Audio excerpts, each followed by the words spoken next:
Speaking of bitches, I'm just talking shit. Shit. And don't even get me started. Don't even get me started on bitches. Would you ever see the Childish Gambino shit where he was doing the Obama impression? Oh, he's bro, good. That shit was so fucking funny. Bro, he was like, and what about bitches? Bitches be tripping. Hey, you're pretty good at it too. You take them to the Cheesecake Factory, and they want strawberries and caramels. Bitch, this shit is expensive. Bro, he's underrated as a stand-up comedian. Seriously. Yeah, I think he might only have like 1 or 2 specials. He said, I'm coming as fast as I can. So, as long as y'all know that. Okay, wait. He's coming. We're all coming, I mean. I'm coming right now. Yo, Q, what are you reading?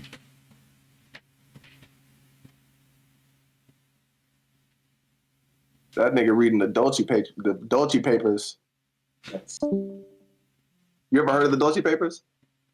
I've never heard of that. The fucking alien and government alliance where they trade us technology for fucking bodies to fucking harvest. Yo, that's bro. I believe that shit, bro.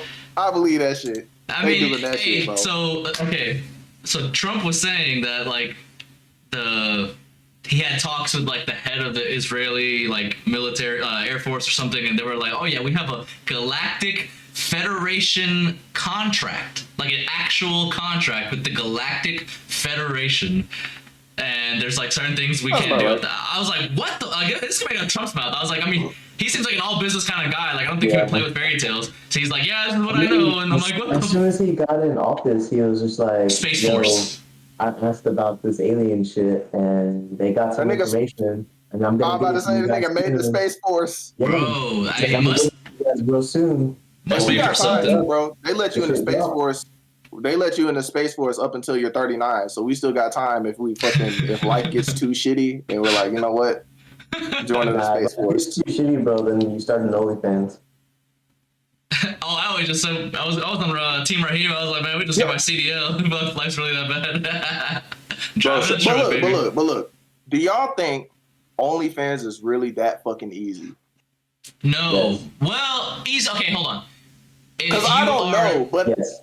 If you're a good-looking woman, a very good-looking woman, yes. So you do think it's easy? What's easy? Like I guess that's relative, right? So like, what is easy? Like, how difficult is it for a really beautiful woman to be successful? What is easy to you since you're the one that's asking the question? I don't know. I mean, because I just hear people say like, "Fuck." It's like when girls are like, "Fuck this, I'm just gonna strip." But I guess the fucking asterisk to that is like you have to be hot. So yeah, like, that's the thing. It's easy for them. It's easy for them. Yeah, ugly ones, they have to work harder. And that's kind of they gotta do weird shit. Yeah, you gotta do freaks. The uglier you are, the freakier you got to be, bro. You already know. Bad. You already know. Well, I had to flip it around. I don't think it doesn't give me an option. Only gives me an option to. You don't happen to have like a microphone headset thing? I do not. Is it echoing?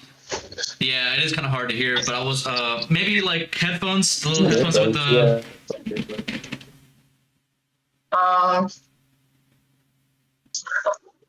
Give me a second. Even like earbuds would stop like the echoing. Yeah. Okay, like give me a second. Thank you. My food finna be here, bro. If y'all are cool with me smashing this shit on the camera, yeah, bro, you're good. Okay, cool. I do it almost every episode. I'm just always eating like while I'm here. I'm about to destroy this, and I eat kind of like a caveman.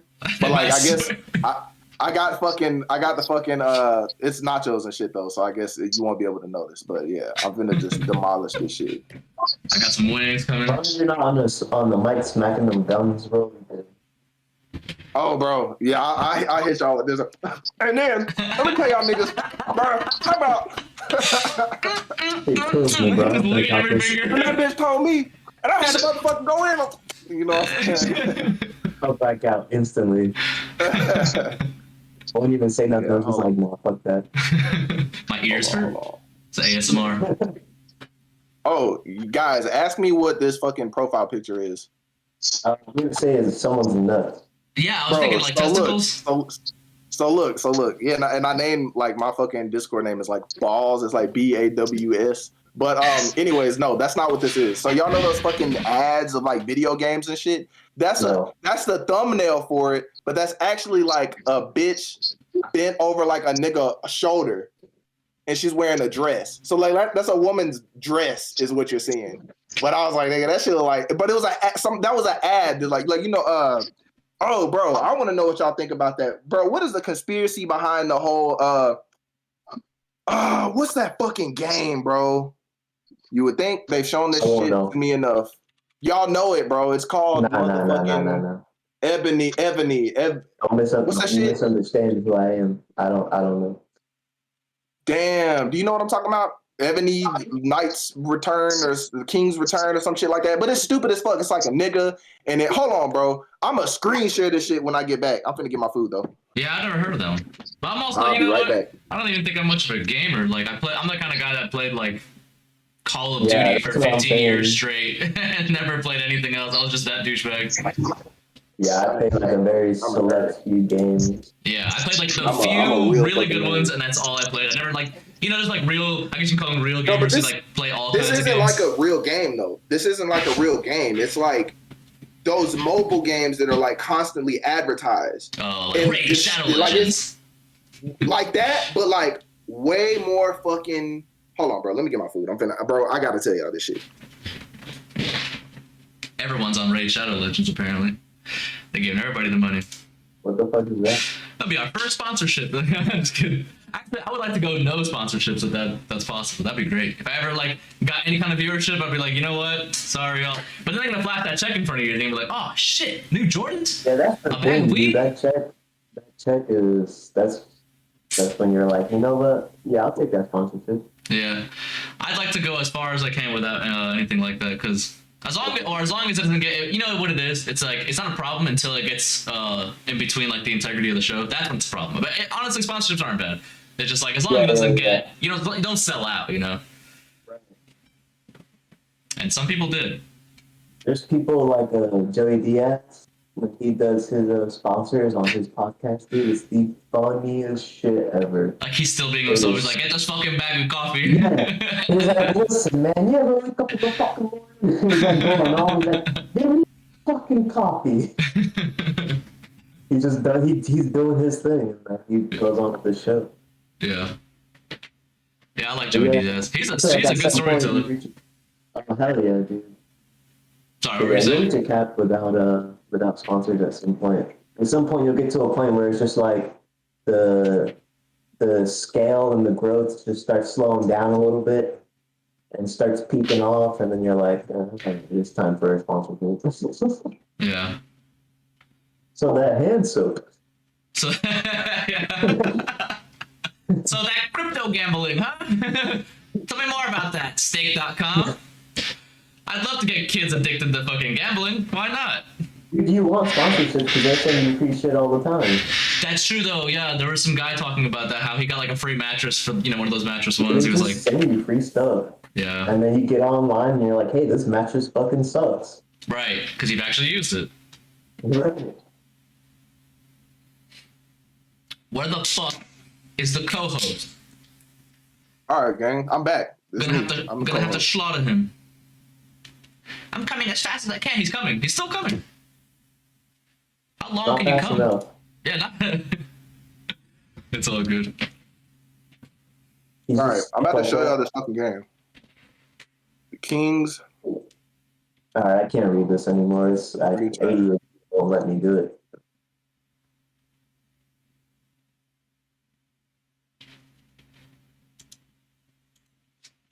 Ebony, the fucking King's Return. All right, hold on. Let me hit this little. Wow, I can't use emojis while I'm in OBS? That's lame.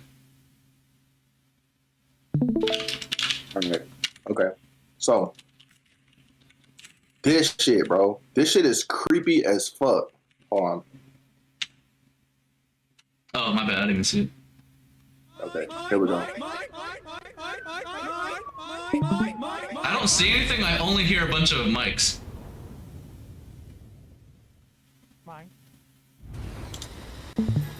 What's that? March. Hold on. Here we go. Fool me 3 times. The peace signs, load the job. So yeah, there's a bit of a problem on YouTube right now, and that's the abundance of Ebony ads being littered on everybody's phones right now. I can't see what you're sharing. It's not like this is anything new. These ads have been mass-produced since Oh, there we go. You see now? January Yeah. 2021. At least that's the oldest ad they have from the game on their channel. And when I mean mass-produced... Bro, what the fuck is this, Apple or something? Mass-produced. I'm just gonna let the footage of me scrolling through all their ads play in the Bro, background. you see this shit? Bluntly, Ebony has almost 6,000. I'm gonna skip around a little bit. I ain't gonna make y'all watch this whole I think shit. I know. but, What like, I know. Yeah, I have seen Oh. this. You may Yeah. have noticed a dead giveaway in the fact that the So look, this shit is creepy. Listen to this nigga talk, bro. They voice over this nigga, bro. Hold on, look at this shit. ad genuinely feels like a fever Oh. dream. Even during the editing process of this video, I have to look from that. Oh, let me see if I can get this nigga to talk. These mobile game companies have the confidence to post an ad like this and know they can get away with it. 1.8 million views right Hold here, on. and YouTube got paid to allow it. The rest of this ad is just everything I mentioned regarding the He said, truly that. So this Bro. dude said, truly that game is garbage. Guys. Ebony seems cool at first, Listen but to it was this. not. Puzzle ads were fake. This nigga, bro. Guys, didn't y'all believe that all those puzzle ads were fake? And there's no such game. But today, I finally found Wait, what the fuck? Ebony the King's Return. That's right, guys. That's the exact game you all I've seen enough of their videos. Today, I'm gonna play it.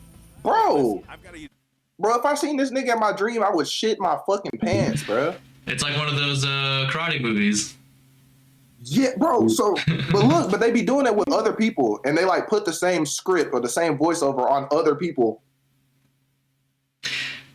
But I just wanted We're to gonna know get if you guys started knew. without Magic because he is too late. So, Katie, could you say something just to make sure it works? Hey. Okay, there you go. Hey, all right, perfect. So I invited Katie because she put a thing on Facebook about. I thought it was really interesting, kind of like right up our alley. Basically, you let me know if I'm like accurate in this of what I got from it. It was like basically along the lines of women really can't be feminine anymore, or have a hard time being feminine because a lot of it has to do with men in society and how we're kind of like basically bitch made. Is that kind of what it's basically about? Absolutely. Not say that. Well, I mean, that's kind of how I would like simplify, but you know, Your words. yeah, it's like my interpretation. I would say it's a few different reasons, and that, yeah, no, I don't think men are like the main issue here, but I do think it's going to take men to change it. Really? Yeah, How the fuck Well, did we're you say that? Well, can I hear it in your words? Because I didn't really understand what James was saying. My bad. I'm bad at explaining things. Maybe you can kind of explain like your ideas. So the post I made was about how Oh no. I've seen several men make this comment that women aren't as feminine as they used to be. They're complaining that we're just not feminine anymore.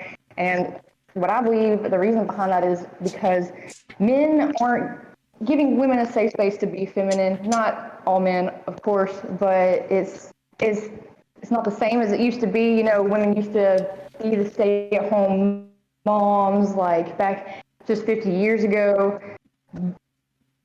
All we had was to be feminine.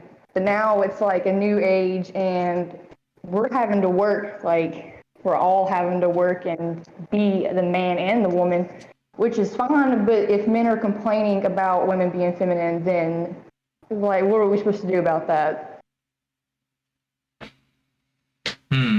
You know, somebody brought up this really interesting thing one time, talking a lot about like the history of, I guess more of just America, being a woman in America, how it actually really, really, really changed when technology came into the picture and took a lot of the house chores away. and women were very fucking bored at home. Like, wow, there's just a dishwasher now. Wow, there's just a vacuum now. Like, wow, I don't have to. There's a lot less to I'll give you one do. bigger than that. Birth control had a lot to do with it, because Oh, now really? women have control over their reproductive like habits. You get what I'm saying? So never before. So previously, it was way more difficult to avoid pregnancies. So the contingency for that is like, okay, the women stay at home because they do have, it's not that they might have a kid, it's they do have kid, and somebody needs to be there to watch the kid. But when birth control came through, it ended up revolutionizing that. And now it's like, okay, well, women are able to enter into the workforce because they don't have to have kids. So like, but that's still what you said. It's like the technological revolutions have a lot to do with like where we're at. Well, I think a lot of. I agree with that. Sorry, well, I was gonna say real quick. I just wanted to add that. Now, this could be like on some conspiracy shit that doesn't make sense to some people, but I think it has some merit. Where like I think a lot of these conglomerate companies wanted to double the workforce, and a lot of them were like, let's get a lot of, let's get both men and women. And then on top of that, you're starting to see like basically people don't even have time to really.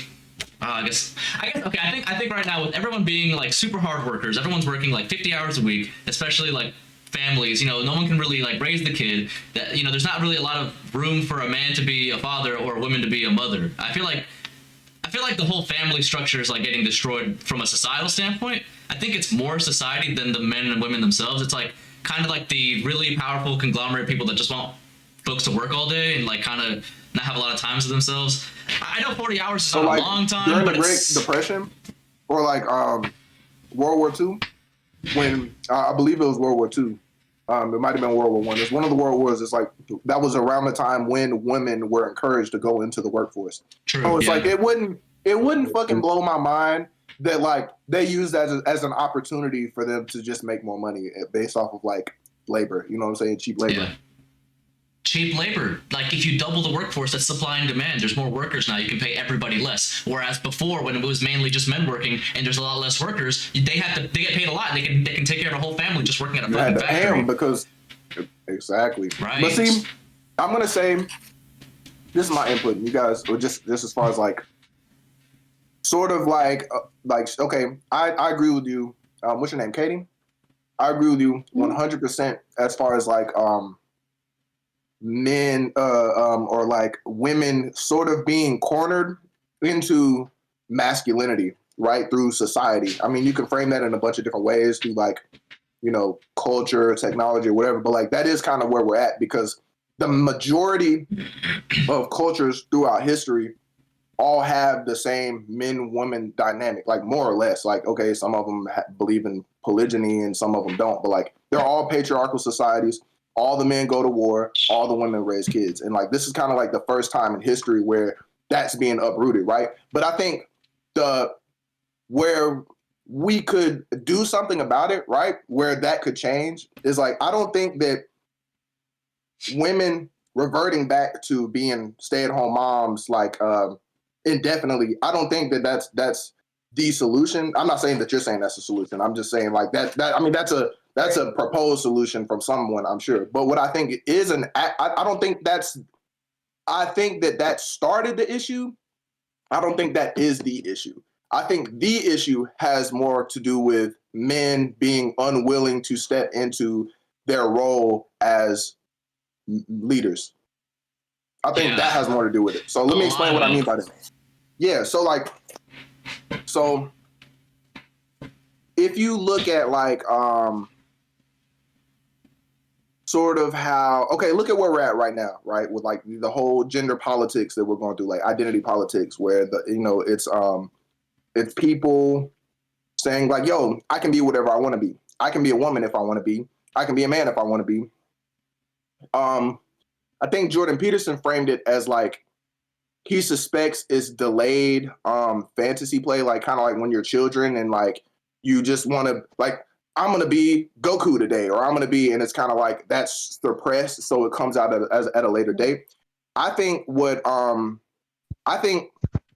on right now is that men don't know how to make themselves valuable.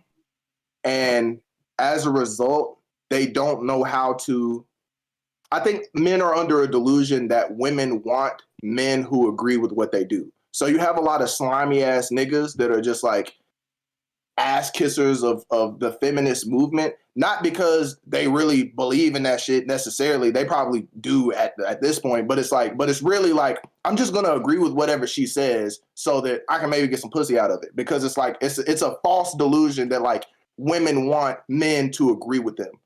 And I think we kind of have to step out of that delusion and find a way to reassert our value as men.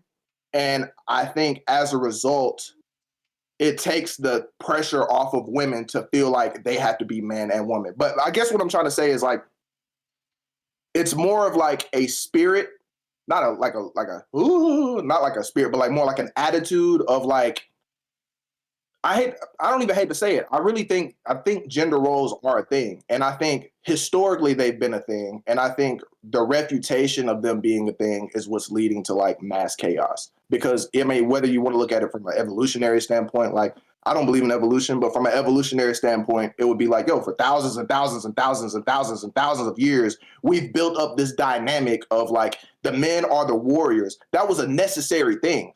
There was no running from the responsibility that of your given gender, because we don't choose our gender. That's something that's given to us. And back in the day, we didn't have the luxury of saying, well, I don't really feel like going to war and fighting a bunch of people. No, you had to protect your tribe or to protect your country or to protect your village. And that same responsibility where men had to protect theirs from like a national security standpoint, if you want to call it that, like in the apocalypto days or whatever, that same responsibility was given to the woman. Like, you don't have a choice. Like, you have no choice but to take care of the kids because we're at war. So it wasn't a thing where like anybody could do what they want to do. It's like survival put us in a place to where we are forced to work with what we got. And that means we need to optimize everybody to their maximum potential. So, and I feel like we haven't figured out a way to, it's like we moved away from that mindset. And I feel like it's led a bunch of people feeling kind of crazy. If I'm wording that right. So you guys tell me what you think about that. Yeah, I agree with what you said. It's very well worded, actually. I think, just to add on to that, I just think that it's easier for people to just say that they're done with a relationship now and it's done and over with. And it leaves where a woman is having to fulfill that role automatically as a man. And there's really, it doesn't mean that she wants to, of course, but it's like, how do you survive if you don't? You know, it's survival of the fittest, and you having to take that man role. Like you said, like way back when the men were having to do it, they didn't have a choice. Women had to stay at home, they didn't have a choice. But we have a choice now, and it's just like, we live in a world where, like I said, it's easy just to be like, okay, we're separating. We have technology, we can communicate with other people, we can go here, drive here, blah, blah, blah. Well, that leaves a woman, like I said, doing a man's role. But how do we go back to that if there is no going back to, well, shit, I don't want to go back to, men having to go to war, I think we reestablish the attitude of the dynamic, but reassess the responsibilities with as far as the dynamic goes, right? So like me and my wife, right? My wife is actually the breadwinner of the household. She gets paid more than me. She's got like a raise and shit. She's dope.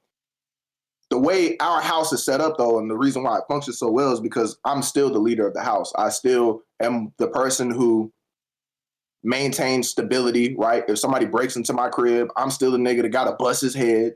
You get what I mean? Right. I still have to be the disciplinarian when it comes to my children, right? So it's like, yeah, the workforce thing, like, yeah, we both go to work, but I'm still giving something of value. Not only that, but I'm also like the role I play in my relationship is also one of like a sort of like a, I don't want to, bro, that's going to sound wild as fuck. But I was going to say like a master pupil relationship, but that I can't say I'm the master of my woman. That's not what I mean. But it's just like kind of like educational dynamic as well. So like I am and instill a lot of wisdom into my wife. You know what I mean? But I make it a point to be wise so that I can have wisdom to instill into my wife. So a lot of what you're saying, I think, can go back to like men aren't making themselves valuable, right? It's like, okay, you want to be the man of the household, but you won't get a job. Not only will you not get a job, you want to sit around and play the game all day. Not only you want to sit around and play the game all day, but you smoke weed all day, you get drunk all the time. Then not only do you want to do that, you know what I'm saying? It's like you don't give her any peace of mind, you know. And I think it's more of like men are displaced as far as not knowing where our value lies socially anymore. Because back in the day, it was not hard to get a wife back in the day. All you had to do was be really good at killing people, really good at hunting animals, right? It's like, nigga, I killed the most enemies at war. I killed the most animals, and I'm fucking jacked. Bitches galore. That's kind of how it worked, because it's like, okay. I would argue that it was harder back then because not many men could do that. So maybe it was even no. There are probably more incels back then. When I say easier, I mean easier from the standpoint of like it was a clear. The instructions were easier to follow. You know what I'm saying? Obviously, it's not easy to be a badass, but just be strong, right? But in a sense, it's kind of like basketball versus music. Like playing basketball isn't easy, but it's easier than music because you literally just have to be good at playing basketball. If you are really good, you good at shooting the threes, but it's like, okay, well, it also is a clear path. It's also a clear pathway to like gaining your value because, well, how do you get better at killing people during war? You fucking take your ass outside and you practice swinging your sword, or you go outside and you hunt every opportunity you get. So it's like it's a way of leveling up as far as like what you bring to the table. And even if you weren't the top alpha of the world, you know, the ugliest girl and the least valuable girl, you know what I'm saying? I don't want to equate beauty to the value of a woman, but back then that is how they looked at it, because it's like, okay, well, obviously the most beautiful woman is most attractive, but then it's like certain body figure, good for reproduction. So it's like the most badass nigga got the finest girl, right? And it's like, or like the girl of his choosing. Anyways, now it doesn't work like that. It doesn't work like, hey, just like there's no clear-cut way to bring value to manhood. And that's the riddle, I think, to be solved. But I think you bring value to yourself to just being competent. I think competence is that. I actually mentioned that in the Facebook post. Whenever she posted that, I was like, I kind of said it in short words, but I was like, you know, they kind of turned men into pencil pushers, where you know, essentially most of us aren't really, we don't need to be strong anymore, and we're just like on computers, and you know, we're a little bit we're a little bit more domesticated, I guess you could say, because we are still animals. I hate to cut you off, but something just came to mind and I don't want to forget it. When we're talking about masculinity and femininity as well, right? So when you talk about femininity, that's often associated with chaos in the negative form, but freedom in the positive form, right? So it's like the negatives and positives of femininity. Freedom, right? Being, you know, hey, it's a creative spirit, but then it's also, you know, it can be chaotic if gone too far.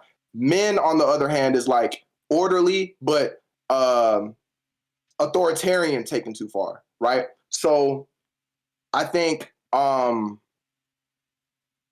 lost what I was going to say. My bad. I cut you off for no reason. Go for it. That's okay. I'm actually interested in hearing what Katie has to say about what you said earlier. Yeah, like, for sure. I actually found it kind of surprising that you were like, you know, I think it's going to be taking it's going to take a lot of really men to change things. Like, what was that? What would that look like in your mind? To be honest, like I do believe that it is going to take men to change it. And the reason I say that is because I, as a woman, believe that most women, I mean, I really can't say most because I don't really know the statistics on it, but I would say that women are more likely to be submissive and play a submissive role. So with that, you know, men are going to have to take the lead, like he said, and be that leader. Like he said, he's the leader of his household, regardless of what, you know, anything else. So if the more submissive person has to be the leader, then they're not really going to be able to be feminine, if that makes sense. Yep. Yeah. So And there are dynamics where you can have a more masculine woman and a more masculine man. I mean, and a more feminine man. Like that does happen and that can work. But on average, that's not like what most women want. Yeah, on Right. average, yeah. Right. Yeah. I would agree with that. Q, what do you think? So I don't believe in the whole gender role thing where like women have to be this way and men have to be this way. I do agree, yeah, there is definitely going to be like a submissive person in their relationship, but I only allow that to go to a certain extent. When I date someone and I get with them, I let them know straight out the gate, like, yo, look, I'm not looking for a housewife. Not right now, at least. Sure, down the road, that'd be great, but you need to be an independent person. This isn't just about us, it's still about you. It's your life. You got to sort your stuff out. I'll sort my stuff out, and then we'll sort our stuff out together. So I'm not really big in the whole like women have to be this way, they have to be the caretaker and all that bullshit. That shit goes right out the window. I feel like we think very similarly because I actually look at relationships very much the same has way. to be that way. Yeah, I feel the same way actually. But I do think on average that's like the preference for most people. I want to say, like especially if you take into context across culture and time. Right? Been with other females that were like, I tell them that and they're like, oh wow, yeah, actually, you know what? That's a very good point you make. And then it's just nothing. And I'm like, all right, well, like you need to figure some shit out, or I'm moving on. Like, it's not the relationship I'm trying to have. But that comes up to the next thing where it all comes down to the person, I guess, really. For sure. Hey Q, check just in case. Is it on your webcam mic or on your real mic? You just sounded kind of like flushed out for a second. Literally, it sounded like a toilet was flushing your voice down the toilet. I'm trying to listen, but I can't.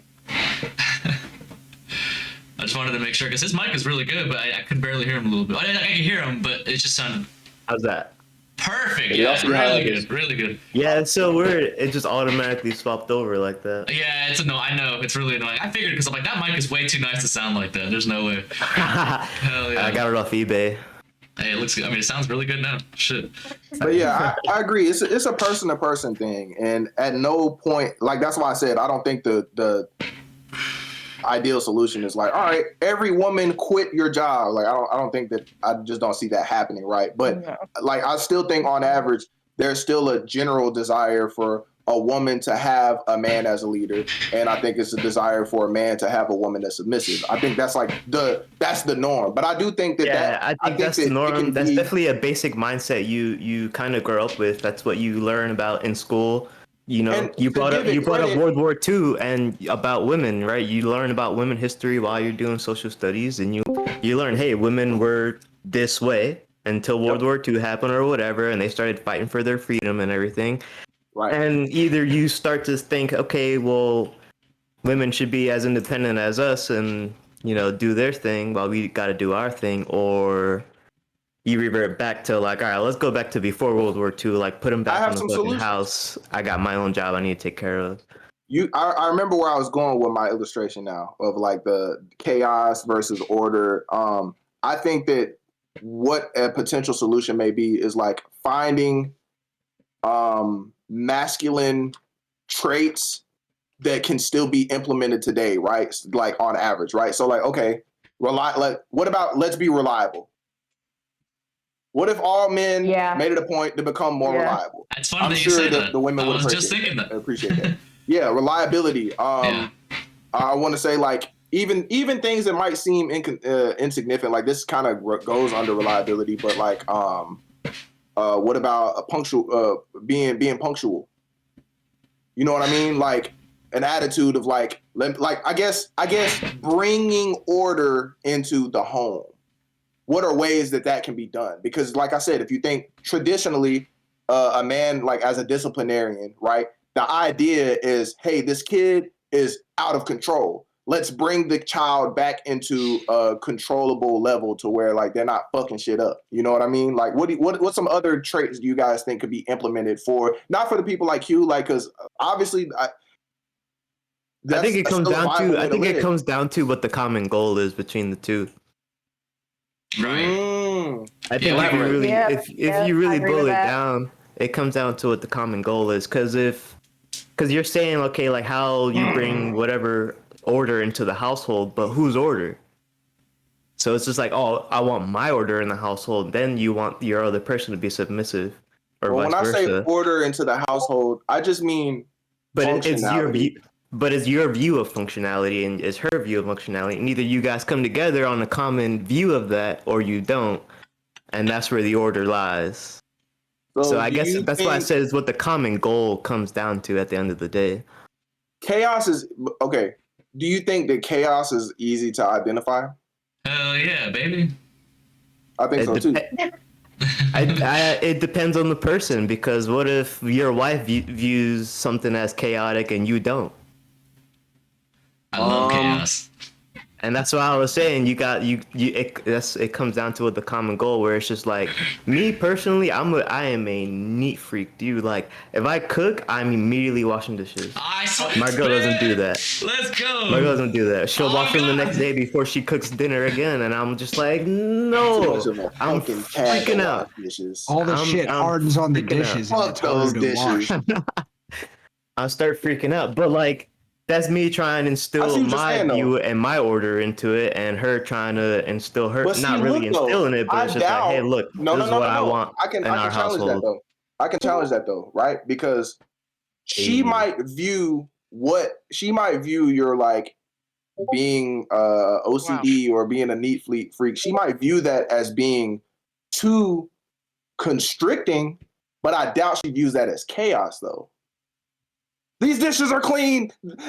Everything's going to shit. I doubt she feels that way. She probably doesn't feel the same. I think the chaotic part is just a subject, like just a subject of what I was saying before. Like, if you boil it all down, it's just two different views.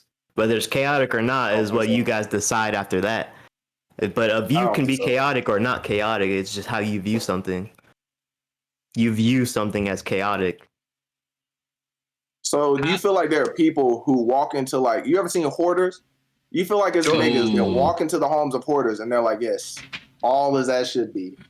Hell yeah. What if another hoarder walked into another hoarder's home? And what if they hoarded the same? But what if they hoarded the same exact shit? They might. They'd be going on YouTube. That's two people with the same views. They'd be best friends. We need to run this as an experiment. We need to go on. What if they're both hoarding newspapers since the 50s? Hoarders. Get two hoarders together and say, hey, what do you think about this nigga hoarding this shit? You know, do you feel this fucking wet your whistle? Is this what you like? Wet your whistle. They might have a spiritually awakening. I got a question. Hey, welcome to co-host. Let's go. Let's go. Okay. All right. It's time. What are you? All right. My power went out in my entire house. Fuck. Yeah, so I had to move to a remote location. You'll have fucking Tesla coils on deck. He's in the war room. I had to bug out. Yeah. I have a question for the only woman on this podcast. So give me a second. We need to let the women perspective flourish. I was gonna say, what do you think? What do you think about modern feminism? Do you think it's helping women right now? Modern feminism? If we're talking about just like, if we're not talking about extreme feminism, yes. I mean, because women are able to be, more independent and more in their power, and that's the way we have to be. Like, a lot of us have to be. If we're not with somebody or if you don't believe in gender roles or whatever, I do like I said in my video, in a sense, I do believe in gender roles. But yeah, I would say that it is helping us.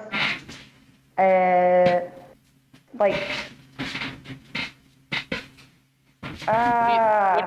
you feel like independence is robbing women of their happiness? As what? Do you think that independence is robbing women of their happiness? Robbing women of their happiness? Not really. I think that I think that a lot of women are happy independent.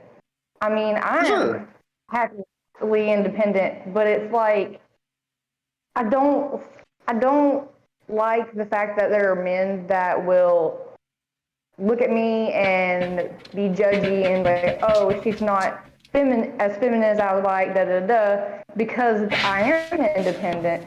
Like, I'm like this because I have to be. Well, hold on. So, I want a little back and forth. I'm just picking your brain. So, on the one hand, you say that you're an independent woman. You enjoy being independent, which I believe. I do believe that women can enjoy being independent. That's why, like, the original question was a question. But then you say that like you have to be independent. So if you had the choice, would you rather be submissive under a competent man, or not under a competent man, but would you rather be submissive to a competent man, or would you rather be independent but single? I would go with the first one. I don't know what it is. There's a desire there to be in a submissive role. I want somebody to be able to rely on and be available, and I don't. It's really hard. Like Isaac was saying, is just like the men have turned into pencil pushers, so it's not easy to just like go out and find somebody that is just reliable enough for me to give up my independence and what I've worked for.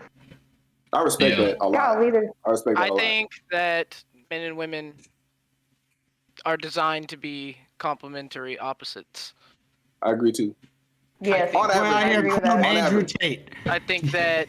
Well, no, I mean, I think that's just true. I think that men exist more in a physical, protective, work hard, provider space, and women exist more in a nurture, caretaking, comfort, emotional support space. Generally speaking, of course, And, I think me and you will kind of agree on some shit, and I'm about to dip in a second, but I think me and you will kind of agree on some shit to where like I when I asked her like, do you feel like independence is robbing women of their happiness, right? Jordan Peterson talks a lot about like how this lie of like fulfillment is found through like through your career when it comes to women. So like maybe a lot of women naturally have the same desire as her, but it's kind of taught to her like, oh, like you should focus on your career. You should wait until you have kids. And then it's like society right now is advocating not just for the independence of women, but against the complementary relationship. Yes. Okay, and I feel like talk about why. Yeah. Because here's the thing. I know why. I know why. If y'all want to hear it. Yeah. Okay. It's what I said earlier. It's literally just because if you tear apart the family, which is, in my opinion, bro, if you tear apart the family, the government can step in and say, okay, now you don't have your own religion anymore. Now you don't have a family to stick to. Now that means we have to raise your kids, so you send them to public school even earlier. And we are your guy. Exactly. Forget about your religion. Forget about your family. Everybody is now a consuming product cog in the machine. I really do believe that. And they can do whatever they want with your kids. They can do anything they want with your kids because it's just general control. That's it. They don't love your kids like you love your kids. If you love your kids, you're going to do what's best for your kids. They don't give a fuck about your kids. So they're going to tell them all types of bullshit because they want to get something from them, not because they care about them. But yeah. But with that, I'm going to get out. I'm going to holler at y'all. Appreciate it, bro. Thanks for stopping by. For sure, bro. Yeah, y'all hit me up. Definitely. I don't know. I know it sounds very conspiratorial. I get it. But I think that's really what's happening is that it just makes it easier for everyone to go to work. If no one has to raise their kid, they can be at work all day. Now you don't have to worry about it.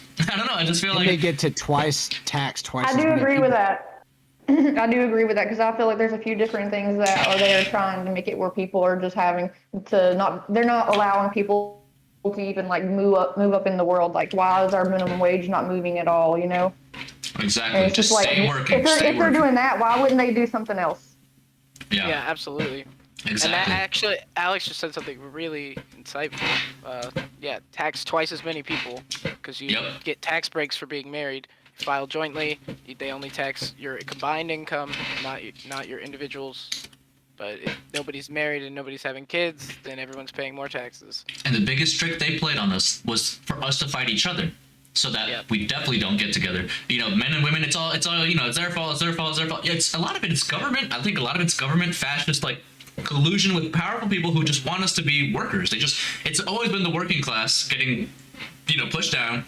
I think one of the major ways of doing that is kind of making sure people really don't, you know, stay together and stay and raise their kids, and, you know, make sure to put all their kids in public school or else you get arrested. It's like against the law. Like, you have to do it. Like, you have to. That's actually fucked up. They've been doing this to the black community for forever. Yeah. As far as I can remember, at least. Yeah. Beginning of time. There's Alex. What up? What up, Buzz Lightyear? What's up? Yeah, where's Raheem? I'll text him. Yeah, He said he was off today. He's busy being a father. I'm a father. I'm here. Come on. I'm just fucking around. How many dads in the chat? Actually, I think, hey, Fox, you're a dad, right? I have a puppy. Ah, that's okay. Dude. That counts. I was talking to kids yet. my son woke up at like 3 a.m, and then I went to work and I was like super exhausted. These people. This man said puppy, bro. That's a whole dog. That's a whole dog. Yeah. That's a puppy. That's a puppy. The lady was like, "Need some coffee?" And I was like, "Yeah, I have a 1-year-old." She's like, "Oh, you have a 1-year-old dog?" I was like, "No, I have a 1-year-old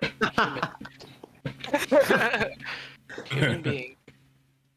You know what? I think a lot of these gender issues, they come from a really big problem. It's a very core fundamental problem that people are going to have with just about anything. Anything. It's no. It's the fact that it's all about expectations. Expectations cause problems. I know, I get it. There's evolutionary things we can talk about. We can talk about biology. I get it. Men are strong, but you can't like expect a man to want to be strong just because he is, and you can't expect a woman to, you know, want to be submissive. Or like, you know, it's just like it's always about expectations. Every person is so unique. It's impossible to give all these expectations out and then get mad when everything starts falling apart. That's why the whole system of society is kind of always just like on the verge of collapse constantly, because it just comes with expectations. You know, we have so many different cultures in America, and yet we wonder why we're fighting, but everyone's so different. Like, there's so many different cultures in one melting pot. We actually get along great compared to other countries, to be honest. There's no diversity anywhere else. Like, no. There's not. I wouldn't say. Europe is like 97% white. Literally all white people. I went to Afghanistan. You know how many non-Afghans I saw? Fucking zero. Like, if they lived there, they were fucking Afghans. Like, Go to Japan. It's literally all Japanese people, and they're like, "Oh, look at that! Look at Sweden. They all get along." Like, everyone's always talking about how great Sweden. First of all, it's literally like one culture there. Of course they all get along. Of course there's not a bunch of shootings and shit. There's one culture. They all think the same. America's gonna have a lot of problems because we have so many people mixed in. But here's the thing: it's all expectations. We're expecting too much of people that we don't even know, and that's always gonna cause problems, no matter what. That's how I feel about it. I wouldn't say expectations. Like it's not that we're expecting men to be strong, but we got to remember we live in a serious time of peace. Like, the most dangerous thing facing all of us right now is a fucking car accident, not war, not natural disasters, shit, not even fucking wildlife. So men had to be strong because we had to, or we would die. Right. Like. That's a very good point, actually. I like that because it doesn't involve expectations. It's either do or die. So that's actually more. I don't know. It's just better. It's actually more natural in a weird way. If you look, how we evolved. If you look at societies that aren't as evolved and aren't like in third world countries and places where they don't have as many opportunities, gender roles are very concrete and natural because they have to be. It's very much like men do the hard labor, women take care of the children and the household and, you know, the village and make sure everything stays standing because, you know, it has to be that way or else they'll die. Like we were just saying. And you look at societies where it's not that way, where we have more and we aren't, like you said, worried about wildlife and, you know, natural disasters and shit like that, and people get bored and they start experimenting with crazy shit, and they start going off the rail. And there's nothing wrong with that. I don't think there's anything wrong with diverging from the normals when that option is available to you. Well, see, that reminds me of this thing where people were saying only can rich people like Americans fight over ideas and not food. Yes. It's just we're so privileged. We're out here debating about the most. We're like debating about the most menial things like race and like, are you being masculine enough? Like, who gives a fuck? Like, we're animals and we're trying to get along, and it's like it's just like we're all fed. We're bored. I think a lot of people are just fucking bored. Like, straight up. Yes. Honestly, bro, that's how I feel. That's why I sit here sometimes when you guys are ranting about stuff, and I'm just like. I don't give a shit. Like, I'm out here trying to like make money and live my best life. Like, fuck all that shit that's happening with the rest of everybody else. Like, I don't care. Yeah, I was listening to this interview. This guy was like, America's the only place where people are black and white. Like, everywhere else in the world, we're just Americans. Oh, yeah, that's true. Oh, who was that? Go to I think it was Waka Flocka. Actually. Waka Flocka, yeah. I saw that. Yeah, and he was just like, I go to Europe. They were like, hey, what are you? And he was like, I'm black. And they were like, I don't care. Like, where from? Like, what do you mean you're black? It's like you go to Africa, we're just Americans. There's no black people there. You go to Europe, there's no white people there. They're all just from Well, unfortunately, some of us don't know what kind of black we are. Exactly. I'm a black American. I'm black too, but what kind of black are you? American black. The black kind. I'm white. Oh shit. No, dude, I remember when I was and we would hear about the ANA would just wake up and commute to war. They were dying in like the dozens to hundreds every single day fighting the Taliban. And they would wake up in the morning and drive 20 minutes to war. And that was like their job. That was their 9 to 5. So then like when I'm like, man, I bitch about some stupid shit. Yeah. Like I'm like, oh crazy. man, traffic's bad. I was like, there's some dude who just hit an IED on his way to breakfast. Right. Yeah. So then it's expectations, a lack of perspective. All right. I mean, to an extent. For sure. I think we're all so the way. deluded. We're so deluded as a society that we've become, men and women are fighting each other for it's so silly. I mean, I think a lot of it's silly. It's programming too. I do agree. I am that guy. I got the tinfoil hat. It's a like, lot. I get it. It's so much programming, dude. I really do believe that. I think a lot of it from is. From birth, they told you. Yeah. Go to school, get a job, work till you die, retire Work at 60. till you die. Yep. Then die. From birth. And they told everyone that, the boys and girls. They were like, yeah, just if you don't do that, you're pretty much a failure. You're gonna work at McDonald's for the rest of your life or whatever. And that's cool, I guess. Damn it, I work at McDonald's. Stay in school, don't do drugs. Fuck that. Go to the gym, pick things up, put them down. No, they don't even tell you that. Purpose. Nah, dude. Everyone should just pick things up and put them down repeatedly. That's Go to the gym, yes. Go to the gym. Fucking gym. Actually, I have something to say about that. We had a conversation about this one time, and I got kind of lit up for it. But I was saying that I think sometimes going to the gym can be a way. Some people do it like in a bad way, like where it's not even healthy anymore. It's like they're basically running away from their problems. It's like anxiety-driven gym going, and it's like not even actually helping anymore. You're addicted to like working out, like almost like a drug. Good intervention. I am guilty of that. So guilty. I've done that. Actually, and I'm not gonna lie, that was when I was probably like the fittest. But like I did it out of like, it was like for the wrong reason, I guess you could say. I was like running away from anxiety, but going to the gym. So it was like kind of productive, but like it wasn't really getting to the core. Exactly. You were physically fit, but not mentally fit. Right. Now I feel fucked up because I deadass just sent Isaac like muscle pictures. Like and now it's on live YouTube, and I was gonna beat to it later. God damn it. You look really good, bro. I'm not gonna lie, you're fit as fuck. Yeah, I lost some weight, dude. I'm trying to lose some fat right now. Down to 205. 205? Goddamn. Dude, I've been pissing people off. I've been saying I'm 140 pounds and that I'm 5'9", and everyone I just gaslight them. and they get really fucking mad, dude. Guys who are actually 5'9", when I say I'm 5'9", instant fucking fun reaction. Oh, that's a good question. Hey, Katie, does it matter if a man is fucking jacked to the fucking veins? Is that just like a 10 out of 10 for women? Like, you gotta be fucking fit as hell. Yo, that's not even Absolutely fucking... not. Absolutely not. I actually was talking to a bodybuilder a few months ago, and he was very fit, obviously, but dumb. Like the stereotype. I was like, oh my god, this is true. Oh no, it's so real. I could not believe it.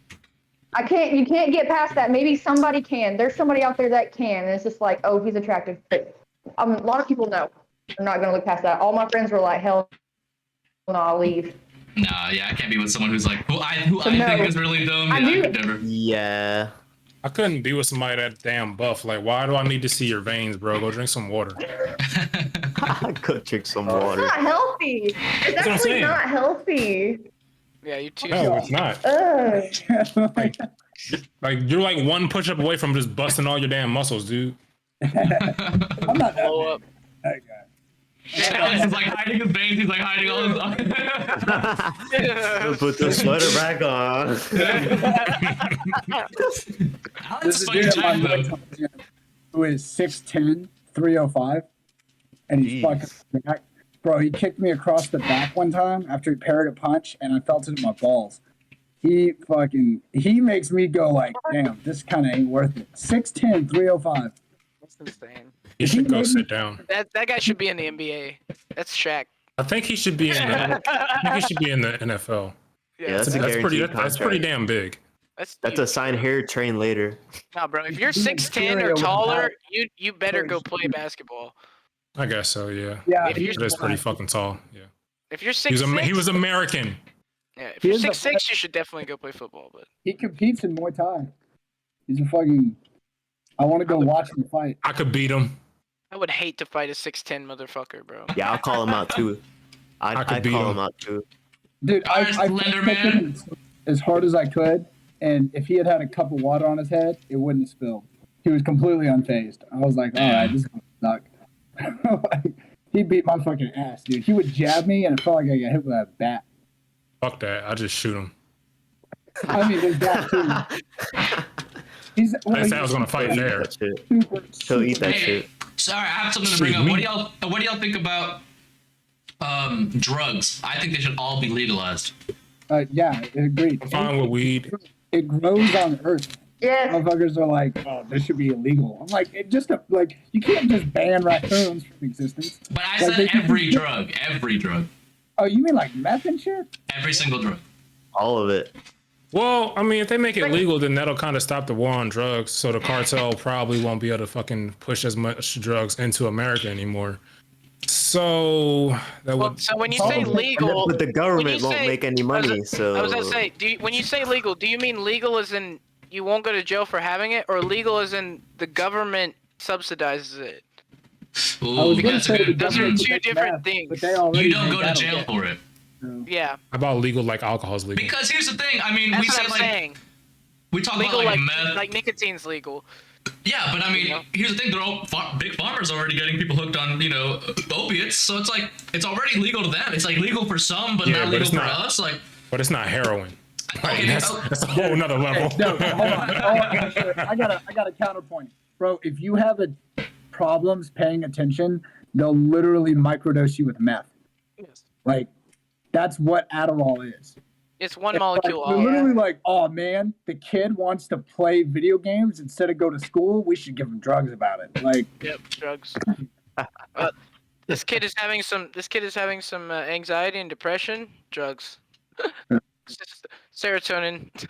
Flood his brain. The people that want to do drugs and whatever they want to do, they're already going to do it regardless. That's the thing about making everything legal. Everyone's like, if you make every drug legal, then people would just like go nuts. And I'm like, nah. They're already going nuts. Yeah, and the people that want to do drugs are going to do them anyway. And if you make them all legal, a lot of these people are just going to die. Yeah, you get rid of a lot of problems. You would solve the issue. Is it really legal in Canada? Yeah, Didn't I they mean, test this in Canada? And well, it there are worked cities for in them? America where, like, there's cities in Portland, Oregon, where, like, Yeah, they're you can literally do called anything up there. sanctuary There's cities. Where crack you can do stores. anything. There's cocaine and crack stores up Well, there. Joe Oregon. Biden's administration's been handing out clean Buy needles that to shit. people. Well, that's been happening for Yeah, like bro. Like they really are. They really don't give a fuck. I mean, he pardoned everyone in jail for marijuana. Finally. I fuck with that though. I mean, hey, They should have been doing that. Yeah, I mean that's obviously. Well, they smoked a plant and had to go rot in a fucking box. Hey, heroin's Weed a is plant great. too. Fucking Heroin and cocaine are both plant-based drugs as well. So. you know, notice a lot of the worst kinds of drugs, you know, they started off as a plant, but then like they get really refined, kind of like white sugar. You know, it starts off like the sugar cane or something or whatever, but then it gets fucking machined into a powder. I think they're turning everything into crack. I even saw weed powder. They have 99% THC weed powder. I was like, this is crack. 99. Crackhead, sir. I'm like, they're trying to tell me that. I'm like, I don't do crack. They're like, no, it's weed. I'm like, that's crack. It's white and it's like a sugar. It's like cocaine. It's literally crack. And like now you look at you know, fructose corn syrup. I mean, bro, it's just liquid crack, and they're putting that shit in everything. Like I swear to God, they're trying to atomize everything. They're trying to get it to the most fundamental like powder. They're gonna powder everything one day. It's you ever seen the movie Back to the Future where they put a pill inside the fucking microwave? They just just have a pill. You're hungry, have a pill. Just pills for everybody for every little thing. If I could take a sleep pill, I would though. Bro, what? That's just fucking. You wouldn't take a sleep pill? You just take the pill and you don't have to sleep? Wait. Oh, you don't have to sleep. Yeah, it just like it gives you all the benefits of sleeping. Now, who made this pill? Because if it's the government, you're gonna have to take Is it this about Pfizer, twice bro? a day I don't fuck for with the that next. Pfizer pill, You're bro. gonna have to take it twice a day. That Pfizer sleep pill can miss me, huh? Yeah. Be like, yeah, you have to take these twice a day for the next 6 months. For the rest of your life. And then once a day for the next year, and then you could back off to once a week for the next 2 years. Might need a booster. Like, come on, yeah. You might need a booster, guys. I feel like too many people are in jail for drugs. I mean, it's just silly. I mean, of course, you know, these prisons, and here's the thing. These prisons, they get a lot of that cheap labor because they make them work, and it's super cheap. I think it's like new slavery. I mean, it kind of is, like, but they're getting a lot of people in there. Have you ever read the 14th Amendment? One time. It says that slavery is illegal, except if you're in jail. Oh. It literally says. The big issue is private prisons. They get set budget based on each prisoner they have, and they're legally allowed and officially use budgeting of prisoners as justification for parole sometimes. So you may be denied parole because they don't want to reduce their budget and lose another person. So private prisons, like making money off of incarceration. Yeah, it's a real fucked up system. The third or fourth highest incarceration rate in the country. We're also the #1 exporter of license plates. We're not the third or fourth. We're the #1 incarceration rate. Oh my God. On the planet. Knows that ad. Yeah. Here, On Earth, yeah. And it's not even close. Like the graph comparing incarceration rates to other countries looks similar to our graph for military. I'm talking about our state, like this Alabama. State. Yeah. Yeah, fucking. It's like third and fourth in the country, and we're also the #1 exporter of license plates, which are all made by the inmates. What a random fucking export. Yeah. They don't even stamp them anymore. It's just all printed. Like, what's the point? Yeah, exactly. Random export. It's funny. We also have a high export of peanuts. Alabama. Penis? You guys export penis? Yes. Cotton. And cock. What? We need more penises. Not anymore. Not anymore. What are you talking about? We're not as big of a cotton exporter as we used to be. Who is? When did that change? Well, you know when it changed, bro. Come on. Oh my Don't make me God. say it. Why are you saying it changed? Hold on. Don't make me say it, bro. This is live, baby. I'm gonna make him say it. I'm gonna make him say it. China. It is China. It's China. They still allow slavery there. Yeah, they're a communist party. They fucking. That's why they're the biggest exporter of cotton. Exactly. Picking cotton fucking sucks, okay? It's fucking terrible. Did y'all go on those field trips to the cotton No. field? Yeah. What makes you think I wanted to go and see my past? Bro, they dead ass. I swear to God, when I was in 5th grade, I went to a camp in Birmingham where they made us pick cotton and sing Swing Low, Sweet Chariot. Oh my god. Talk about white guilt, bro. They said it was to give. That's like, critical race theory right there, bro. Yeah. Yeah. Wow. Fuck. They rub your nose in it like a dog. Predictive Go program. home and tell your dad. Feel bad. Feel bad. It's really just the swing low is that's That's the killer. Yeah. That's the killer. But yeah, picking cotton sucks. It's actually really difficult, painful. Yeah, I've never. It I'm was from the north. pretty So I've painful, never had yeah. to do that. Where are you from in the north? Jersey. I just drove through Jersey. I'm sorry. Me too. I had to drive all the way to Connecticut and back to Philly. How are them tolls? That's a shit drive. Fuck them. It was a shit drive. Fuck them tolls. You know what I don't like about Jersey? They let you in for free and then you gotta pay to get out. Bro, they call it the prison state. They call it Shit the is so prison fucked. state. It's free to go in, but you gotta pay to get out. Hey, but weed's free in Jersey now. I mean, not free. No, Legal. Excuse me. Where we going to Jersey, boys? Holy shit. Excuse me. Yeah, it is legal, but Basically free they're in New treating it. There's barely any licenses out for people to open up dispensaries, which is pretty fucked up. Yeah, but that's because all the big dispensaries are like buying them all up. Yeah, but they're not opening up. They're just buying them and doing nothing with it. So people are getting pissed off. There's like 4 or 5 dispensaries in the whole state that you can actually go and use a card to buy shit with. Capitalism. Fuck. I'm all down for people being allowed to smoke weed, but I am not gonna lie. I start to turn a little conservative when my fucking elevator smells like fucking pot every goddamn day. Oh no, he's turning into a boomer. He's like, damn kids. Yeah, I'm sitting there, I'm like, I'm glad it's legal, and then I stand in the elevator and I'm like, I fucking hate it here. Damn it. Dude, I love that shit. Every time I smell that shit, I'm like, all right, somebody lifted right now. Okay. Well, no, bro, it smells like a skunk. If you don't smoke it, you learn to like it. You know what? All right, I'm gonna be really controversial. All right. You already are controversial. I think weed is fucking lame. Very lame. I think it's fucking lame because. Why?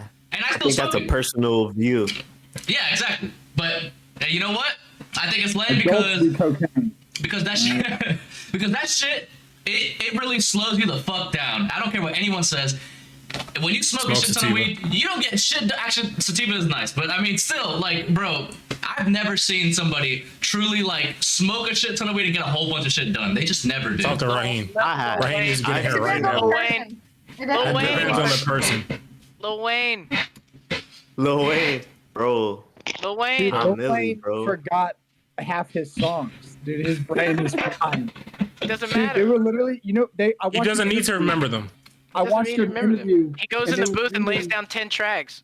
I was watching the No interview writing. and they were reading his lyrics to him, and they were like, "You better safe sex is great sex. You better wear a lace." They read that to him, and he was like, "Ooh!" He was like, "Yo, who wrote that shit?" And they were like, "You." And he was like, "Oh shit." Maybe he just didn't really write it and didn't tell no one. Oh, I think that's one he brought from somebody. Maybe he forgot. Dude, I feel like The guy said he doesn't write. So. Yeah, but see, I talk about weed users being lazy, and y'all mentioned like 3 people out of like millions. Most of them are fucking on their couch and just chilling around. You know what I think? I think it's a little bit lame to be smoking fucking weed all fucking day. I still think we should legalize every fucking drug. All day, definitely. Yeah, not. don't do it all day. Yeah, because like I used to be that guy before. Like, I would. That's all I would do. Like, I mean, look yeah, at it's it kind of this way. lame if you're not doing nothing else with it. But as far as you not getting anything done, that all comes down to the person, for real. You have to be motivated as a person to really break out of that. Look at it the same way as alcohol. If you drink on every Friday, you go out and have a few drinks with the boys, that's totally fine. But if you drink alcohol every fucking night when you get home, you're a fucking loser. Or you're Disagree. Well, if you get drunk every night when you get home, you're a loser. Yeah, if you get drunk. Nothing wrong with a nightcap. That's what I was about to say. little bourbon before you go to bed. Never heard Yeah, of I'm like, hold up. I can't drink. I just did a 6-hour drop. I can't have a drink now. Celibacy. Nah, honestly, I feel like drinking's pretty useless. Like if you're not out being social with people. Disagree. What'd you say about cocaine, Alex? I said that's what adults do. That's what? That's what adults do. Yes, I agree. That's a grown man's Damn. drug. I think I'm still a child then. I'll gladly be a child. I remember when I was a teenager, it was easier for people to get weed than it was for them to get alcohol. Yeah, That but it sounds was also about right, but it was yeah. also way more expensive when we were kids for us. Hell yeah. Hey, but you know what? That's why the war on drug doesn't work. That's why I'm like just legalizing because it's just easier to get than most things. Well, they lost Yeah. the war on drugs. Oh, it was never a war. They lost a long time ago. It was an agreement. Y'all make money. We'll keep it illegal. You can give us some of the money. Yeah, the cartel is extremely powerful. Like extremely, like powerful Yes. in the whole country. It's like they're like a whole country in themselves. It's like They do what the fuck they want. It's They kind of got concerning. yeah. They got got El that Trump Chapo. money. They got him. They Did y'all arrested him. even hear about no? But did y'all even hear about what happened in California recently? How they were basically terrorizing like towards the border because they like caught somebody and yeah, it happened like recently. Like they were all up in California. They didn't cover it, I guess, because it's a fucking cartel. But like they were literally terrorizing all over like Southern California because of some they had busted some guy or whatever. Yeah, man, cartels do whatever the fuck they want. So like to think that the war on drugs is all about a war, it's just silly. It's a way to make money. There's no war. They lost. All right, dudes, gotta go play my video games before I go to bed. I said, I gotta go get drunk and play my video games. Alright, bro. Hey, thanks for I'm not a talking loser, I promise. Peace. Roll Tide. Roll Tide. So does anybody watch football? Because I don't. I Y'all definitely watched don't. that game? Y'all didn't see the game? Oh my god. I don't I football. did. Oh. Wows. Wow. It's the worst. It was the craziest college football game I think I've ever seen. I'm a nerd. I don't do sports. Like, give them that. I mean, they played great. Tennessee quarterback is like the smartest quarterback in the NCAA probably, but 17 penalties is too many. Yeah. Yeah. After the game, I just saw tweet after tweet that was like, man, Tennessee had so many extra players on the field. They weren't wearing orange though. They all were wearing black and white. It was weird. You sure it wasn't a Patriots game? No, it was so bad, dude. There was literally a point in the game where they forgot whether it was third or fourth down. And they stalled the game for like 20 minutes. It was such a weird game of football. It's like multiple whack-ass calls, targeting calls that didn't get called, face masks that didn't get called, pass interferences that weren't PI, pass interferences that were PI that didn't get called, like 2 missed field goals. Such a weird game. I don't know. So Alabama sucks. Who cares? No, Alabama is probably the greatest football team in the last 15 years. But, these boys are pretty. What's the Alabama coach? His last name is Chiswick. No, that's. He was a coach. No, He was Auburn's I think I got coach. that wrong. Oh, was it Auburn? Yeah. That dude's a Alabama. he's one of our customers, bro, and he's an asshole. He got fired I last hate year. that dickhead. Yeah, I know. They paid him off. They paid him off, dude. Ridiculous. Was it like 5 mil or something, or 15 mil? They paid him off. Jesus Christ. Yeah, Auburn Yeah, goes but through coaches. He's a fucking asshole. Fuck that I guy. work right across the street from the WZZK building where Rick and Bubba records their. Oh, they're our show. customers too. Yeah, they're my Rick Burgess comes in my store like. They're twice super a chill. week. You guys are so fucking cool. Name Thanks. dropping out here. They just name dropping. You know the bro. swag. We know all these celebrities. It's the only celebrity. I met Taylor Hicks one time. That guy's an asshole.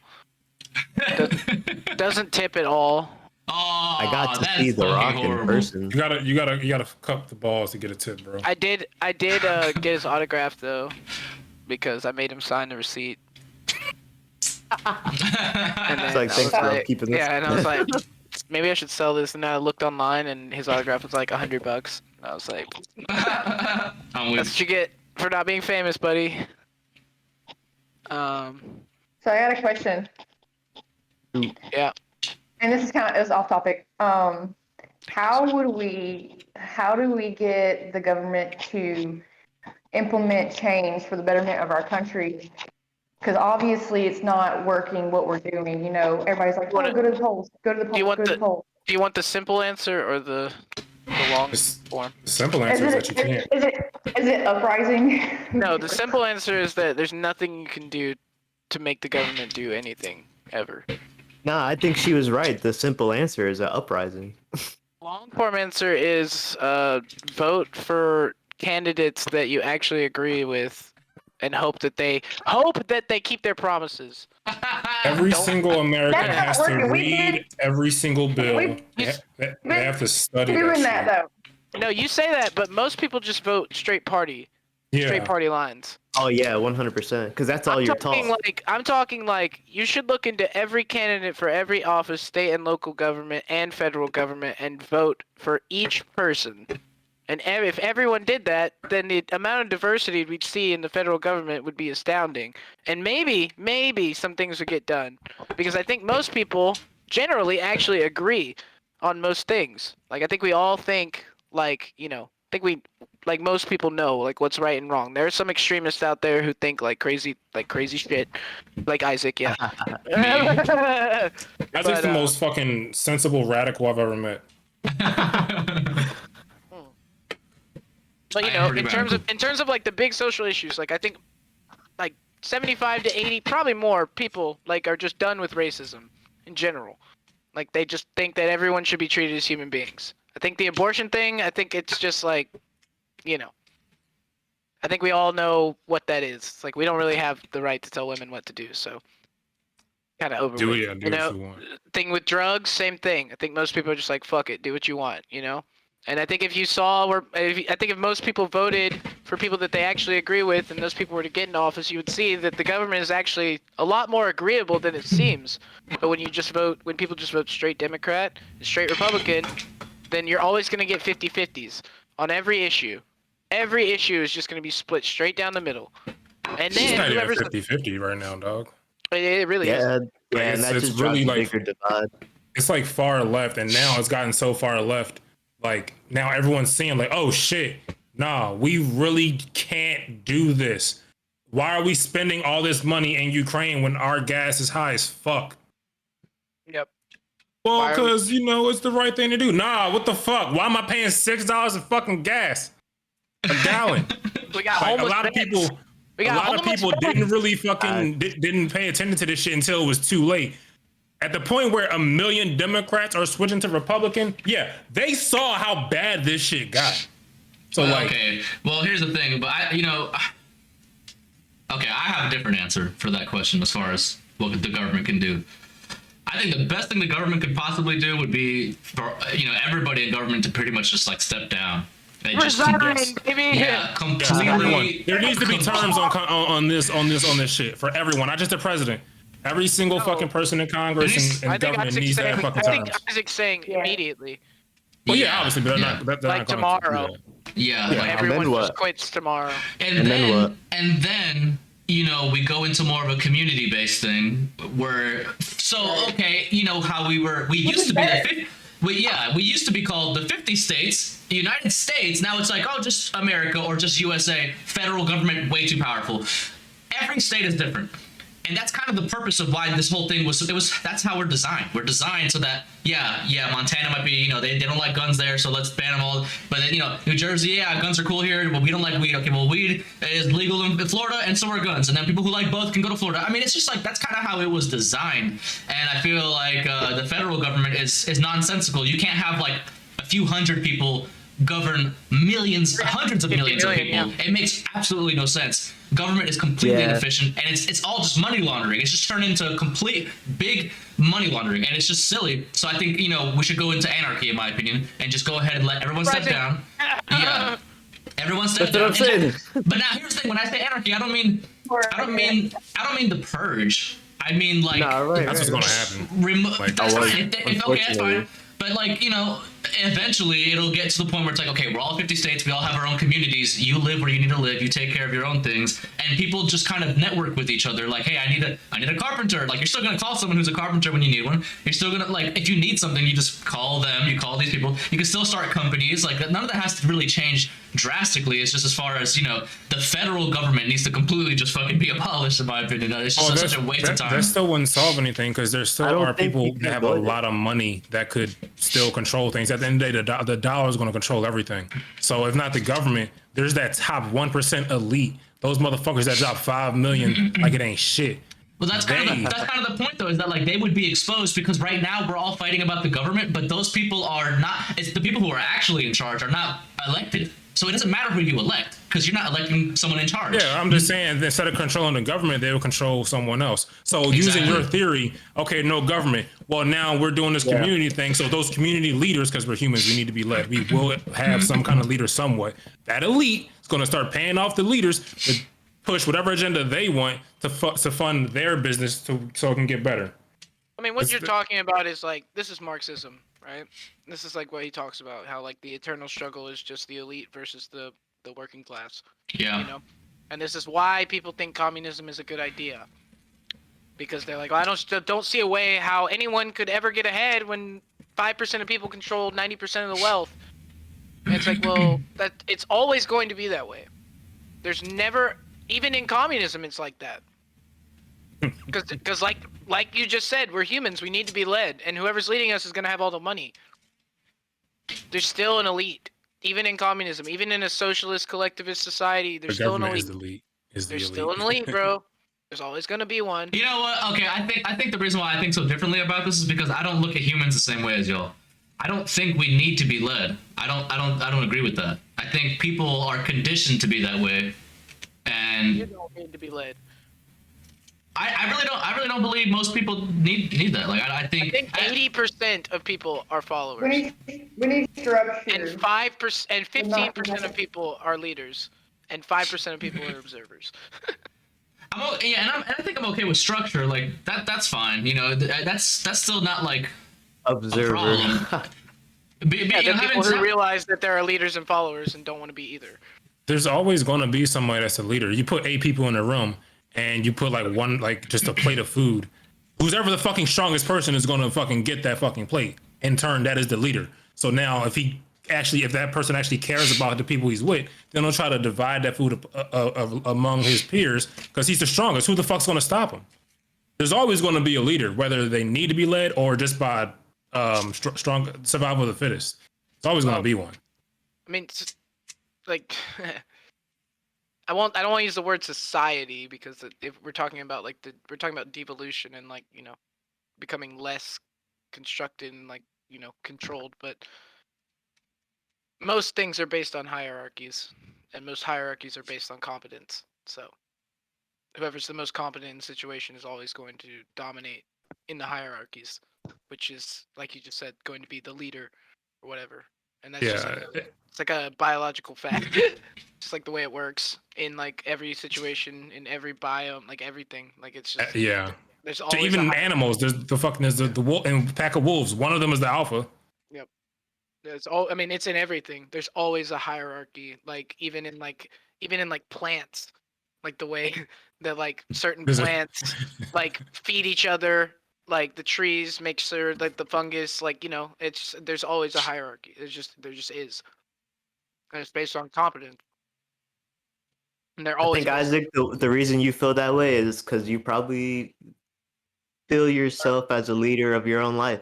So in that's what I was saying. I feel like you don't need to be led, and you're trying to, like, convince other people that they don't need to be led, and you are right.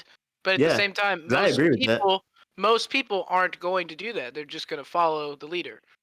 That's why I laughed at the observer comment, because that's how I feel. I'm just like, bro, I don't need you to tell me how I need to live, and I don't need to, like, follow someone else's way on how to live. This is how I want to live, and that's what I'm going to work for. Yep. I think people have been lied to. That's why they're like that. They're not like that because they can't be who they want or what they want.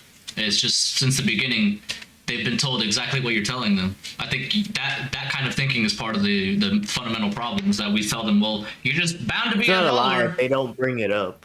They're just not acknowledging that anyone part is. of it. I don't think it is. You gotta work. I don't think it is that anyone is bound to be anything. I just think that people are. Yeah, it just happens. Yeah. The strongest and smartest person is just in charge. I just think people are different, and some people are stronger and smarter than other people. And so the people who are stronger and smarter are going to come out on top, just naturally. Yeah, you have the outliers like yourself Darwinism. and yeah, actually. But you have the outliers like yourself and I don't know the other black gentleman's name. What's your name, bro? What's your name on here? I don't know your name. Hugh. But Hugh. Okay. Like Isaac and Hugh here, who they don't need to be led. They have their own plans, and Hugh doesn't even fucking care. And but there are some others who they don't even know, like if they can't feed themselves, they have to rely on somebody to get them something. You know what I mean? Like it's more than that. It's more than that though. There are people out there, like I have coworkers. Like I have a specific coworker. He's a great worker. You know, he'd do anything you ask him to do. Like he's just keep his head down, do his work. But like ask him to make a list of something, give him any kind of responsibility, he's just, useless. And it's not because he's stupid. It's not because he's incapable. He's just not cut out for that. Right, but that's where the context comes in. I think context is very important. That's why I think that's why it doesn't make sense to say, some people need to be followers, because there's a lot of context. Because like Fox was saying, if there's a plate of food and the strongest guy in the room takes control of it, he can kind of lead the situation in that sense.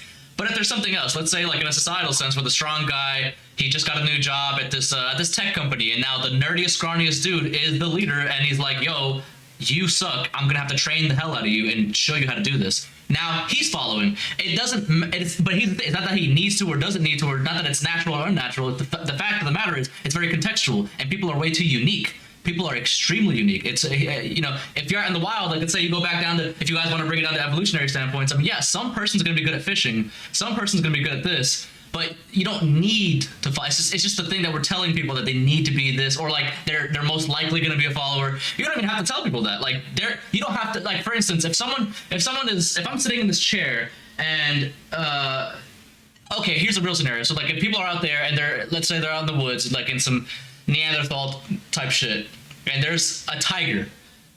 Who is the leader in that situation? If there's a tiger, the fuck kills that damn tiger?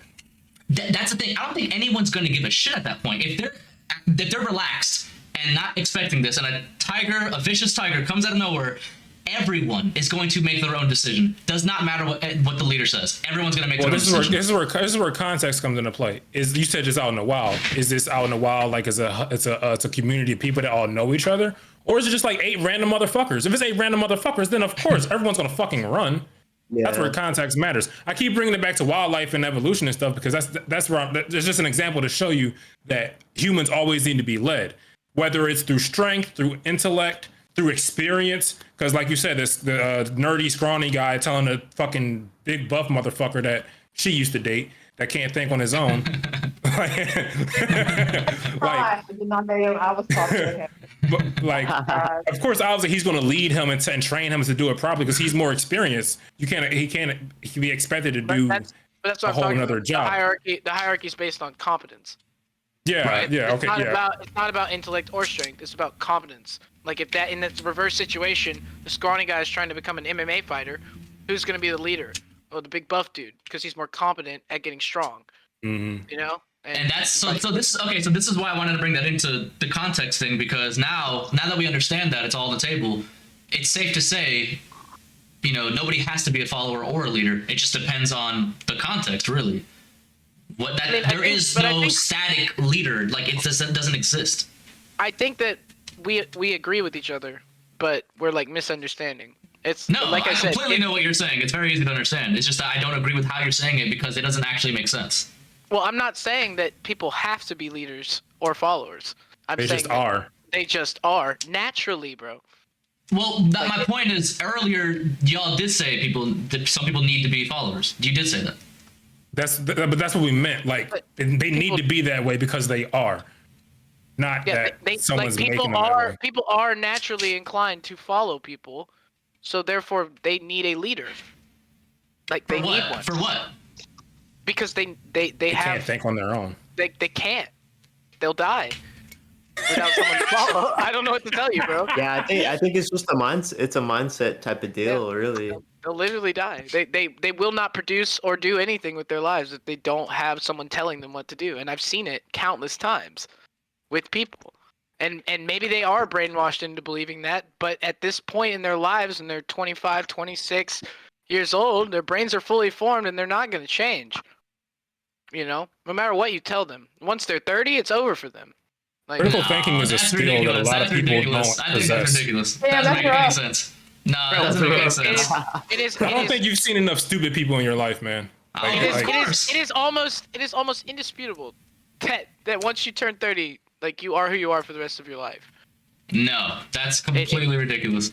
It's true. It is true that people can change, but it does not happen often. the way they can change, but the way they think won't change. Yeah, it does not happen very often, and that's why you Sure, see. it might not happen very often. Yeah, I can agree with that. That's what I'm saying. Like, most people are just who they are once they turn 30 for the rest of their life, bro. And if they're a leader, that's cool. If they're not, then they need someone to lead them for the rest of their life. I just think that's really bad programming. Like, that's just a lot of brainwashing. Like, yeah, everyone, you're pretty much stuck at 30, and like everyone's just gonna start believing it because you keep saying that. Like, if you really put more, It's based off science. It's what you grow up with. That's what. But it's based off science, though. It is. How? Because They've done studies. Yeah, they've done Like studies. Who's they? Statistically, it's literally statistically, like I said, like 80% of people just like need direction. For Let me see if what? I can find you. Let me see if I can find you a link. I see where this is going. Because that's what I'm saying. It's like Pull it up, Jamie. Here's the thing. We're Yeah, saying, no matter what, it's all context. No matter what, you can't my avoid point. the context. That's my point, though, and I think that's why it's important, because in context, if you're not taking anything into context, the situation doesn't make sense anymore, because there is no situation. Yeah. There's no follower or leader that doesn't. It's all Neither of these things exist. They're completely made up. But There are in things that context, you need to be a follower in. It's like you said, you want to learn something, you gotta follow and learn from whoever the fuck to learn this thing. Yo, Daddy Warlock. That's the point. It's just like You call him Mr. Daddy, and you will like it. Oh, Mr. like, Daddy. you can. I mean, I think we've had this conversation a bunch, though. It's like you could say that like these concepts are made up and they don't exist, so they're not real and they don't matter. But at the end of the day, like you just said, like if you want to learn something or get better at something, you're gonna have to accept a follower role at some point in your life. You're gonna have to follow somebody else's instructions to get better at something or improve or learn a skill or whatever it is that you're trying to do. You can't just do it by What would you say yourself. to the first person that invented it? What? That person's a leader. Then what? Who are they leading? Like, You're for instance, oh, he is muted. Yeah. Everyone else that learns how to make the thing that they invented. What we Just what we let talking all about? those people. We're talking talking about about, if people need to be led, or like if people are natural born leaders or followers. Nah, Isaac I would doesn't let- believe that. Like he believes people are programmed to just either be a leader or be a follower. So we're saying, me, Magic, and I think Hugh as well, are saying that some people just are followers. Like so in that instance, they I need think to the be led. majority. I think the majority of people are The followers. majority of people are natural followers. That's how we even prosper, bro. Like you can't have too many Indian chiefs, man. Too many people want to be chiefs, not fucking followers. Yeah, like Too many cooks in the kitchen. That's my favorite one. yeah, like nah, yeah, no, that's like you can't have too many leaders. Like that's chaos, bro. Shit, that's how wars start. But That's the even thing. before Is that, that, like well, what I was saying is that I think the context is what matters, because if you take context out, then there is no leader or follower anymore, because there is no situation. How can you lead there always gonna something be a that is? situation. You can't. I can't just say, all right, guys, I'm a leader now. Exactly. The first thing you're gonna ask me is, well, what do you lead? Situation. Well, I mean, there's always going to be a situation. When that situation does come up, like, have you ever played a video game? Like, No, what's a video game? No. Let me finish. You ever play like a team-based video game, man? And like some shit would hit the fan, and everybody looked to this one guy to see what to do. You know what I mean? Like, And who is it? Who do they look to? Oh, it's the guy that's doing the best. yeah, That's the strongest. That's the most fed. That has the most control of the map. Oh, because it's based on competence. I mean, it doesn't make them as a leader in a different situation, but I mean, in situations, people do look for a leader. I mean, it's not really anything wrong with that. And like, it's instinctual. It's instinctual. You're losing. You're in a bad situation. You're like, all right, who can help me here? oh, well, this guy's doing all right. I'm gonna This guy's got follow a him. 17 KD. Yo, Yeah, how I'm the gonna fuck do I shoot better? I'm gonna stick my ass to his ass and follow him around, and hopefully I'll do better. Yeah, and it doesn't make you less of a leader in another situation, but in this situation, you know, you look to my somebody as mindset's gonna leader. be like, yo, fuck that guy. Well, you're You got the outliers, obviously. Fuck you, Hugh. You got the outliers, but most people, goddamn it, That's are gonna the look point. are gonna look to the fucking general, or whoever the fuck it is. Yo, how the fuck can I get food? Oh, okay, that's how you do it. Oh, you can't do it? Cool. Well, I need to show everyone how to fucking do this shit. And That's just the most simplest terms. A perfect example of that is like most people, a lot of people actually just don't know how to fucking cook at home. They just, and if they do, what do? They buy some shit from the store and they follow the directions, bro. Yep. On the back of the box. The box is the leader. The box is the leader, so let me bro. ask you, like, so Isaac, let me And get more on your side. following directions. Let me get more on your side. So what kind of context do you mean, Isaac? Like, we're like what are you trying to say on your side? Like, I'm trying to Example he gave understand. is like if there's like 8 people in the woods and you know they're just chilling and a tiger comes, like who's let the him say it, leader in let him that say it. situation? Yeah, let him defend himself. All right, I'm gonna speak for myself. Hold on. Okay, so I don't need to be led if there's a poisonous snake underneath this chair. I'm just gonna jump. I'm just gonna go. And the reason why I get so like base fundamental is because that is a specific context where it doesn't actually matter who's around. The only thing that I'm putting my value of my life, I'm just like, okay, I don't have to be told to do that.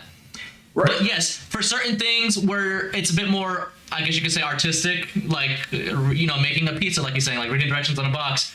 Yeah, it's okay. I'm not saying, and I'm not saying there's anything bad or good about being a leader or follower. I think my biggest point is that life is extremely fluid, and so is context and situations. And saying somebody is a leader without context doesn't really make a lot of sense. There is no just like, I'm just a natural leader, like of what? That's my next question is of what? What are you leading? Because I know for damn sure, that doesn't really make any sense. You're not just a leader. You don't believe in natural born leaders? Is that what you're saying? No. Like No, I agree with him. My point is, look, natural born leaders of what? You learn. Of what? That's what you learn. Of what? Yeah, what are you a leader of? Like I could teach a lot of people to work on the cars that I'm working on, but that's because I've learned how to do that really well. So now I could lead someone and replicating the same thing. I guarantee you, if every single mechanic died, somebody's gonna figure out how to fix this fucking car. It doesn't. No one has to tell him what to do. Someone will figure it out. It's not a game. This is not a job. But that's what I'm saying. Like that person that figures it out will immediately be identified as a leader. Yeah. Why? And everyone. What are they leading? What are they leading? What do you mean by leading is like leading is uplifting people who are below you, man. Being a leader is lifting people under you, helping them, teaching them, fucking guiding them. That's a leader. It's not like, iron fist, do what I say, leader. I mean, that's a dictator. But no, like a leader is supposed to like teach. They're supposed to lead. They're supposed to guide people to get to the same path that they're doing. So say in that situation, you have a mechanic, all the mechanics died. This one guy learned how to fix cars. Everyone's going to look to him to, hey, teach us how to do this car. So he's going to be a leader. Teach us how to fuck the car. Yeah. Teach us how to fuck the car. So I'm saying, like, so he's a leader at that point. I mean, it's just simple, plain like that. I mean, it's someone to start. So with that being said, then everyone is a leader. That's my point. That's my original point. My original point. That because here's the thing, y'all are trying to be really clever and it's cute, but let me be real here. You are trying to miss my point on purpose. My original point is that everybody is a leader. Every single person has that capability, but what is the context? Everybody is unique and everybody has a skill set that I don't know. Like there's some people out there who know something that I have no idea about, and I have to like you said, just like what Adam was saying, I have to be a follower for a second, but that means everybody's a leader. I actually believe in people. I disagree because some people legit can't think for themselves. Yeah, I was going to say I don't think there are literally people out there who do not think for themselves. But I think there have been conditions. That's my main point. Yeah, most people are conditioned to be that way. But that goes back to what I was just saying. Say I can't think for myself, but I work on cars very fucking well. But I can't think for myself. That person that can't think for himself has something that they could lead someone else in. They're gonna give, whether it's good or bad, they're gonna give someone else advice. Have you ever had bad teachers? Yeah, I was gonna say I don't believe that. They're giving you bad advice, but they're trying to lead you with bad advice. No, I mean, but then they're not leading you the right way. No one said it was a good lead, but they're leading you with shitty advice.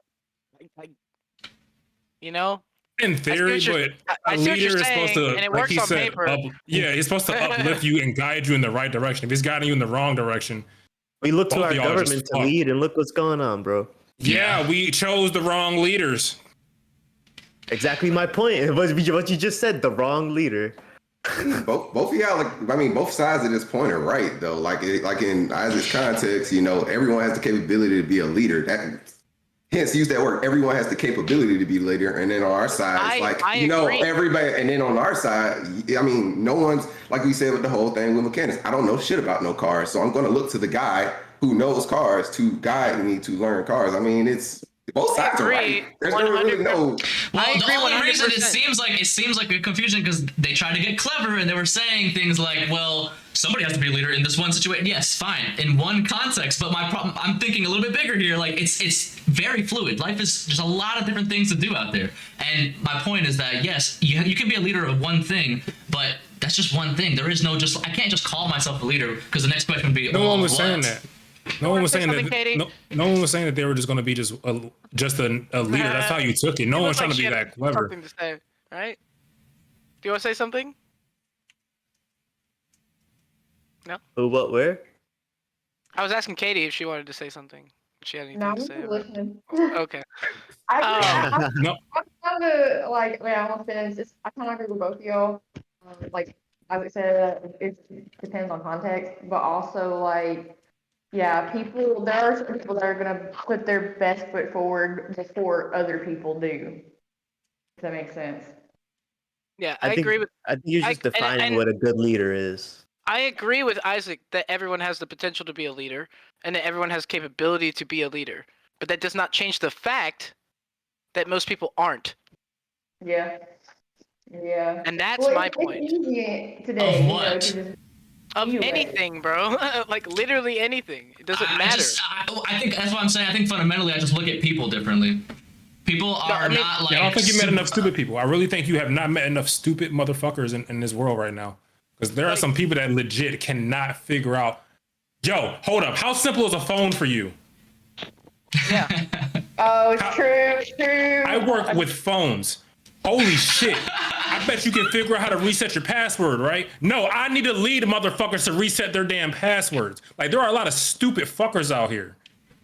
Like, I mean, it's kind of concerning. Like I said, I really do agree with this idea that, like, you know, in any situation, if you have knowledge applicable to it, you have the potential to lead someone in that situation. But it just doesn't happen very often. And the people that do it are usually people who are leaders in other things as well, because they're naturally inclined to be that way. And that is, it's like science, bro. Like it just plays out in every situation, like all the time. It's like 80% of people. And that's why 80%. That's why 20% of people end up doing 80% of the work in every profession. I think it has a natural willpower and what you're willing to put forward, because, like you said, not a lot of people are willing to do more than what they're required. Exactly. And they can slip to somebody else. That's a huge part of being a leader, is being willing to do what other people aren't willing to do. You know, and most people just aren't willing to do that.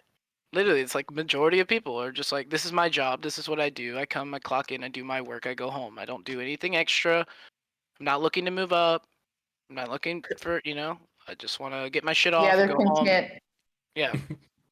Comfortable. And they're down to listen to whoever about whatever. And they believe anything anyone will tell them. And that goes into the conditioning too, which is probably a huge part of the reason why people believe that they don't have the capability to do anything or be like a leader of any situation, because they've been told that. But that's just because they believe everything that everyone tells them, because they're followers, because they're sheep. Isaac's not feeling none of this shit. I can see on his face. I'm trying to think about it. I'm like, you know, how would I think about it? And I was also thinking about, like, let's say like tribes, you know, because there's people who are more like you say, what Raheem was saying, like Indian chief type, like there can't be a bunch of them. You know, because I understand where in nature there's going to be some people who are followers and stuff like that. In that sense, where like there's like a chief typically, or like a CEO of a company. He's like the leader, and like I get all that, but I think everybody has that capability. I think I really have like a different view of people. For sure. Yeah, you're going off beliefs though. You're going off of just believing in people at that point, you know. Or so they like everyone else is kind of going off what they observe through life, and you're kind of sound like you're going off what you believe in people to be, kind of thing. Yeah, I'm just speaking from like a statistical standpoint, literally. Like most people just don't take. Well, I'll say observation. Right. I think, but here's the thing. What's the context of that? Because here's the thing. What are they not taking charge of? Do they even want to? And that gets really deep. But I mean, we can talk about don't even lead their we can talk about a company. We can talk about families, companies, and a kitchen. I mean, do you really want to be a leader of something that you don't want to be a leader of? Then you're not a leader. No, you don't be a leader. So like, how do we expect people to be? You know what I mean? Like, it just seems weird in context. It doesn't make sense to me. It's like, oh well, 80% of people are not being leaders. Well, duh, they're doing stuff they don't want to do. Well, that's fair. I'm actually thinking too black and white. I mean, no, he's right. I mean, that's fair. Like, that's just true. You don't want to manage a McDonald's if you hate your fucking job. You know what I mean? Like most people don't want to do their jobs. So it's like, of course they're not going to display leadership. Like, duh. Yeah. But I mean, like Raheem just said, like, what about your family?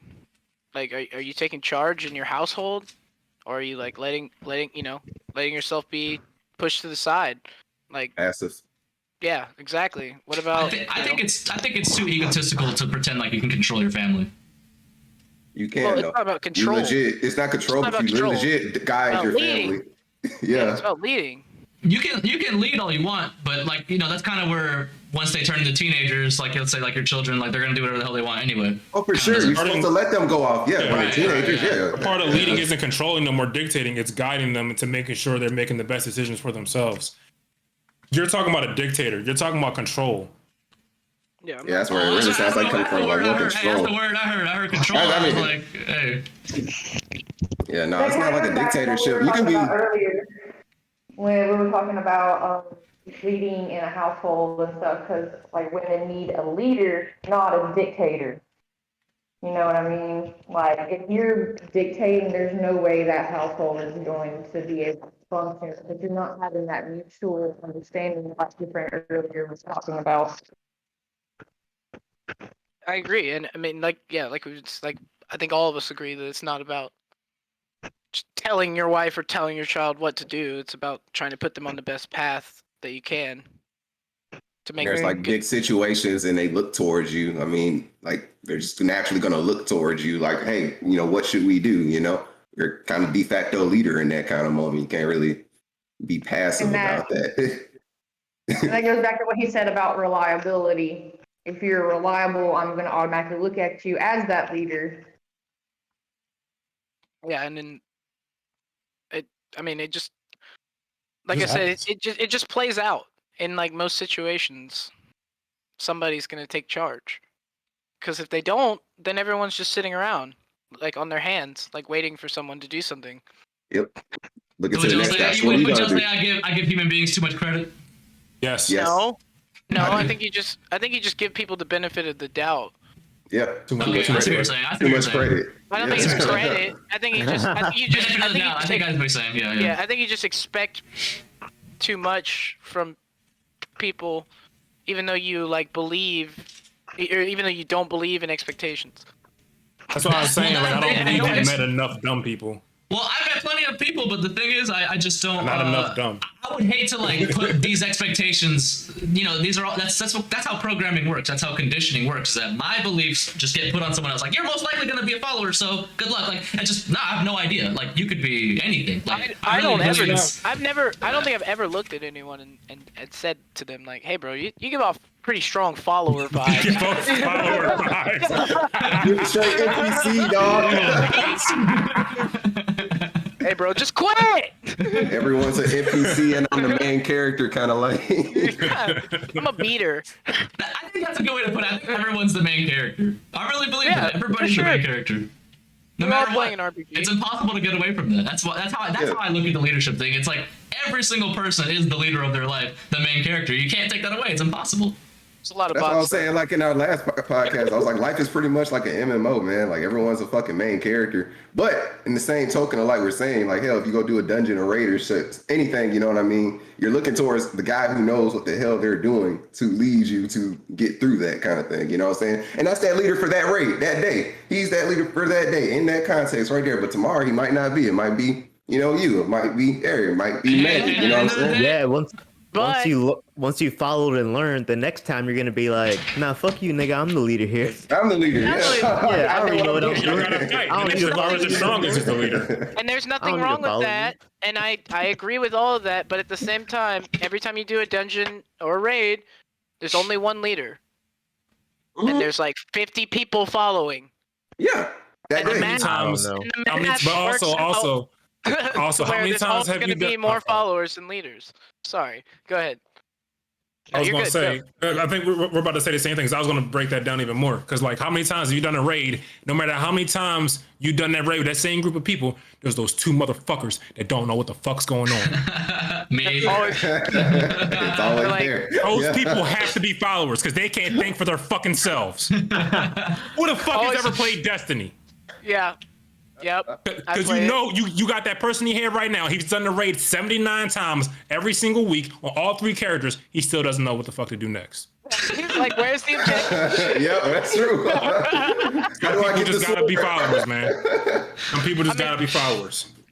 It's true, and I mean, like we said, I don't think it's about like people are born that way. I don't think it's about people like you tell people, hey, you're gonna follow me. You know, it's just like some people are more likely. Some people are more likely to take charge. I think Isaac is a natural leader. I don't agree with the natural. I think a lot of people in this chat are natural leaders. But I don't think natural though. I mean, there's nothing really natural. You don't become a leader unless you know what the fuck you're doing. You know what I'm saying? Yeah, that comes back to the competency thing you were saying earlier. Like I strongly agree with that. Competency and experience is what makes you a leader because when you're the fucking raid leader, using that example again, and no one else knows what to do. If you want to get through it, you got to tell them, all right, you're going to stand on this spot. You stand on that spot. He's going to DPS check. So you guys got to all shoot him at the same time because you're the only one who knows. So that's not natural. That's just straight experience and competency. Pretty much. I agree with the not natural. There's no natural leaders, natural followers. And in Isaac's point, there's context to that, but I can't really lead anybody. Like I could try to convince them, but they have to make the decision, which means they're still the leader. I have to hope that they lead themselves to follow me if they want to. Like that, there's no such thing. It's an ego thing. It's an ego thing. Yes. Yeah, I know what you're saying, and I it's get what you're saying. They have to make the decision. They're leading that decision, even if I do convince them. They're like, okay, I am gonna follow. But then they're following you. Yeah, but they're following you. I can't make the decision for them. The leadership thing is a delusion. Is my point. No, you kind of are making that decision in a sense for them. In a sense, like not for them. They could say, no, I don't feel like it. Like they don't think you like the terminology, bro. No, look, think about the situation with the food. Like with the people in the room and there's one plate of food and whoever grabs it is the leader now. Mm-hmm. Yeah, like you made the decision for those people that they have to follow you because there's one plate of food and you have it. They don't have a choice. It could be that one guy though. There could be that one guy who's like, you know what? There could be that one guy that's like, fuck it. You got the food. I don't want your fucking food. Fuck you. Hey, that guy's gonna fucking starve. That's Eric. Yeah, he's gonna starve. Yeah, he's gonna starve. Screw him. I mean, everyone's gonna starve, but hey. I'm gonna be like, yo, fuck you. Not the one who got the plate first. They're not starving. They're good. You know what? You know what? I'm gonna do that, but I'm also gonna like turn around and go back outside and look for my own food. I'm gonna be like, I don't need your food. Fuck you. That's cool. I'm gonna go look for my maybe food. That's an option, but I thought we're stuck in a room with one plate. That's of what food. I was saying. Yeah, you're not getting out. Then I'm fighting. I just think the quote unquote follower has to make the decision. One is gonna die, and the other one is the leader. I'll be like, that's my food. Fuck you. That's what I'm saying. Like, it's just and again, in that situation where you decide, no, I want the food. I'm gonna fight this guy. The guy who took the food put you in that situation. He made the decision for you, where you had to make the choice to like either fight for your food or listen to this guy. Well, that's whoever made the decision first. What if I made that decision first? Then I chose you're the that leader. other dude.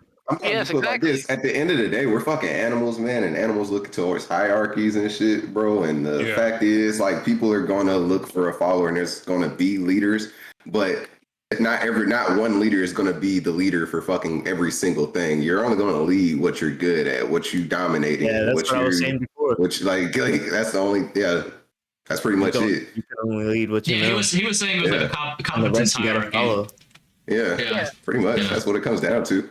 It's all, I still think the follower has to make the decision though. It's just like fundamentally. Yeah, they make a decision to shit every day. They make a decision to eat. They make a decision. Yeah, if you're gonna go down to decisions, everything you do in your life is a decision. I think leadership. So in that case, would you say it's somewhat of a delusion? No, because leadership. No, if you're telling people, if you don't, I think you're really stuck on the terminology. I think that's what's really causing your confusion here, because it's not that we're making anyone a follower. We're not telling them to follow us. If we are the most competent and they want the thing that they want, and we are most experienced in that thing, off of them they can't figure it out for themselves. Not because we told them they can't. They just can't. Well, hey man, just pick it up and put it in your mouth. That's how you eat. Yeah. We just led them to eat. That's leading. It's not dude, pick it up, put it in your mouth now, or I'll fucking beat your ass. Like, yeah, no, it's not like, hey, you should listen to me because I'm the only person in the world who knows how to eat. You know, it's I think they as see it's going you off eating that whole, and they don't know how, and they're like, well, I guess I'll copy that guy or ask him how he's doing that, and then they go up to you and they ask you, and you have become the leader. So I'm saying, like, Isaac, so what you're trying to say is like the whole age-old analogy of you can lead a horse to water, but you can't make him drink. You're kind of going off that kind of thing. Okay. Yes. It's age-old wisdom, but it's I guess age-old new wisdom. now. You're but here's the thing. But the thing that they're trying to say is that horseman never knew that fucking water was that oasis was right there unless you brought them there. You That's know what okay, I mean? but I mean, horses have lived before without human intervention. They'd be fine, You're taking this too literal. Holy fuck. It's an expression. It's an expression. Like it's an expression. So you're trying to say that basically there has to be it's basically what you're talking. I see what you're trying to say. So basically, there has to be a follower no matter what in every situation. Yes. Somebody's going to follow. It's gonna happen. Yeah, like it's not that everyone has to follow the leader, or that no one can be the leader, or that there can't be multiple leaders. It's just that they're going to be followers, and it's going to be the majority of people, because like people we said, only know what they know. Yeah, because they can't. Not everyone can just be a leader. Like there's too many leaders. Then that's how wars start. Like, a leader of what?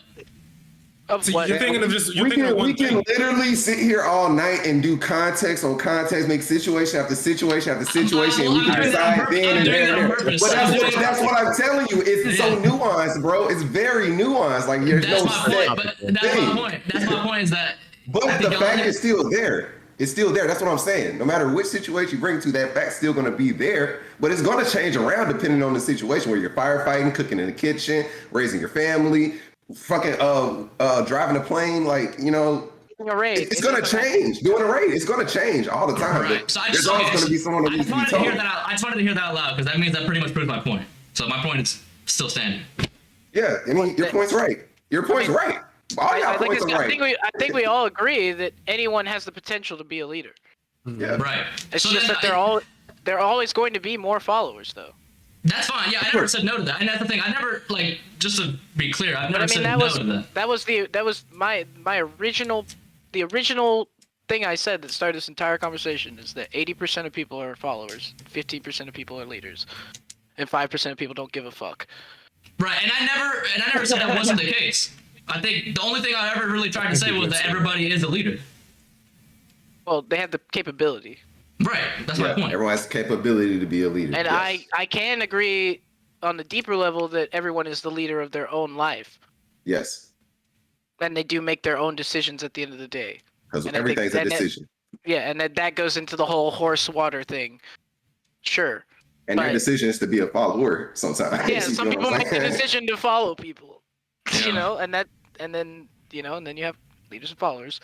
And that's just the way things work. And if they didn't work that way, though, like going back to the food in the room situation, if all 8 people decided they wanted the fucking food, then what happens? Everyone kills each other. All 8 those motherfuckers fighting. And whoever's the strongest is gonna fucking win it and get that food. And But what everyone I'm else gonna is gonna do, die. I'm gonna sit in the corner and wait till they all I'm like gonna kill each camp. other until there's one left, and I'll be like, "Yeah, you're dead now." Oh, they'll probably kill you just sitting there because you're a potential threat, dog. I mean, hey, if it comes to I'm that, then camping. I'm getting up and refighting. But I'm gonna be like, "Yeah, you guys figure that out, and I'll follow." What if it's like what if it's that 6'10", 305 motherfucker that's there standing there? Because you say that, but he's tired out, bro. If Shaq Nah, it don't work like that, bro. It don't work like that. He's 6'10". This ain't a movie, bro. It don't work like that. They don't get tired, especially in that situation. This is survival, dog. Right. He's like, The human body is Hunger Games to be hid. Dead. Man. Wait, say it one more time? I thought he's like the person that makes it at the end of the Hunger Games because he hid. Right. Oh, yeah. I'm Bro, gonna that's how be you up in this tree. Y'all catch me Hey, when that it's shit over, bro. That shit works in like Apex Legends. Shit. Yeah, bro. You hide in the middle of the circle. But to bring it full circle, man, I think from what I gathered coming in here, I think everyone's right. It's like it's kind of like there's a division in the same point.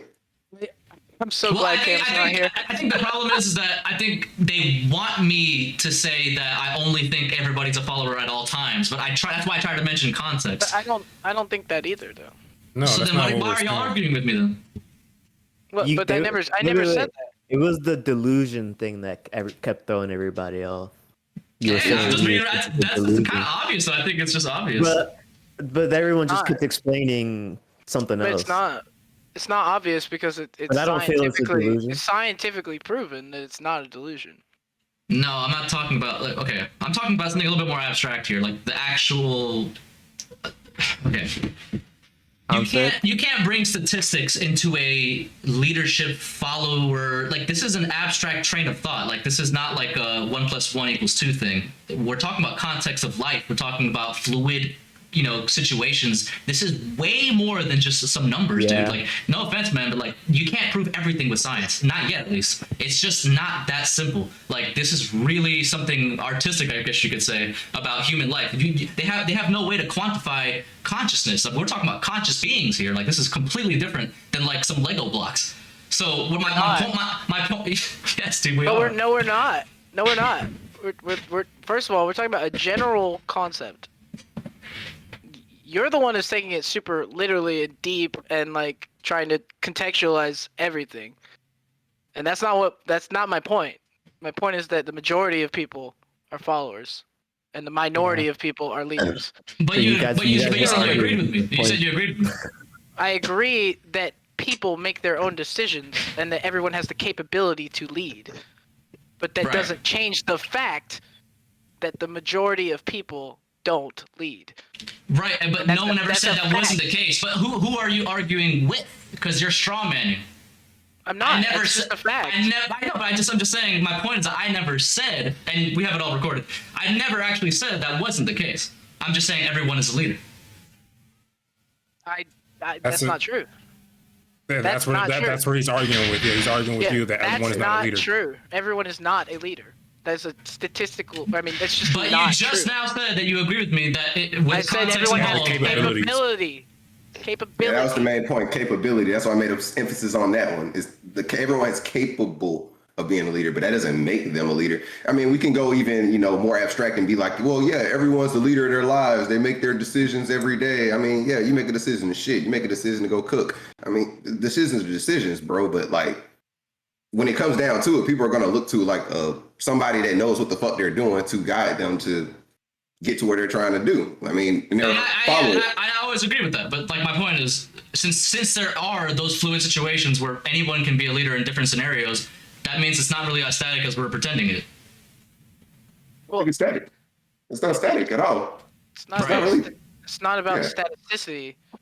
It's about the fact that even if people are capable of leading in their lives, and even if people are capable in certain situations of becoming leaders, when you look at it across time, in all situations, in all contexts, it plays out factually that most people aren't. They're just followers. And that was that's my whole point from the beginning of this entire segment, is that whether you believe that people can lead or do lead, most people don't. They just don't. And whether that's okay. Yeah, whether that and that's okay. Whether that's whether it's because we've been conditioned to believe that we can't do it, whether it's because people are stupid, whether it's because people are lazy, it doesn't matter. It's still the way it is. And the way it's always been. Forever. And ever and ever. And that's okay.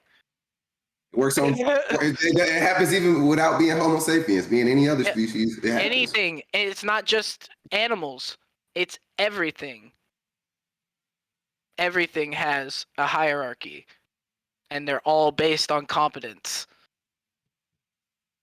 Everything. That I also think that a key characteristic of being a leader is somebody that is willing and to change, to make a new decision that somebody normally wouldn't make.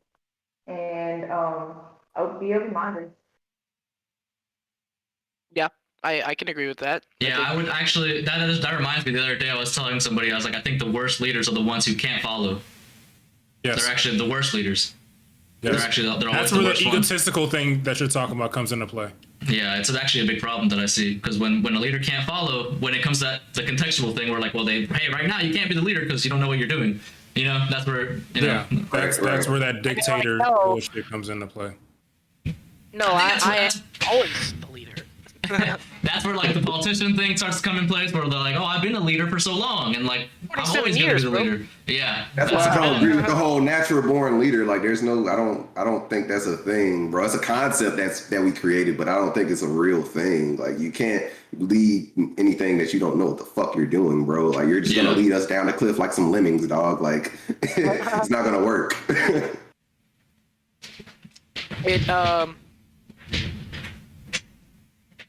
It doesn't change the fact that we are responsible for the situation that we put ourselves in politically. So we became apathetic with our choices and allowed them to tell us like what was right and wrong, and what we should and shouldn't fight for, what we should and shouldn't spend money on.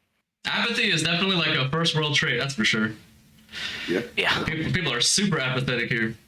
But in second world, third world countries and all that shit, they follow the leader and follower kind of thing to the T. Like, they have de facto leaders, they have de facto followers. Like, it's only over here in America or first world countries, I'll say. I ain't gonna say just America and stuff, where we have all these options and freedoms and yeah, pretty much you have freedoms and options. Privileges. Privileges. That's the word I'm looking for to, say and act the way we do. But in other places where it's way more down bad than this, they're looking at the big guy, the leader, the smartest guy. Hey, tell us how the fuck we're going to eat today. Hey, man, I had this conversation with somebody else. They said that before when I brought up the same stuff that we're talking about now. They were like, you know what? That sounds kind of like that would only work when I said like everyone can be a leader because everyone has like the capability and everything. They were like, well, that only works in places like America. They were like, if you go anywhere else, that kind of doesn't work. It's kind of like he basically said it was like a privilege thing, like where people can kind of all do what they want, but in like a lot of places just fucking giant famines and war and like slavery and like 100%. You're right. Like, I was like, that's a very good point. That was like probably the best argument I heard. I was like, God damn, that's a very privileged thinking, I guess. But I mean, it depends on the American, man. You can only be American. That's why there's the American dream. The American dream. What is the American dream? What's the American dream? Do whatever you want. Now that's complicated. Yeah, exactly. That's really what it comes down to. The American dream. You literally can do whatever you want to. Like when we had that conversation before, when Isaac was like, "Hey man, I'm making $15K and I'm happy as hell." I'm over here. I'm like, "Hey, I can't do $15K. I want to do it." We both have options. We both can be fucking happy in what the fuck we want to do. That's America. Like, you can make it either way you're trying to cut it, bro. That's the American dream. The American dream. It's the American dream for non-American countries. Either way, you can make it in America from the lowest end to the highest end. We all complain, but we're living real good compared to everyone outside this motherfucker, no matter what kind of position you're in. About freedom? What about That's why we talk about freedom. We have freedom. You are Wait, free. why did you put freedom in Free. quotes? Why'd you do that? Cause, bro, what are you talking about? We're free. No, we are free. Give me my tax money back. Oh, bro, shut up. Bro, I ain't free. bro. Hey, bro. Give me my Get tax you, money back. get you, but we need freedom's not that. free. But Oh, I get. it's not I free, but agree. you kind of need taxes, bro. I agree. And You do. The taxes are needed for the government. You to do need what the government taxes. needs to do. Like I hate him as much as the next guy, but like fundamentally, we need taxes, bro. we do need taxes, but we need taxes to go to the places that they're actually supposed to go to. Yeah. True, and I agree. And right now, they definitely don't. Yeah, but we air quotations make the choice. Oh my for our God, leaders. there's a baby. There's a baby. Hey. That is a baby. That's the I baby. love babies. That ain't the I am baby. going That's to my baby. prepare for bed. I have work tomorrow. I understand. It's 9 But o'clock. I enjoyed chatting with y'all. Yeah, anytime. Hey, thanks for stopping by. Appreciate it. Yeah, y'all have a good night. You too. Have a good one. Taxation is theft. Yes. Well, no. Taxation without representation is theft. There you go. I didn't sign up for it. Nope. Yeah, you It's did. it's your American right. It's your Yeah, right. unfortunately, It's in the it comes with Constitution. being in America. Constitution. That's unfortunate. Wait, is it really? Yes, it's the 21st or 20th Amendment. It says that Congress has the right to lay taxes on the American citizenry. The thing is, what's the man. alternative? What's the Yeah, that's alternative? what I want to know. Government- Whenever this the is brought government up, owns companies, they own companies, and then they monopolize America. And Yeah, you there know, isn't it's- an alternative. it's we're unfortunate. not going to live an but, anarchist you know, lifestyle. Like that's just not Yeah. happening. Like we're not going to live Well, like we that. could, but there'd still be taxes. Bro, my whole point is like humans are humans are not fundamentally good, dog. And we live in an anarchist life, dog. Like it's gonna be way more fucked than people idealistically look at it to be. Yeah. Bro. We live an anarchist Super. lifestyle. Like it's not gonna be idealistic. Oh, we're all doing our own things and everything's working perfect and everyone's cool with each other. No, we're fucking each other. Humans are evil, bro. If you ask me, that's my personal belief. Humans are not inherently good, dog. If you put us in, if you don't really have these laws or guidelines, all these different things, people are going to fuck you, dog. They're going to kill your family. They're going to fuck your shit, bro. Yeah, you're going to have people over there who's not going to care and want to do their own thing, live their best life, but that's not majority of people, especially when it comes down to survival and anarchist The kind of thing lifestyle. about that is the people who are like that, the people who are like, I don't want to kill anyone or get involved in any kind of like, turf wars. I just want to be over here doing my own thing. Yeah, you're the first person that's gonna get murdered. Murdered. Murdered. Straight they're up. They're gonna come in your shit and they're gonna be like, oh, you got a nice setup, bro. That's pretty cool. Yep. Give me all this shit. I'm over here reading it. Oh, you want to be passive? Cool, I got you. Let me come hang out with you. Take that shit off. I'm over here reading amendments, and then I just hear you're gonna die. Straight up. So I mean, like Eric said, man, what's the alternative, bro? Yeah, because we all can't be that true free that people say they want. The bro. alternative is what everyone hates more, and that's the government monopolizing the country. Yep. Now we're in a cyberpunk dystopia. And everyone would rather pay taxes than have that. Yeah. So Or a dictator. unfortunately, It's one or the other. unfortunately, that's It's how either it's gonna full roll. federal control or one guy calling all the shots, and that's extreme right and extreme left. Choice. Make your choices, or we could be in the Hey, I'm cool with center. that. You just don't need to take so much. Like, figure out how to budget. Oh, it's just If I gotta budget my shit, you could budget your shit. Bro, Fuck you, I make enough. I don't got a budget. That's Yeah, that's where the guys at the it's top is crazy. like, fuck you, I don't got a budget. Yeah. They're like, what are you talking about? It's America. Just make more money. We print that shit every day, baby. It's like, bro, I tried to make more money, and you took more taxes out. Oh God. That's real. That's real. That's where I have the problem. Yes. That's why I said. That's why I agree with Magic when he's like, we need representation. But I do think that taxes are a necessary evil, though. Like, I really don't see no alternative that, if you're being realistic, that's gonna work out for everybody, dog, and our infrastructure. Every revolution that's ever started in the past 250 years has been over taxation without representation. The French Revolution. Let me go call my history teacher real quick. The three French revolutions, the American Revolution, all started because they were charging ridiculous amounts of money and taxing ridiculous amounts on goods while we weren't getting any voice in government. So look, see that. And here we are again. Well, here we are again, 250 years later. No voice in government. Everyone's paying out the ass in taxes and goods. Oh yeah. Oh well, no. Look, I don't know if you remember a while ago. We know what that means. We know what that means. But you remember a while ago I asked if a civil war could be not possible but successful in today's age.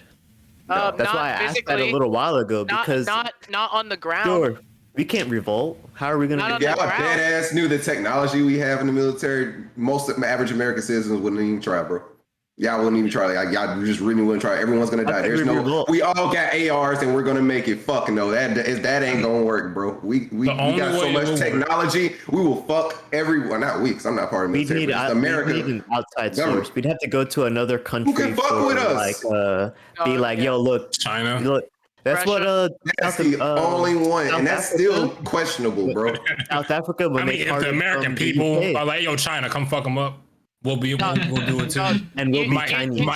They might take that bet, but no, the only way it could work for a revolt is like we just gotta go to fucking one of the bases that have like nuclear codes and shit, and ransack hold on. When they're not expecting it, and then it could work. But if it's like all out war right now, y'all are thinking way too hard about this, bro. Yeah, what else are we gonna do? What do y'all think? What do y'all think the active American standing military is as a whole? Like how many people? We don't need a lot of people. That's not the point of the military. We have technology now. We don't need a lot of people. No. What you mean, bro? If 80 million armed citizens. Oh, you don't get it, bro. I do. No, I do get it, bro. We can literally destroy all that. You can literally destroy all that. No, you can't. You know what a B-52 is? Okay, man. Oh, I know what a B-52 is, bro. It doesn't matter. Yes, they can. No, they can't. You can't stop 100 million. You can't stop 150 million people armed. You can't. It doesn't matter what kind of tech. It doesn't matter. People ain't trained. That's a big factor. They ain't trained. That's not true. How many of those 150 million armed are ex-vet, ex-military, ex-police? I'm an ex-military. I was in the Air Force. Or even active. So you're trained. No. I shot a gun one time in the military. Most people that go in the military don't shoot. That's a common misconception. Like majority of the people who join the military are not combat trained. Majority. Yeah. It's only a small few that are. The idea that nobody in America is trained is a little silly. Bro, they're not ready for that kind of large scale. Cops. Some cops are fat as fuck. They can't even run to get their damn donuts. You think that's trained? Oh, well, those people, no. But again... Look at the shit. Hold up. Look at the average American. Fat and out of shape. If you think that's trained? Just because they got an AR don't mean they gonna make it at the end of the day. There's power in numbers. There's power in numbers. It doesn't matter, man. Yeah, y'all just don't understand. And that's what technology's for, to put down the numbers. That's what we have our technology for. For massive people. To destroy y'all in one sweep. What are you getting? The more people they kill, the more people will rise.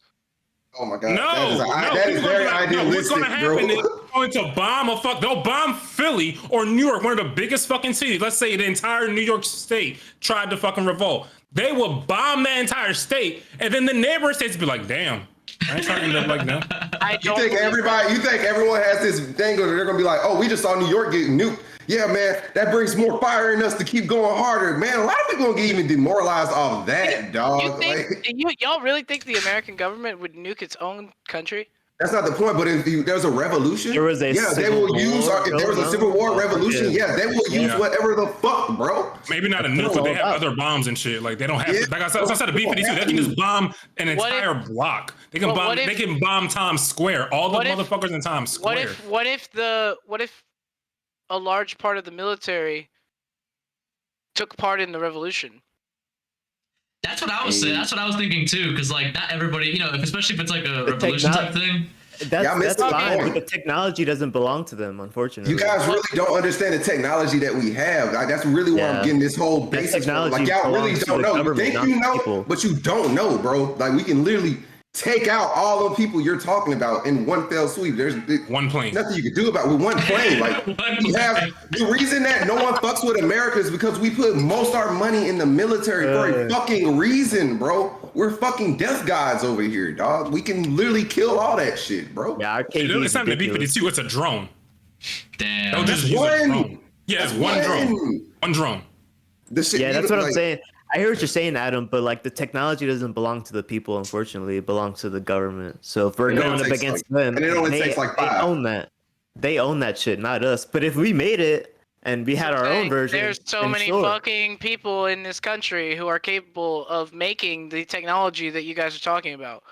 Do they have the funds? Do they have the resources? Do they have the infrastructure? Do they have? If you're talking about 80 to 100 million people, I promise you they can come up with the fucking money, bro. Bro, you're really believing in these people. Who are they gonna buy it from? You really believe in this whole 80 million are gonna be unified and doing and making resources together? 253 other fucking countries that hate America, bro. They're gonna buy it from China. How about they buy the $47 billion worth of military equipment that we left in Afghanistan from the Taliban, bro? You think that might be enough to stand up to the U.S. government? No, it won't, bro. You're missing. You really don't understand the weapons we have, bro. And it don't take 80 million people to manage these fucking systems, dog. It takes 5. All they need is 5. What's stopping some 5 randos from creating that system and managing y'all it remember? But you need the money. You need the resources. You need all right, so what? To crash you Wall need the Street. competency. So you need to do so much for this shit. So you need to do what the government does and find funding. And while they do it through taxes, we have to do a different method. So who's gonna lead this revolution, bro? Who's gonna lead this revolution? We gonna go full circle. We gonna go full circle. Who's gonna lead this shit? Me. I'm gonna say, I'm gonna give my speech. I'm gonna be like, all right, everybody do what you want. What else lead now? All of you guys can lead. You're all leaders. Everyone make your own factions, and we're all gonna be make it work. Yeah, go out there. And everyone's gonna fucking run away when the first bomb drops. Exactly. Like, bro, you're missing. Like, my main point is that you really don't understand the capabilities of our government, bro, and why we're in the position that we are today as Americans, bro. Our technology is insane, bro. But here's the thing, though. I'm still on Adam's side for one reason, though, is because there is a lot of space. A lot of space in America where they can't like find a lot of people, like everybody. Not a lot of people, everybody. And I don't think the people who are in charge want to completely blow everything up to you, because then they're kind of also blowing up their own place that they want to take charge of. I feel like they'd be kind of cognizant of that. Like they don't want to blow up every city and like completely demolish them to just for a revolt. You know what I mean? They wouldn't do that. I don't think they would. They will if they have to. You really think they would? Like, do you think they really it's serious enough? If it gets serious enough, why not? Put with down Germany. At that point, they would have to be losing. No, it's to prevent you. Let's say at 80 million, it's to prevent them doing the things that you're talking about. Oh, they're about to make all that equipment. They're about to make this. They're about to make that. Okay, yeah, we're gonna bomb that entire block over there so they can't make shit. Kind of like Japan all over again. Like, yeah, Japan, yeah. That's what you're saying. I see what you're saying. They could scare everybody into being like, "Do you see what we can do to you?" If I know I can drop a nuke on Alabama, if I know they can drop a nuke in Birmingham, dog, anytime and wipe us all the fuck out, bro. I'm really willing to bet a lot of people are gonna be like, okay, we're gonna chill out. We're just gonna chill right now because we can dead ass get nuked and not nah. What the fuck there's gonna be some asshole that's like, fuck that. Always gonna be an asshole. Y'all talking about that's this what he's saying. This shit happened like 2 years ago. They stormed the Capitol, bro. Bro, that wasn't shit compared to what you're talking about. What did they do for real? It doesn't matter. They did it, bro. It doesn't matter if they accomplished anything. The point is, people. If you're talking about a revolution, bro, that wasn't that serious, bro. If it was a real revolution, they would have shot the shit out of all the motherfuckers. If it was a nationwide crisis, they would have shot all the motherfuckers, bro. You really believing that they won't? Fuck those people. They would have shot the shit out of them. What are you talking about? Not with 300 Capitol Police officers, bro. They would have called in the National Guard. Oh, you're listening, bro. Like you're having. If you ever got 6 stars in GTA, they would do that shit.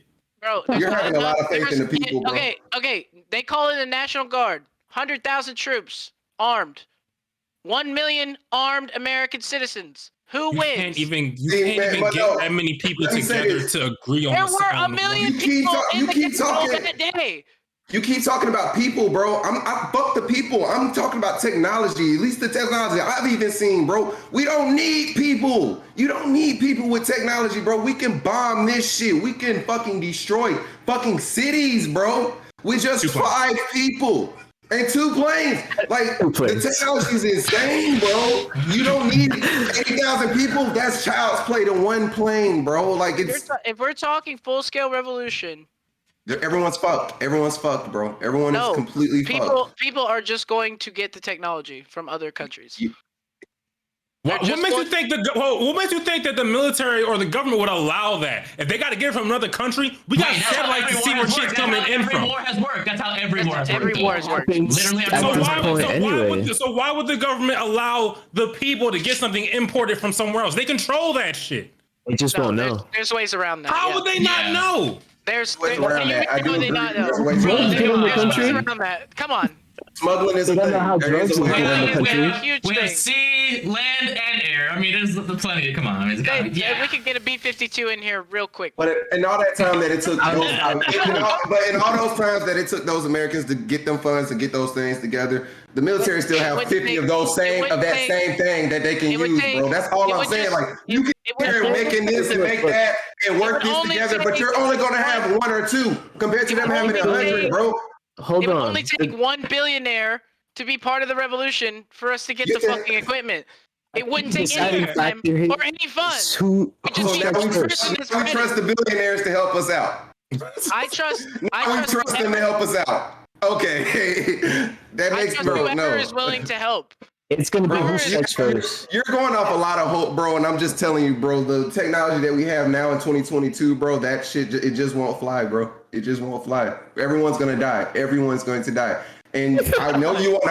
I know you want to hope that out of those 80 million people, there's going to be that fire in their heart to keep on going and keep on going. And no, bro, a lot of people are going to fucking die. Their family's going to die. Their friends going to die. Their pet dog's going to die, and they're going to get demoralized like a motherfucker before we even get that far, dog. You know what, Raheem?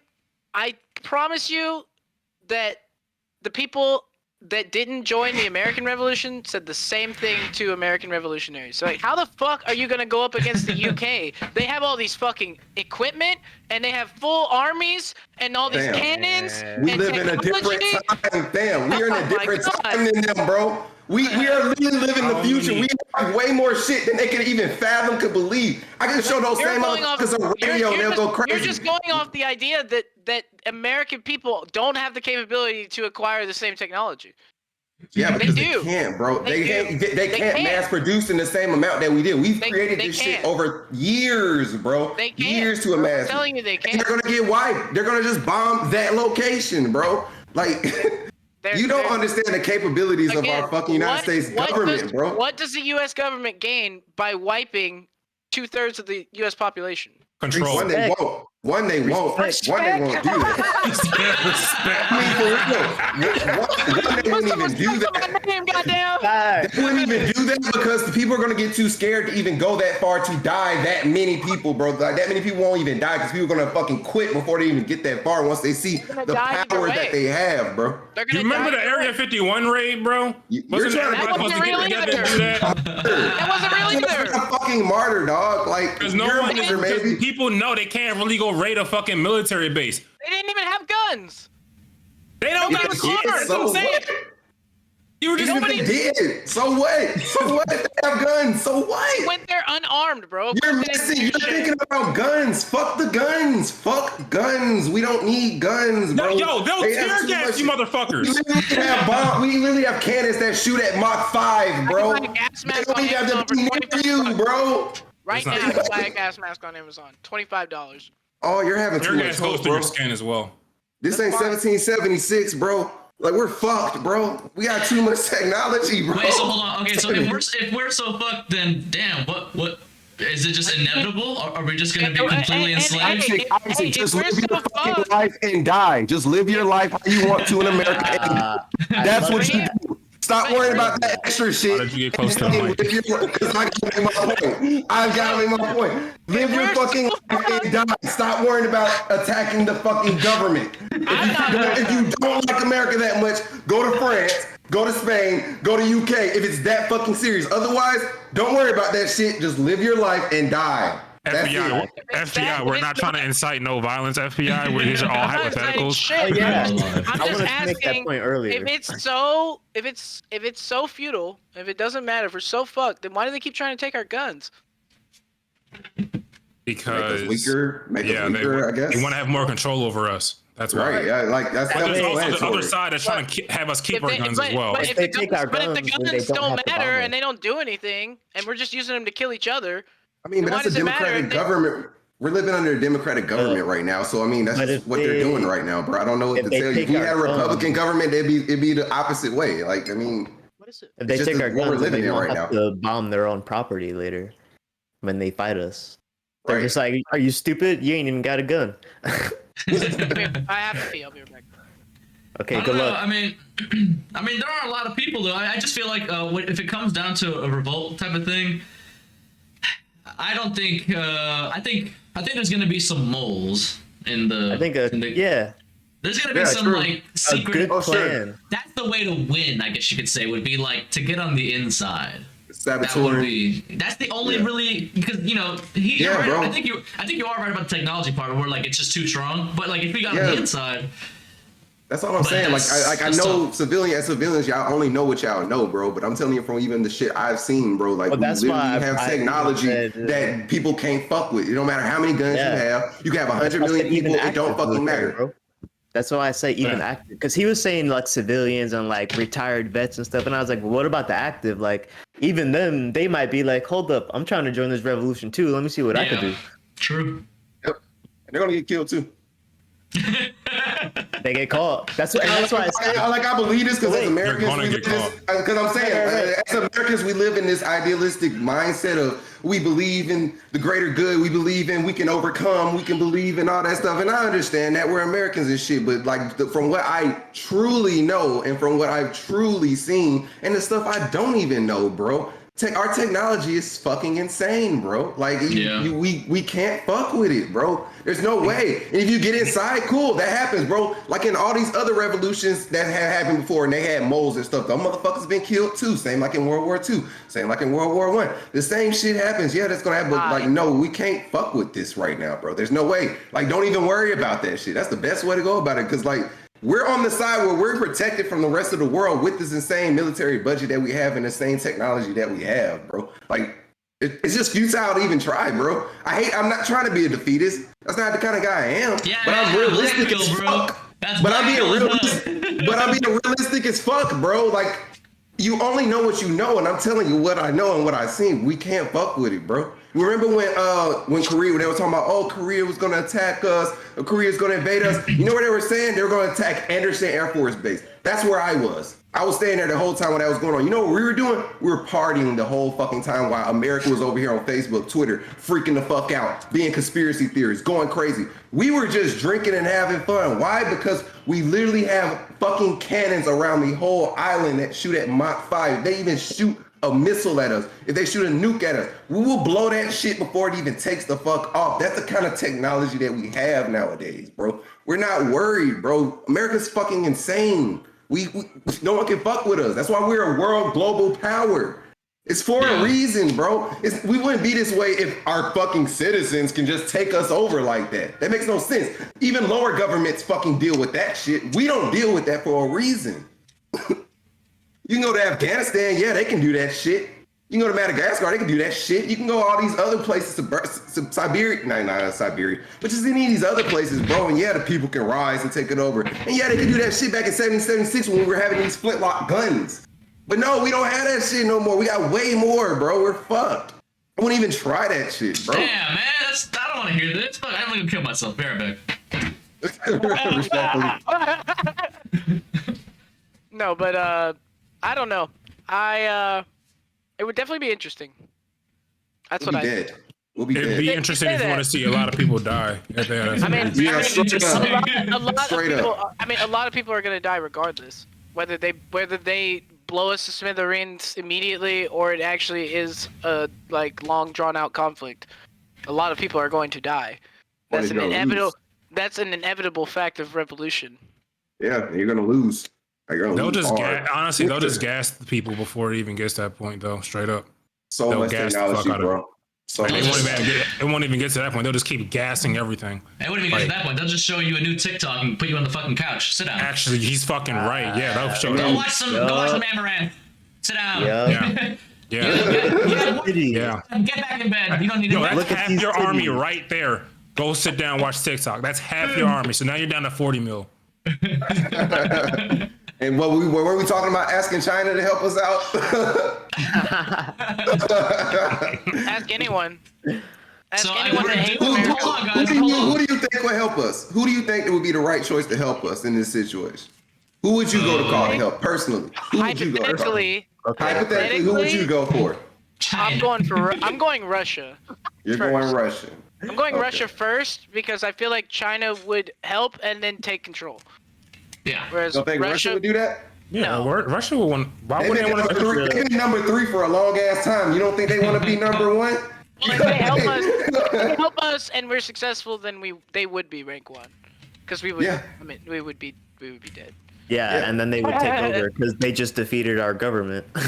So wait, so you're our citizens. Hold on, so you're basically saying though, like, if this is how serious the revolution would be, then like I don't even want to know what you think about World War III. You think we're just all dead? Yeah, we're all dead. As civilians, I'm telling y'all don't know. I respect the fact y'all don't fucking know. Y'all just don't know. We literally have technology to kill this shit. You think they didn't think about that? Y'all think y'all the only ones who thought about, oh yeah, we could do that, and they didn't think about that at all? Come on, be real. Come on, y'all. Like, be realistic. Like, it would have worked in 1776. This is not that time, bro. It's not, bro. Our technology is way more insane than they could even fathom back then, dog. Like, we was using guerrilla tactics. Imagine trying to use guerrilla tactics now when we have infrared. Here's some insight. Here's some perspective. Hiroshima was the first time, or like back then that was the first time anyone's seen a nuke. So now we have things that we don't even know about. Like he's saying, like we don't even know what the actual strongest weapon in the world is right now, because every military in the world is hiding their strongest weapon. That's what I'm telling you, bro. Like, so if you got that serious. Yes. You remember the AC-130 mission in Modern Warfare? Yeah. So imagine that mission, but like downtown New York. Oh my god. Exactly. That's what's gonna happen. That's what's gonna happen. 5 people. That's one. One plane, 5 people. You got now you're down to 20 million. Like I'm really feeling y'all in that idealistic view, but y'all looking at that from a very privileged American mindset, bro. Y'all really just don't know what y'all military is capable of while we're living the lifestyle we have. Like, it's literally because of our military budget. It's literally because of the power we have. It's literally why nobody will fucking fuck with our isolation ass, bro. It's serious. And that's why I asked the question, because I don't feel it's possible. I don't think. I mean, we are in a military. It's possible. Sorry, Eric speaking. Sorry. Say it again. You straight. That's what I said. I just don't feel modern day civil war would like go over too well. It'd be a lot of people dying and the government still coming out on top. I mean, I think it would heavily depend on how much of the government was willing to like engage in the revolution. You know, the Civil War was a straight split, and like literally half the government seceded from the Union as well. It wasn't just the civilians rising up. It was half of the government. Yeah, that left. Bro, we can't even agree on like the most simplest things as Americans. How the fuck can we get? We can't even say a man is a man and a woman is a woman. How the fuck can we get together for a whole revolution and agree on that? I don't think that's true though. I really don't believe that. I believe that the idea that Americans don't agree on anything is like propagated by like propaganda. Like they're pushing. It's propaganda, but it's also the people inside too. No, it's really not. Like, if you go out and talk to people about these issues, like, most people have pretty similar take. They're like, yeah, a man is a man and a woman is a woman. Like, I disagree. Most people, that's the people you put yourself around. No, most people, no. I talk to everyone I see about this kind of shit, bro. Because it But you ain't talk to the whole America, bro. and I you mean, talk to Alabama. You live in Alabama. You talk to people in Alabama. We are a very red ass take that state. to Cali. Bro, like we're in a very red ass state, bro. Jersey. Most people are gonna think the same. Take it to Jersey, take it to New York, take it to Connecticut, take it to That's Cali. I've been to all those places, bro, and they don't talk the same way we do. I disagree heavily. I don't just talk to people in Alabama, bro. We live in Okay, those 1, 2, 3, 5 people that you know out of state, bro. There's still more people that don't, bro. Most of us, we talk to people that we agree with, or not agree with, but we relate with. I'll say, goddamn, and no, bro. There's people who don't think the way you do, bro. A large amount. I'm not saying everyone thinks the same. I'm saying that in terms of the large issues, most people are on the same page, bro. Like in terms of like marijuana legalization. Wow, that's that one thing because everyone, yeah, of course, everyone likes weed. What do you mean? Everyone likes not weed. one thing. It's not that one thing. It's just like most everyone people agrees on weed, though. That's such a small one, bro. Like everyone agrees on weed. Like 80% plus of Americans want legalized marijuana. Like to be fair, you just said no one could. You can't get anyone to agree on anything. Yeah, that's what I'm saying. Most people think most people think the largest issues facing our country right now are inflation. Unfortunately, I think that's what you said. I'm just saying. Yeah, most people agree that inflation is a huge problem. Everything. I don't speak in totalities. I'm not a Sith, dog. I guess my point is, I think that the media is pushing division, and they're constantly trying to make people disagree about everything. That's why they're pushing the gender identity crap. That's why they're always race baiting. That's why they're always, trying to distract people with controversies and, subliminal message, whatever. It's all to try to make people fight about everything all the time so that you're not paying attention to the fact that our military could literally fuck us right now. But I would disagree and say that as humans, dog, we're meant for conflict. Like that's all we do. Even if you take away all this technology, media, and bullshit, and bring us to our basis form, we're still gonna have fucking conflict. That's just humans in general. Yeah, we're always gonna be having conflict. That is our nature. That is literally how we've even risen. You don't believe in unification over a common cause? No, I believe in us in our basis form. I talk to Fox about this all the time, bro. I don't look at it in society standards. I don't look at it in culture and all this different stuff. I always talk about us at our basis fucking form. That's why I say I don't. Humans at basic level cannot unify over a common cause? Yeah, they can. And they will also kill each other over that same thing too. Well, sure. Yes, that's what I'm talking about. There's always going to be conflict. That's my point. There's going to be, us as humans, we're going to always have conflict. You can't have unification where we all agree and everything's fine. And no, we'll get to that common. We'll make a common goal to attack this tribe because they're attacking us, and we're going to have 2 cities now. Now we have these 2 cities. Well, now we got this one guy who doesn't want to have this guy leader. I want to take over this city because I put in more work. So now we're going to fight about these 2 cities where we're always going to have conflict. We're humans, bro. That's our nature. Conflict comes after the conflict.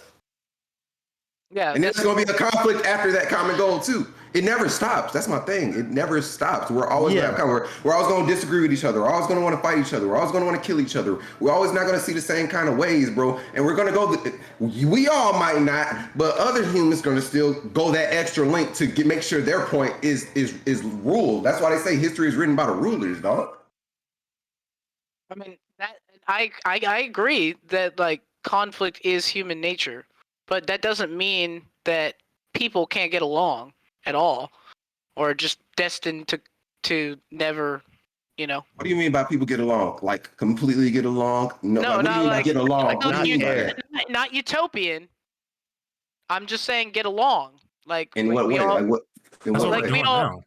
That's what we're doing. We're all getting along. We're like this. When we disagree with each other. We disagree, obviously, but it's we're fine. We're obviously not going to fight over this. We're not going to kill each other over this is all us, and we're talking over the internet. If we all didn't know each other and had this, I'm pretty sure somebody would get a little aggressive at some point, dog. That's and not to mention, he also said conflict. Like he doesn't mean just strictly fighting. Conflict is just disagreeing agendas and opinions and everything. That's conflict. Yes. So even in this conversation, this is conflict. What do you think, Isaac? Mr. Dreams? Thank you, Fox. That's really what I mean. Yeah, it's conflict. It's always going to be there. We're not always going to agree. Wait, what was the main point again about people getting along? We was talking about big dicks. Okay, I have a lot to say about that. Well, let me know. Let me know. No, let me know. I'm not gonna lie. Y'all kind of lost me there for a second. So I was the wrong person to chime I in. want to know Y'all- what you think. I want to know what you think about the idea that humans are conflictual by nature. Oh, well, like that's that we always have conflict, and that even if we unify over a common cause, that afterwards there's just going to be another problem. I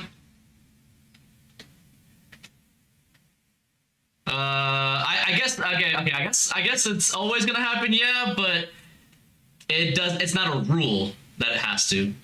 Like. Yeah, it's not a rule. It's a conditioning more than anything. Like we're all conditioned to be, having problems. It's just like it's not conditioned, bro. It's human nature. It's human nature at our basic form, bro. It's not fuck society, fuck culture, fuck all that. Everyone will have a disagreement on something. Those disagreements will cause conflicts. And everyone has different personalities. Agrees with everything of someone else. You know what? Fuck this, yo. Isaac, fight me. Magic, fight me right now. I had enough of this shit. That's what I'm saying. Right. That's different personalities in this conflict. We're all pretty intellectual and smart dudes. We can sit here and have an amicable conversation even though we disagree. But out of all of us 5, that's not the fucking majority. No, bro. Different personalities will mesh with these disagreements, bro. There's always gonna be conflict, whether it's physical, verbal, whatever. Humans, we're always gonna have conflict. There will never be a time where we don't have conflict, and we might not take it to that next level. The next guy will, bro. There's always gonna be conflict. Agree right now. Agree right now. Call me Death Gun, baby. I'll kill you through the screen. It's just a very idealistic view. Like a lot of these views are very idealistic, and there's a lot of hope in these views, bro. But it's not too grounded, man. I don't know. A lot of like life is really fucked more than like we like to admit, bro. Yeah, life I think that's what it comes simple. down to. Is that there's been times where people have lived an ideology, but why isn't it still around? Exactly. Like we can believe as much as we want to, but like I just go off my life and look at the world and from a realistic point of view. It's not really about what I believe or what I want it to be, but what has been shown and what keeps happening, bro. That's how I look at things, bro. And that's why I got to the point where I was like, humans are not inherently good. My friend Fox, he disagrees, but I don't really believe that, bro. Like people, when it comes down to it, especially when it comes down to survival or their family or someone that they cares about life or just anything, bro. I could throw out a lot of things, bro. People are gonna do what benefits them. You know what I'm saying? Or if they even have an idea that they are very strong about, you know what I'm saying? They're gonna go that way. That's why we have Trump supporters. That's why we have Biden supporters that are very staunch. We got people who are, I believe, like a lot of us are a little centered. We look at it way more openly and stuff on both sides and stuff, but as we all know, there's people who are far left. There are people who are far right, and no matter what the fuck you tell them, bro, they're gonna believe what they say, and they will die about that shit, dog. And that's just human nature, bro. I mean, it can be from the smallest things to the biggest things, but just all in all, like the world is hell. Yeah, I guess y'all can call me a doomer, but I don't see it as doomer, bro, because I literally look at life just as what it is, bro. People are just always gonna have conflict, regardless if it's about transgender rights, if it's about gay rights, if it's about black and white, if it's about fucking do you want pineapple on your pizza or not? It's gonna be conflict. Yeah. In the most basic form, people will somebody will kill somebody because you got a bigger dick than him. Straight up. We might think it's stupid. Next guy don't. He's gonna live by that shit. It's just how it is, bro. Walk around the street like, yo, pull your shit out. I'll kill a motherfucker because he got a thick, light-skinned baddie. That's true. I wonder. Especially in the anarchist lifestyle, and we're just walking around in the woods or in our broken society and shit, and I see Fox with a light-skinned baddie. I want that light-skinned baddie. I'm gonna shoot the shit out of him and take light-skinned baddie. The fuck he gonna do about it? Who's gonna stop me? When did I acquire one light-skinned baddie? I'm still looking. All right, so if you were a girl, if you were a woman, what's the first thing you would do? Find another woman. If I was a woman, I would really run everybody for their money. What the first thing you would do? Make an OnlyFans. Yeah, okay. That's a pretty common answer. Because it's real. That's so much money. And so many people just throwing money to it. It's a thriving business. That's the easiest thing, though. If there was no OnlyFans, you would go look for some rich nigga's dick to suck. I'm human. I'm gonna say the easiest route. What do you mean? That's the easiest route to guarantee myself to be straight. If I'm thinking long term, I'm gonna go look for a rich nigga's dick to suck, bro. That's why you get on OnlyFans. You're gonna find them on OnlyFans. Bro, when your shit get old and wrinkly, bro, ain't no one your monthly account, your shit you're getting every month is gonna decrease. You ain't gonna live that same life. Never said you're gonna do that forever, but I got homegirls that literally That's what I'm saying. they will show you their OnlyFans, bro, and they literally got millionaire niggas on their shit trying to hit them up. But this is the thing. This is what girls fuck up nowadays. They don't choose them. They don't really try to choose them. Me, coming from my man mindset, I'm gonna find that millionaire. Hey, what's up? Let's get our thing going. You could be old, wrinkly. I don't give a fuck. I'm finna slob on that dick. I don't give a fuck, bro. Like straight up. Like I'm finna go crazy, bro. I'm trying to get rich, bro. Like, what you mean? Somebody clip it. Like that's real, bro. Be real. You're a straight liar. If somebody offer you $5 million, if somebody offer me $5 million right now, look, hey, it is what it is. Wait. As a female, I do it as a dude. I don't fuck. It's $5 million, dog. What you mean? It's $5 million. You don't like him. He be old as shit, crinkly as shit. But he got realistically $500K. What you finna do? What you finna do? All right. Slide right on the old man. See, she don't want to say it because she knows. You don't know how to use your womaninity. You don't know how to use that shit. You're fucking up. Like that's what you would do. I think it would be nice to have 20 years old, but I cannot get behind that. I'm sorry. Fuck morals. Like, if I'm a girl, I'm dropping all morals. I'm dropping all ladylike shit. I'm finna get rich. This is a hard question because we're all. No, it's not. That ain't a hard question. No, that ain't hard. It is because we're all speaking with male brains. You said if I was a girl. Yeah, you asked me. But you'd have a girl brain. I don't know how that works. I'm a guy. Exactly. Well, then your whole question is mute. Then what's the point of even answering? Yeah, for real. But for you to say like, if I'm a girl with my millionaire mentality, it's like, well, you may not have that mentality if you're a female. You can't ask us what are we gonna do if we can't even use our brain. To say that. Think about what you're saying. At least think about what it would be like to be a woman. I can't think from a girl's brain because I'm a guy. Yeah. You can try. No, I can't. There's no. I can't think like a girl. I'm a guy. You can try. Titties. That's what I heard. Honestly, man, my answer was way more boring. Like I thought about it, and then they said some crazy shit. I was just gonna be like, I'd probably be doing this podcast or some shit. You will still win being a girl. No, man, you're a girl. You probably wouldn't do the podcast. You probably go sniff daisies or some shit. You don't know. She's gonna win, dog. Like no matter what, she's gonna win. Women generally have more self-respect than men. And that's the problem. I agree. That's the problem. But wait, why is that a problem? Yeah, because they can get rich. You're not using their assets. You're not assets. That's what I'm saying. I'm a believer in fucking getting the advantage and getting farther in life, bro. And if I have the opportunities that women had to get so fucking rich like they're doing right now, yeah, I'm gonna go hard on that shit. Why? Because fuck morals. Who really gives a fuck about that when you die and be like, man, yeah, he was aligned, lawful, good. Yeah, he was a pretty good guy. No one cares about that shit, bro. That was a rich motherfucker. That's what they're gonna say, bro. I'm gonna live my life like that. Look at Kim K.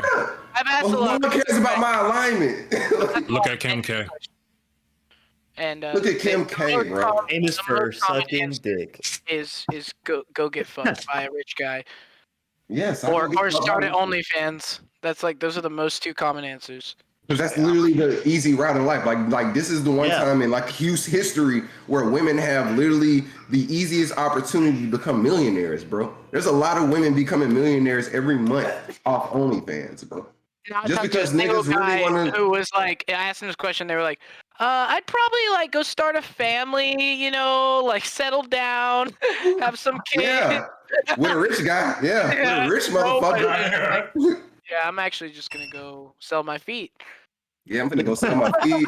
I'm finna do promos. I'm finna go crazy, bro. Yep. Like, fuck what my family say. Fuck what my friends think. I'm rich. I'm crying in my Bugatti with my fucking money, dog. Like, straight. God, you stupid as shit. My Gotti. Wiping $100 bills like, oh man. Oh, God. This sucks. Cry myself to sleep in my bed made of money. Oh, y'all say I'm a whore. Bro, go, bro. I don't care. You can't live like me, bro. A lot of people be hating, bro, because they can't live like people who are better than them, dog. And shit, be a hater, bro. Like, I'm living my best life. Oh, you shouldn't live like that. Who are you to tell me how to live my life? You're still broke over there, fucking barely making rent. I sell peaches in my feet, bro, and I'm in a high rise. Suck my dick. You can do the same thing. To be a girl, you can sell pictures of your feet. Man. I don't know, bro. Yeah, even guys can do it nowadays. You know how many guys fucking switch genders and then go make a OnlyFans, bro? Like, yo, this nigga is a guy doing it on TikTok. You don't even have to switch genders. You could just cosplay a girl. Yes. Be a trap dog and go crazy, bro. Like, go nutty, bro. Oh my god. Have y'all seen the TikTok of that guy? Hey, you just provided yourself with an answer to your situation. Me? Just go trap. Yeah, just go trap, bro. No, I want to be a programmer. So I made my right choice. I'm going down that route. Like, I want to be a coder. Like, then if you were, I'll still make good money. I'm good. If you were a female, then you'd still be trying to be a programmer. Oh yeah, for sure. Yeah, I'll be a programmer and I'll sell OnlyFans. But the programmer's gonna come second. Alright, the roles is gonna be reversed. Yeah, it's gonna be switch. I'm gonna be OnlyFans first, and then I'll program on the side. But no one's gonna give a fuck about that. I'll tell my rich guy, hey, I can code you a website, sir. Hey, shut the fuck up. Something to be okay. I mean, for real, bro. Like, no one's gonna care. How many times? Let me ask you. How many times do you, as a man, care about another girl, what she's doing, as far as her career and what she's doing? Oh God, this conversation. I'm being real. Like, how many times do any of y'all like really care? Like, for real?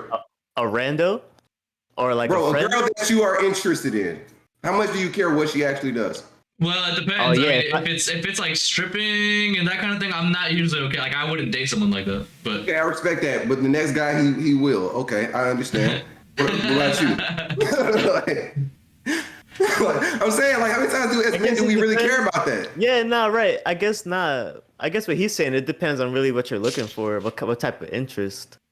Well, other than stripping and being a hooker, dog. No, I'm saying all these hundreds of jobs that in the world. I wouldn't give a shit about anything else. Is of what you're pursuing out of talking to this chick. Are you just trying to fuck, or are you looking for a girl? I'm a guy. I'm always trying to fuck. What do you mean? All right then. So if you're just looking to fuck, then I don't give a shit. No, I can make a relationship with her too. That's cool. But like, I'm trying to fuck. Like, I'm always trying to fuck. That's where the thing is different though for Isaac. I feel. Okay. He's saying if you're looking at it a little deeper, like yo, if I'm trying to make you my girl, like I'm not really fucking with that. That's what I thought.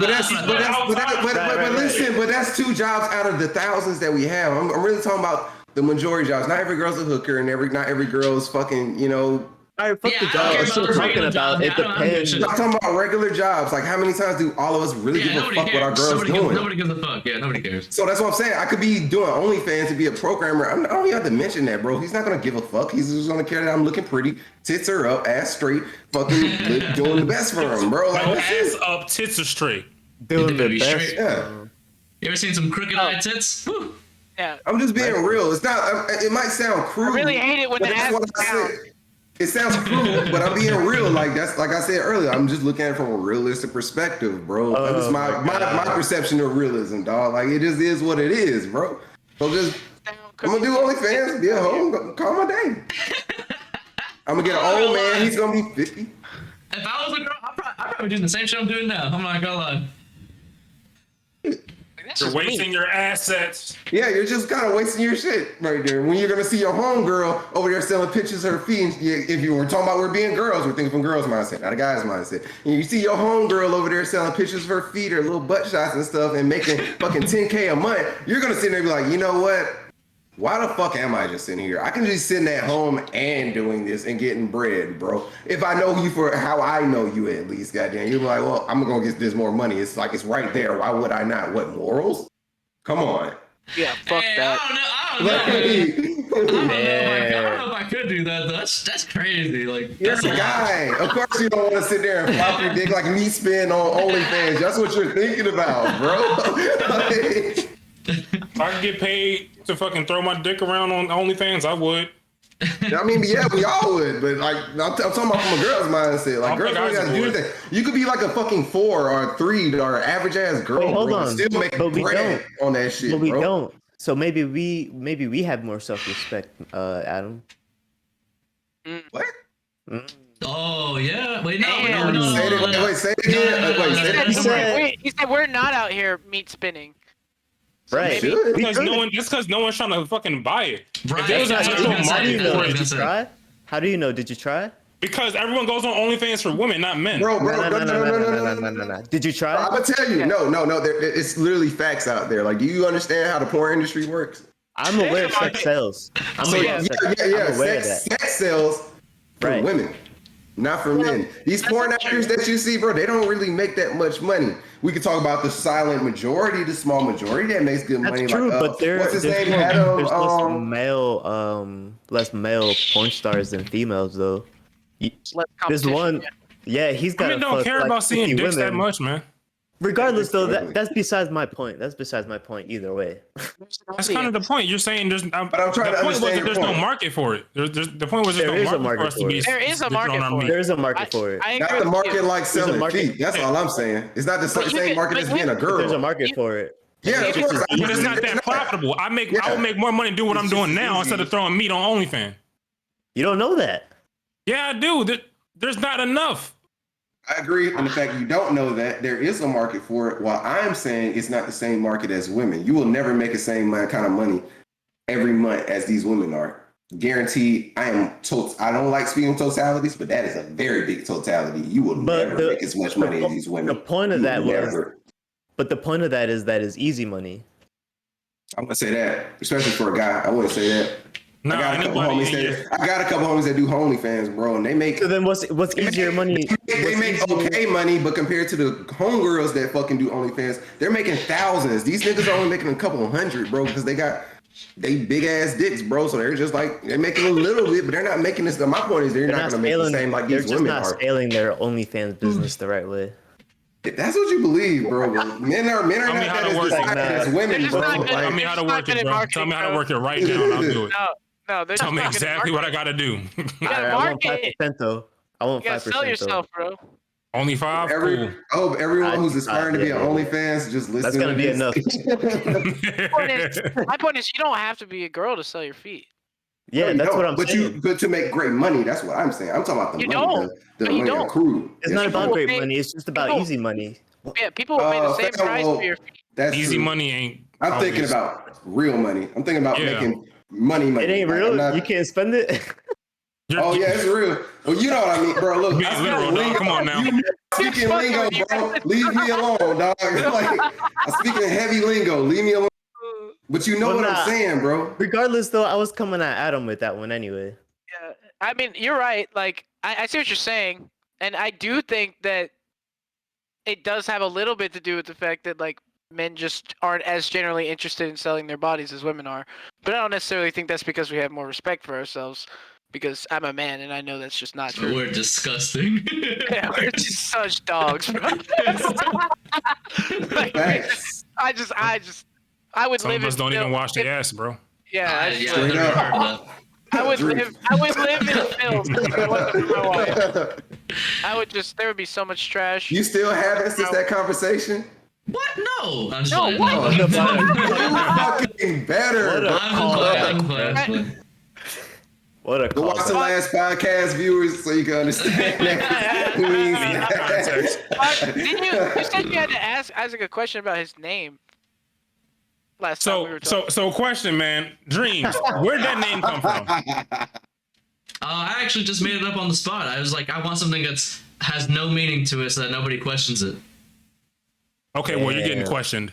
That's you're getting questioned. Actually, that suck. Holy shit. Yeah, so that already failed. So, damn. But see, I just thought it was funny that your name's Dreams, and you always say like you have no dreams or you have no. Yeah, I don't really dream. Very rarely, like it's like very rare. never dreamed. I have none. No aspirations, no goals. And we all smoke, so I know we all don't dream like that. I think that's why. But even then, I quit recently, and they haven't really been coming back like they did before. One time I quit like years ago, but I'm waiting for it. I don't know. But like, here's the thing. How long ago did you quit?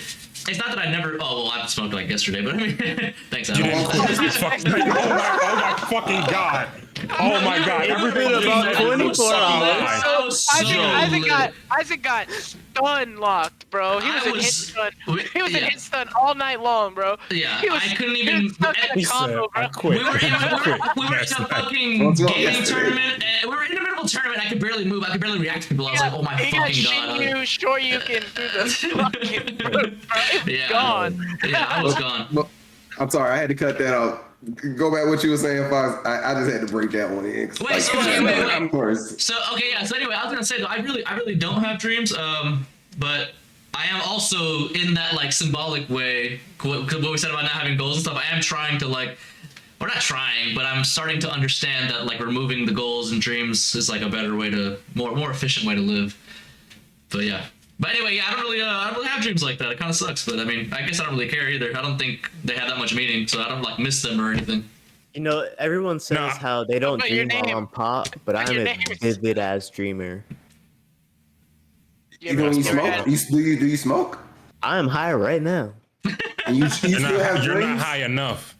Bro, scientifically, I'm just saying that's kind of weird that you're having I know someone dreams. else that dreams. I mean, that. Kelsey dreams all the time, and she smokes. I agree with you, really? but again, I'm a vivid ass dreamer. Oh, that's weird. Yeah, anomalies are a thing, though. So hey. I don't dream every night, but I. He already said he's that fucking anomaly. Straight up, yeah, anomalies exist. Cool. I just don't do it very often. But when I do dream, it is fucking vivid. The only time I dream is when I have to take a break because I'm trying to get a new job or something else. That's the only time I dream because I stopped. You know what I'm saying? Yeah. They come rushing back, vivid as hell. That so yeah. I know when I was smoking, I wasn't dreaming at all. I smoked every single day for 2 fucking years. Didn't have a single fucking dream. I think that's why. That's why I don't dream for real. So it kind of sucks. Yeah. But it's whatever. Science, I mean, that's my name. Really blocked it. I thought it was a cool producer name. I was like, sure, why not? You should change the name, man. No dreams. I'll call it No Dreams. No Dreams. Yeah, I think that works. That would be different, though. That would be just sleep. That's it. Sleep. Sleep. That's it. I sleep good. Okay. Yeah. Nothing's fucking better. Fucking 4 Z's. Damn. I got the best sleep when I was smoked. That shit was great. Yeah. Oh yeah. I've been like Magic lately, dog. Get a drink and that shit knocks your ass that motherfucker Magic be high as shit, yo. His eyes be so fucking. Yes, your eyes be low as shit. He be gone. Like, He be gone, bro. Yeah, after last week's podcast, we were just chilling in Discord, and like I was just talking, and he was like, "Bro, open your goddamn eye." I already know the face Magic Man. He's probably like, yes. We'll say though, even when he's that fried, the dude is crazy, bro. Because he literally sat there for 3 hours and taught me Magic, bro. Yeah, I learned a lot that night, bro. That game is fucking dope, bro. But he was his eyes was barely open. One of my favorite things no matter how lit he is, he'll go into detail about anything and like be like on point. I'm like, yo, like he's got really good memory. Yeah, I can see that. God, I'm so fucking high last night, bro. It was unbelievable how fucked up I was. We had a little extra party. Yeah, my homie brought the white lightning to the tournament, and I had just like opened my bottle of bourbon. I took like 3 shots and smoked like this whole joint, and then I hit that shit, bro. Holy fuck! I was like, I haven't done that shit since like New Orleans, which was like a year ago, and I was just wow. Wow, I got 3rd at the tournament. I beat the best player in winners, just jacked out of my mind. Motherfuckers really just bring crack to a Smash tournament. That's crazy. Bro, the melee players are a whole different breed. Clearly. So degenerate. They're so crazy. I wasn't saying that was a problem. I was just saying that that's crazy to me, bro. You know what? All you druggies are making it terrible, all right? That's why I said white lightning, so I can't get incriminated by this guy when he fucking. I know what that shit is. You think doesn't I matter. ain't You never heard can't the use it lingo? against me in a court of The hell law, I baby. can't. The hell I can't. You're the one that said crack, okay? I don't smoke You crack. admitted to it. I don't smoke crack. I sell Smokes it. white lightning. Hey boys, we found a supplier. Let's go. Ladies and You're gentlemen, gonna take a picture of that one little dime bag. Everyone's posted up together for that one dime bag on the table. Hey, it was like you said, I should be undercover because he just told me he sells it. Like I don't even got to do nothing. Like he just tell me. Because you fucking look like you got Black Forces energy. If y'all ever seen him in real life, he looks like he got straight Black Forces energy, dog. I'm like, man, your ass need to be a fucking undercover, bro. Because he could just sit there, dog, and just everyone will just be talking and shit, telling them everything.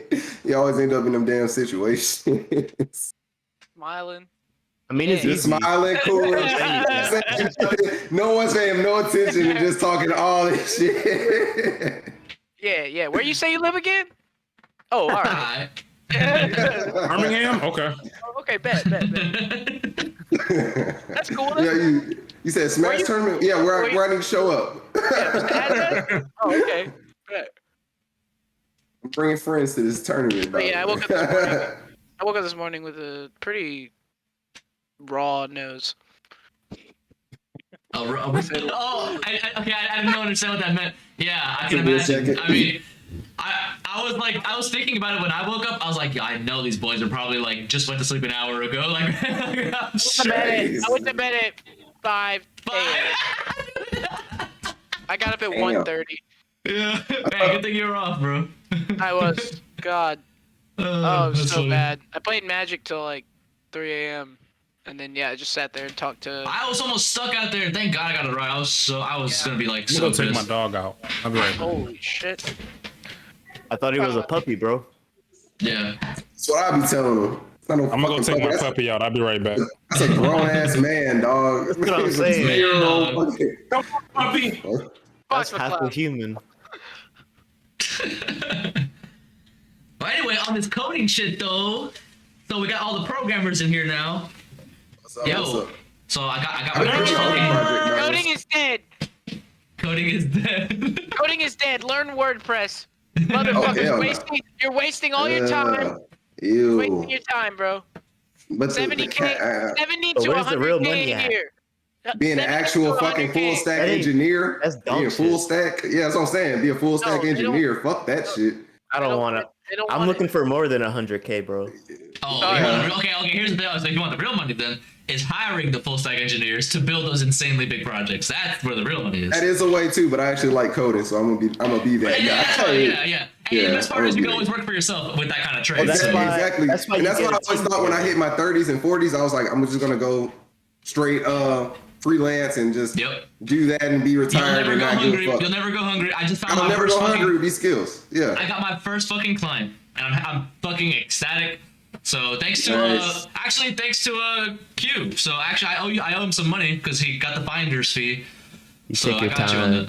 I got you on that. I ain't gonna forget, bro. That was my first. Don't forget about me. Whoa, I ain't gonna forget either, bro. Don't get me wrong. Don't worry about it. I need my 5%. It'll be like 5 years later. Like, hey, you still taking your time? What's up, man? 5 years. That's a long time. I'm the kind of person I am. I'll wait till your deathbed. Damn. I'll be like, yo, before you go, you think you can like slide me that money? And he's gonna show up to the funeral. He was a great man, but he did forget.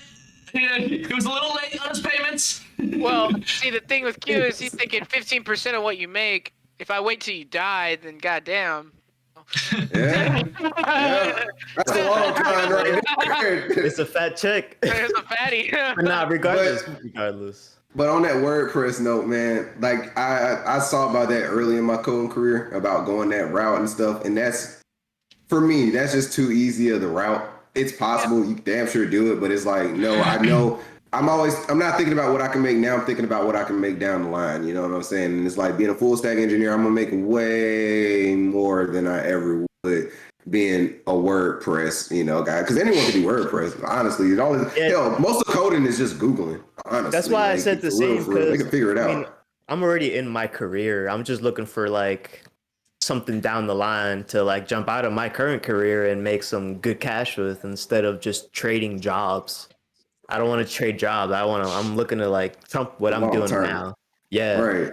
And like I could take what I'm doing to 6-figure income already, but like fuck that 6-figure. I'm trying to go past that. You know what I'm saying? 70K is literally what I'm just projecting to kind of start out with. 70K. That's just my starting point. But that's my aspiration, you know what I'm saying? My aspiration is to get up to the 100K, 150K, 200K, 300K. You know what I'm saying? Like, I don't care about working for somebody. I'm not a business guy. My wife is. I'm not really much of a business guy. I don't care about working for somebody. As long as you fucking pay me, I don't give a fuck, bro.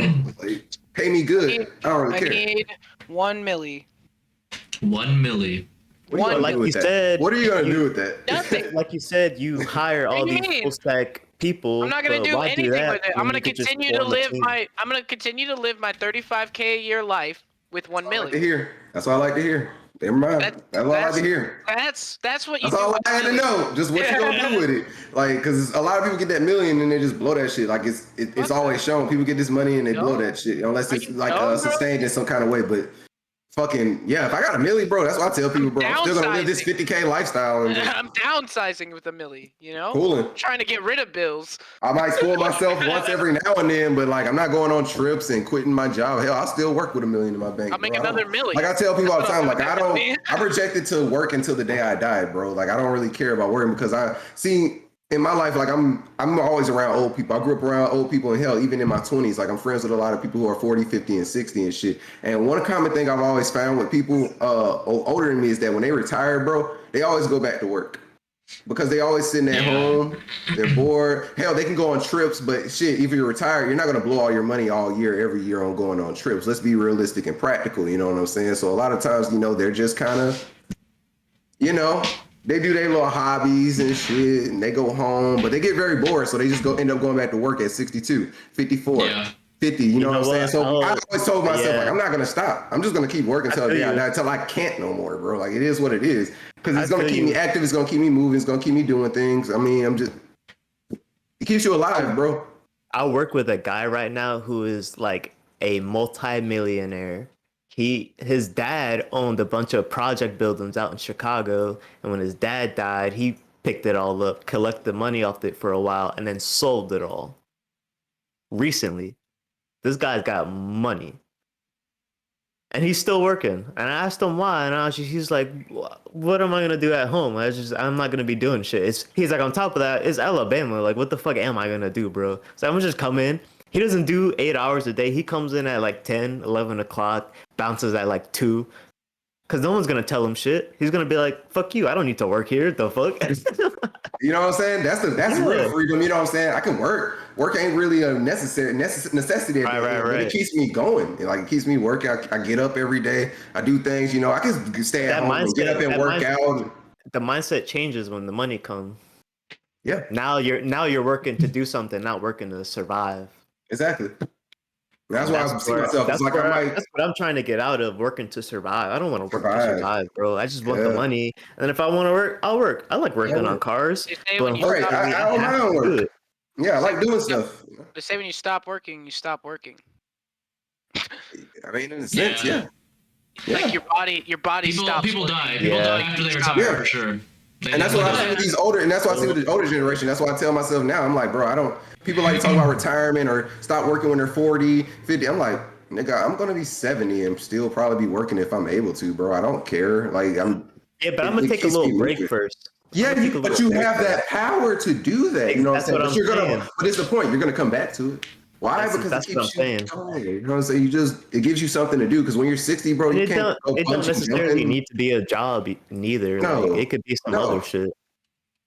I mean, no, that's what I'm saying. That's why I disagree, because like they all have hobbies. Everyone has most people have hobbies and stuff. And hell, you get bored doing that and just coming home every day. When you're old like that, bro, you're not moving like we are when we're younger, bro. You can't. I'm saying it a little wrong, and the way I mean it is like the type of I don't know. What would be the purpose of getting that job afterward? If you don't need it, you don't need Well, say for me, if I'm projecting that I'm gonna be 50, 60 years old, I like coding now at 27. I plan to project to still, like coding for the rest of my life. I really enjoy this craft. So, I mean, if I'm doing it by 50 and stuff, I've been doing it for 30 years.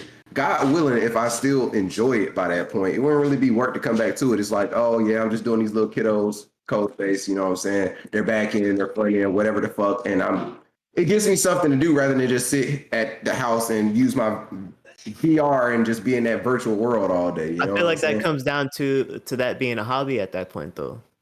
Yeah, I made it my job. Yeah.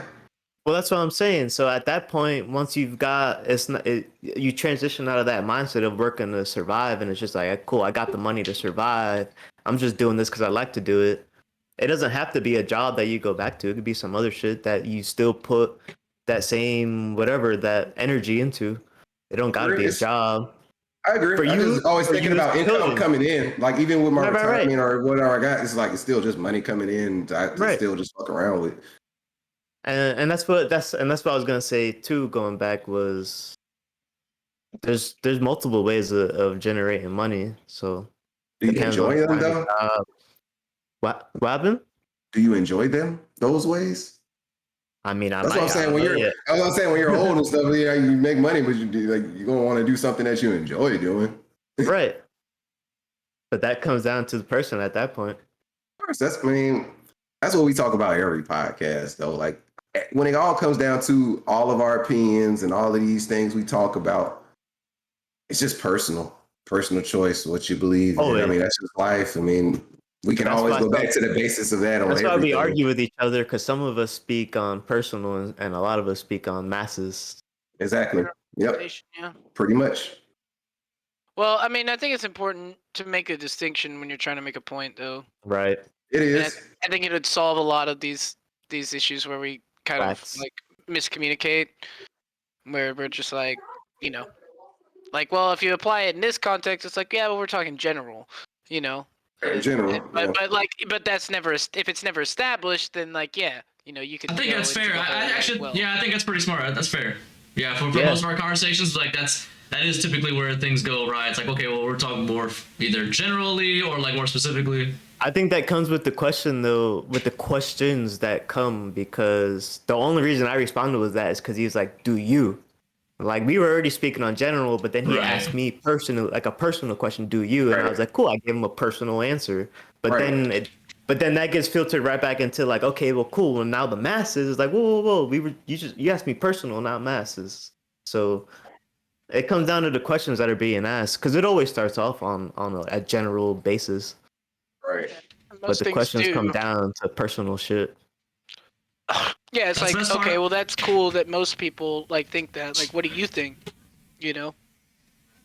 Right. And everybody's entitled to a thick, light-skinned baddie. You're right. I agree with that. I agree. Yeah, I'll vote for you for president. Are you running? Yeah. No, I'm not. I know you'll be Kanye with that kind of platform. Right up.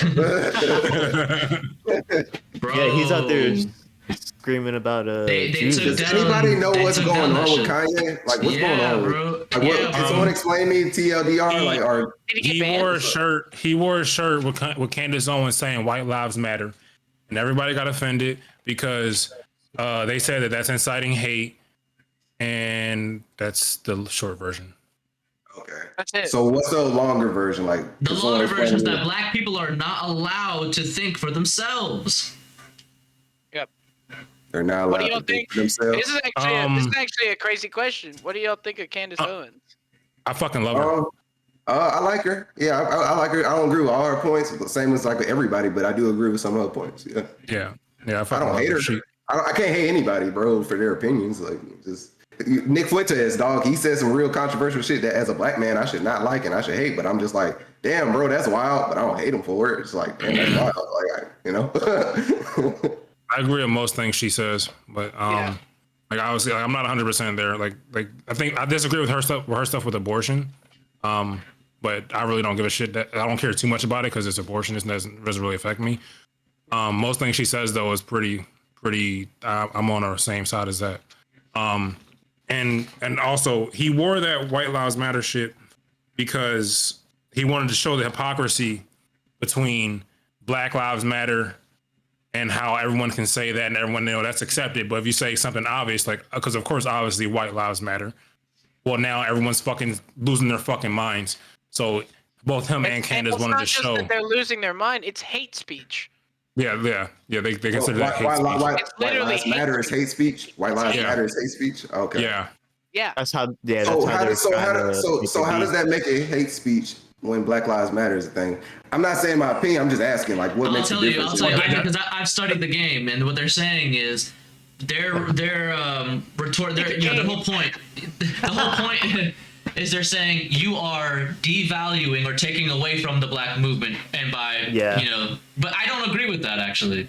I don't even think there's much of a. I'll be honest with you. I don't think BLM has much of a movement at all. It's just it was used. It's like a dry cum rag at the bottom of the pantry. It's been done. They used you, and now you're finished. That's what I think. Right. How does most people don't know that BLM is a fraud at this point? If you haven't seen her documentary, Candace Owens' documentary about BLM, you should watch it. It is literally a BLM death sentence. Yeah, it is their literal funeral.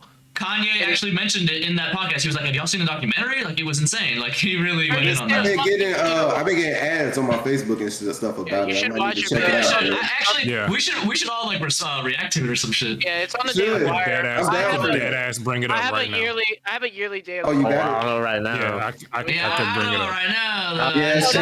Everybody's gonna go. Absolutely not. It's way too late. But we should do it soon. Yeah, we should do it soon. Yeah, I'm down for that. It's a funeral for BLM. And we will get taken down. Yeah, for sure. That's okay. That's how you stay controversial, and that's how you get. I like it. The truth is always being pushed down nowadays. Yeah, Kanye for president. Who would vote? If Kanye was president, I voted for him last time. It depends. Yeah, I voted for him because I did not care about the election at all, but everyone else wanted, to come vote together, my family and stuff. So I was like, oh, sure, I'll go. And so I voted for Kanye. You got like 14% of the independent. I was one of them. It was like a lot of people. I was like, oh. Yeah, I voted for Kanye. So I'm like, bro, I'm a believer personally is that my vote doesn't really fucking matter. No, I'm kind of the same way.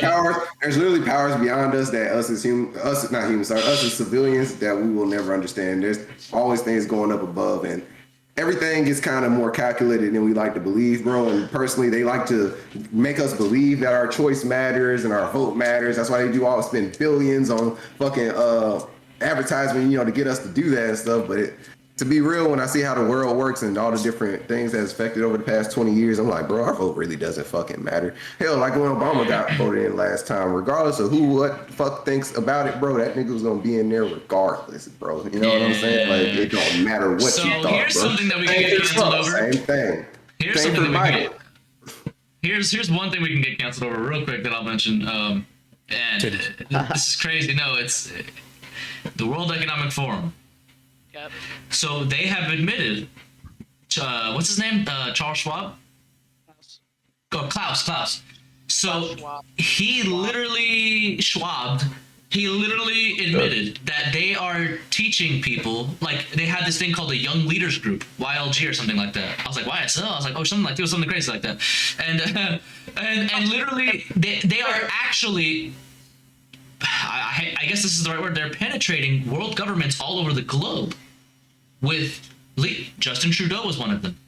I think it was the Obamas or somebody like that, or someone else that was really relevant in American. I can't remember actually, but he went through names of current leaders in different countries, and he's like, they all come from the young leaders of the World Economic Forum. That is real. Like, that is 100% real. That is admitted by the guy who runs the fucking thing. They are actually penetrating every government all around the globe from the Economic Forum. And when somebody brought it up during a live session, and it's on air, and it's actually you can find the video. Someone was bringing up, hey, how is this basically demolishing democracy by putting our world leaders? They cut him off, said, oh, sorry, your audio just wasn't good. And then someone else, one of the other students, was like, that was disinformation, yada yada. I was like, okay, so if it was bad audio, how the fuck are you up? They were legit going off. They were like, take him down. turn the audio off. Sorry, we couldn't hear you. And then someone right after that was like, that was disinformation. That was disgusting. How could anyone say that? Like, it was bad, bro. Like, this is like some. And by the way, the person that they were talking to looked like some fucking cathedral like priest. I swear to God, it was like creepy as hell. Like, it's real though. I saw it on video. I can actually put. Y'all want to watch the video with me? Like, we can watch it. See it. Please, let's let this be like the last thing. It's very short. It's very short, Q. That's not even long. Actually, I don't even care. I'm gonna pull it up. Y'all have to see this. It's actually like ridiculous. Y'all have to see this. I'm gonna share my screen. You're being a dictator right now because you're telling us what we have to do. Yes, follow me. Look. Yeah, I was gonna say. Bro, yo, this is actually insane. This is really like I'm like amazed. Where is it? I'm gonna find this. It's a Jake Tran, of course, because he's awesome. I think this is it. Yes, this is it. I think. Okay, I found it. All right. It's kind of a long, but I'm gonna skip to the part where I was talking about. I thought it was short. It's short. I thought it was, but y'all have this. This is crazy. 27. Hot damn. No, we're not gonna go that far. I'm gonna skip to the middle because that's very. Minutes. But y'all should watch this. That's considered a short film, bro. Oh wait, let me make sure. A short film. Isaac hates short form content. Hold on, wait. Is this even? Isaac's short form content is 30 minutes. That's short form for Isaac. Actually, yeah, it kind of is. I usually watch like long. He watches stuff. like 2-hour videos. Yes. For fun. Same. Same. It's actually not wrong. That's actually not wrong. Though. Yeah, most of my content I absorb be like 2-3 managed by a hours. central authority, and it would still allow them to do neat things like print money on command. And if they spend money on things that are against our agenda, we could freeze their bank account. We already saw a glimpse of that during the truckers' protest in Canada. The truckers went against the system, they voiced their opinions, and the government froze their bank accounts. So we already know world leaders want to do this. A central bank digital currency would just make it a lot more efficient. Digital cash could be programmed to ensure it is only spent on essentials or goods which an employer or government deems to be sensible. Holy sh**. I'm going to take it one step further for you, Joe, right? But it doesn't stop there. On top of controlling their money, plebs still have one source of economic power that we need to strip away from them. I'm weak, they call them plebs. Sorry, I'm gonna skip to the part where I was actually talking about the thing. I think it's here. The politicians. That means we gotta get influence and infiltrate the world's politicians. We gotta turn as many of them as possible into our marionettes.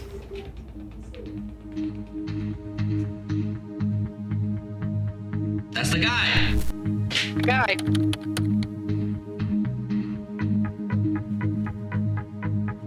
One way the WEF influences politicians and people in positions of power to think their way is through their annual meeting in Davos. This is the WEF's fancy annual event where the rich and powerful literally gather to discuss and strategize where to take the world next.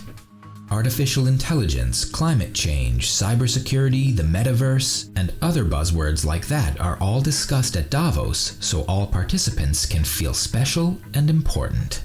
While at the same time, the WEF slides in things they want to push, like the Great Reset agenda. But what if there was a much more effective way of spreading the WEF's goals?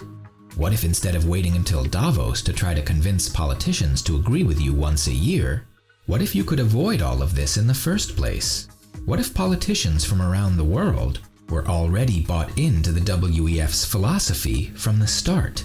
That's exactly what Klaus Schwab had in mind when he founded the Forum of Young Global Leaders in 2004, a sort of internship program to train the leaders of tomorrow. According to the website, the goal is to mold young people into strong leaders who will, quote, shape a more inclusive and sustainable future, end quote. In other words, WEF and Klaus Schwab are training young, power-hungry wannabe leaders in their ideology and political ideas. They are telling them exactly what kind of future they will be fighting for, and they have been silently infiltrating governments around the world for decades. When I mention now names like Mrs. Merkel, even Vladimir Putin and so on, They all have been young global leaders of the World Economic Forum.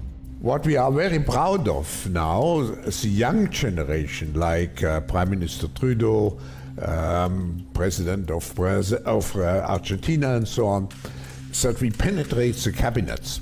So What? He literally used the word penetrate. This is not a fucking porno. This is real shit, y'all.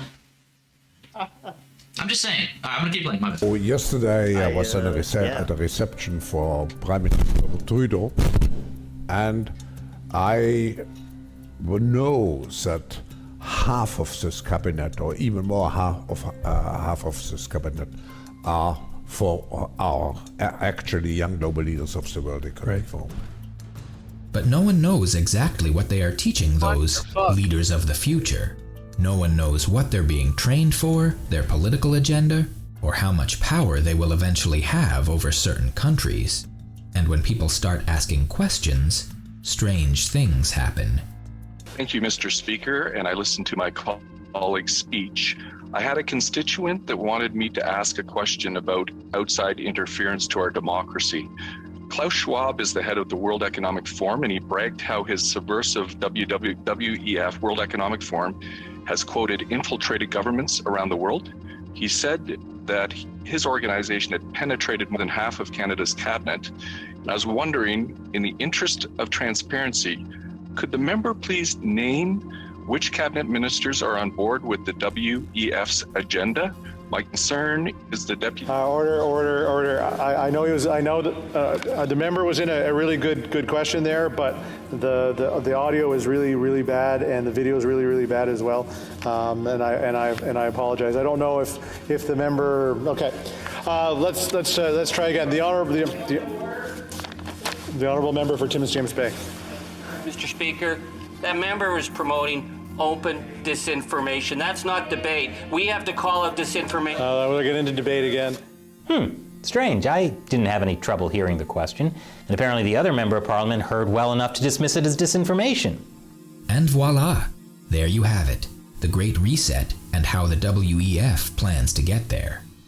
But it's important to note that although yes, the Great Reset is very suspect, it still is just a plan at the end of the day, a goal that they're hoping to make into reality.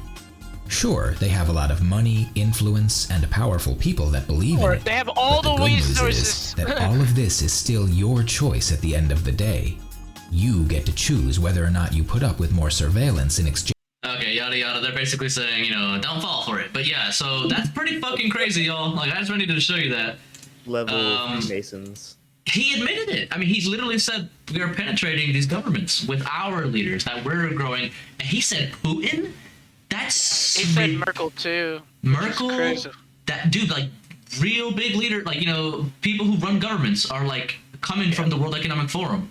That's... Whoa. And then you see what their website has, like, all of our plans for the world, like one world government, and we're going to have one currency that's digital so we can track every single thing, and you can't get away from taxes, you can't get away from anything. It's... When they say you will own nothing and you will be happy, they really mean it. Like, that is what they're going to do. We're talking about,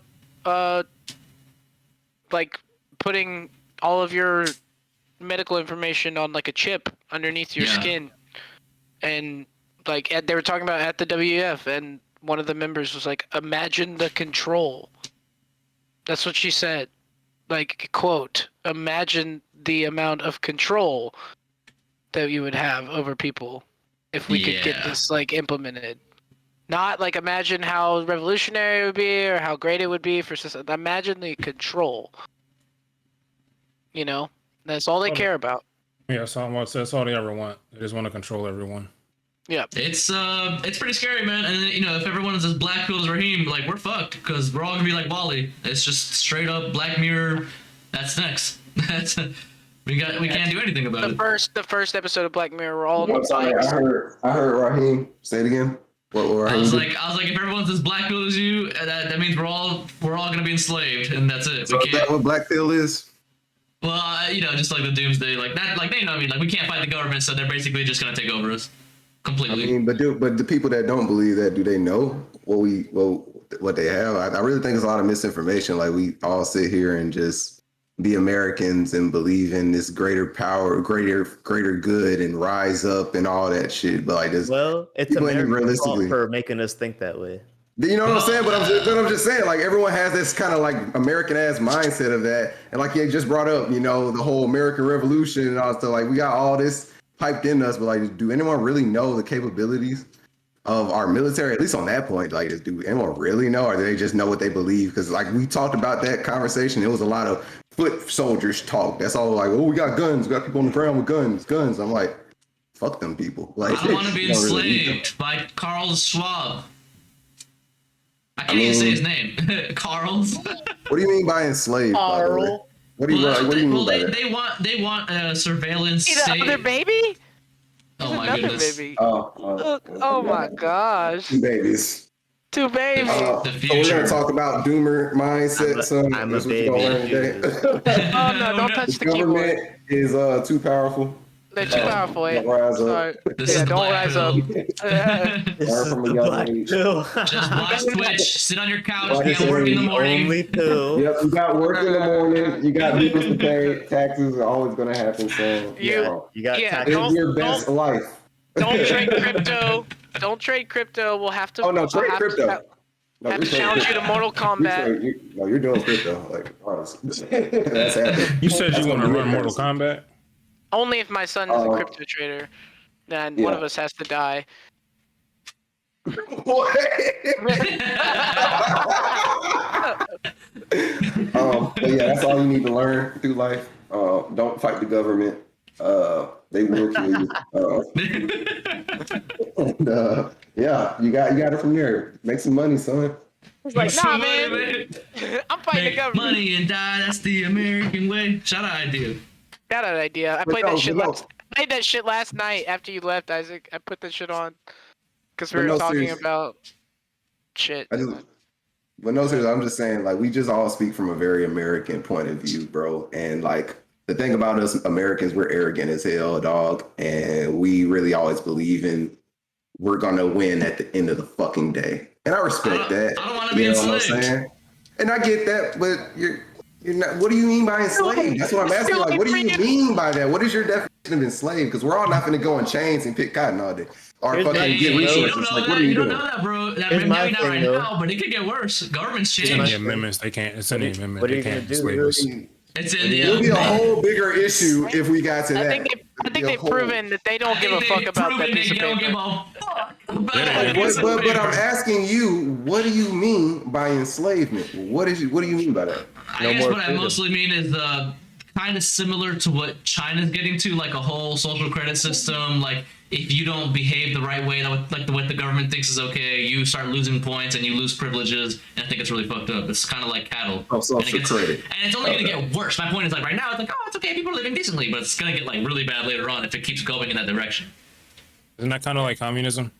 Yeah, that's my point. It's only going to get. Here's the thing: we just watched this video that's kind of like showing you what their goals are, like I guess what they're trying to do. But then at the same time, it looks nice now. But if it gets if these people get their way, they're not American. That's actually the scariest part. Is that this group is every country's world leaders combined. So there's no real like law. Like, this isn't the USA law. This isn't German law. This is a world. They want a one world government. So this whole amendment thing is silly because eventually they're like, we don't care. That's racist. The amendment is racist. The Constitution is racist. Then now what? Then what are you gonna do? So you think there's gonna be like this global communism event kind of thing? Yes, definitely happening. 100%, no doubt. 100% happening. It's happening And right that's before our what's eyes. Yeah, I was gonna say, if it hasn't already happened. I think what's happening is actually Klaus Schwab, the guy who we just saw talking about how he's injecting all these world leaders, he literally loves Chinese government authority. He loves it. He actually openly talks about it. He's like, oh, they're doing amazing. They have everybody on these like social credits. He loves it. Like, that's what they want around the globe.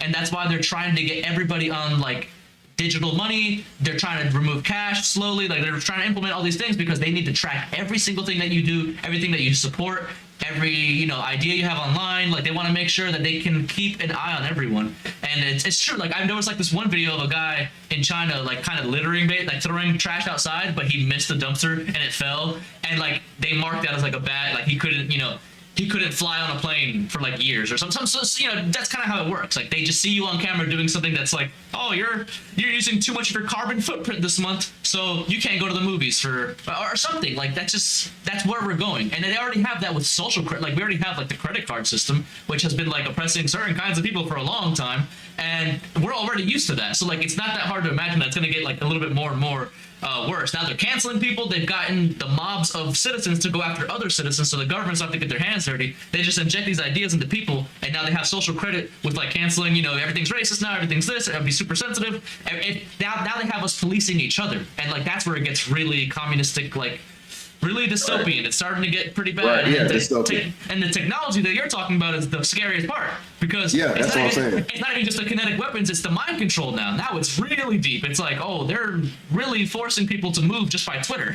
Like, it's crazy. So it's going to get bad, I think. And this is showing us this global movements to make the globe move just like this. It's scary, man. I don't know. I don't like it. So that goes to my next thing, like, and I know I don't expect all y'all to have the answers, but when it comes to, like you said, physical, like weapons and whatnot, mind games, right, politics, etc., what the fuck do we do about that? You ain't got I guess that's my I guess that's my doomer self. But I'm asking, like, what can we do about it? Like, I got the answer, bro. I got the answer, and it's something that my dad told me growing up, and he said, whatever you're gonna do, just be the best at it, and that's it. That's all you can really do at the end of the day, is just be the best at being you, bro. That's real. That's solid. That's solid. The best street sweeper. You can't about it. So if you gotta live under this communist party, you know what? Fucking make the best of it, bro.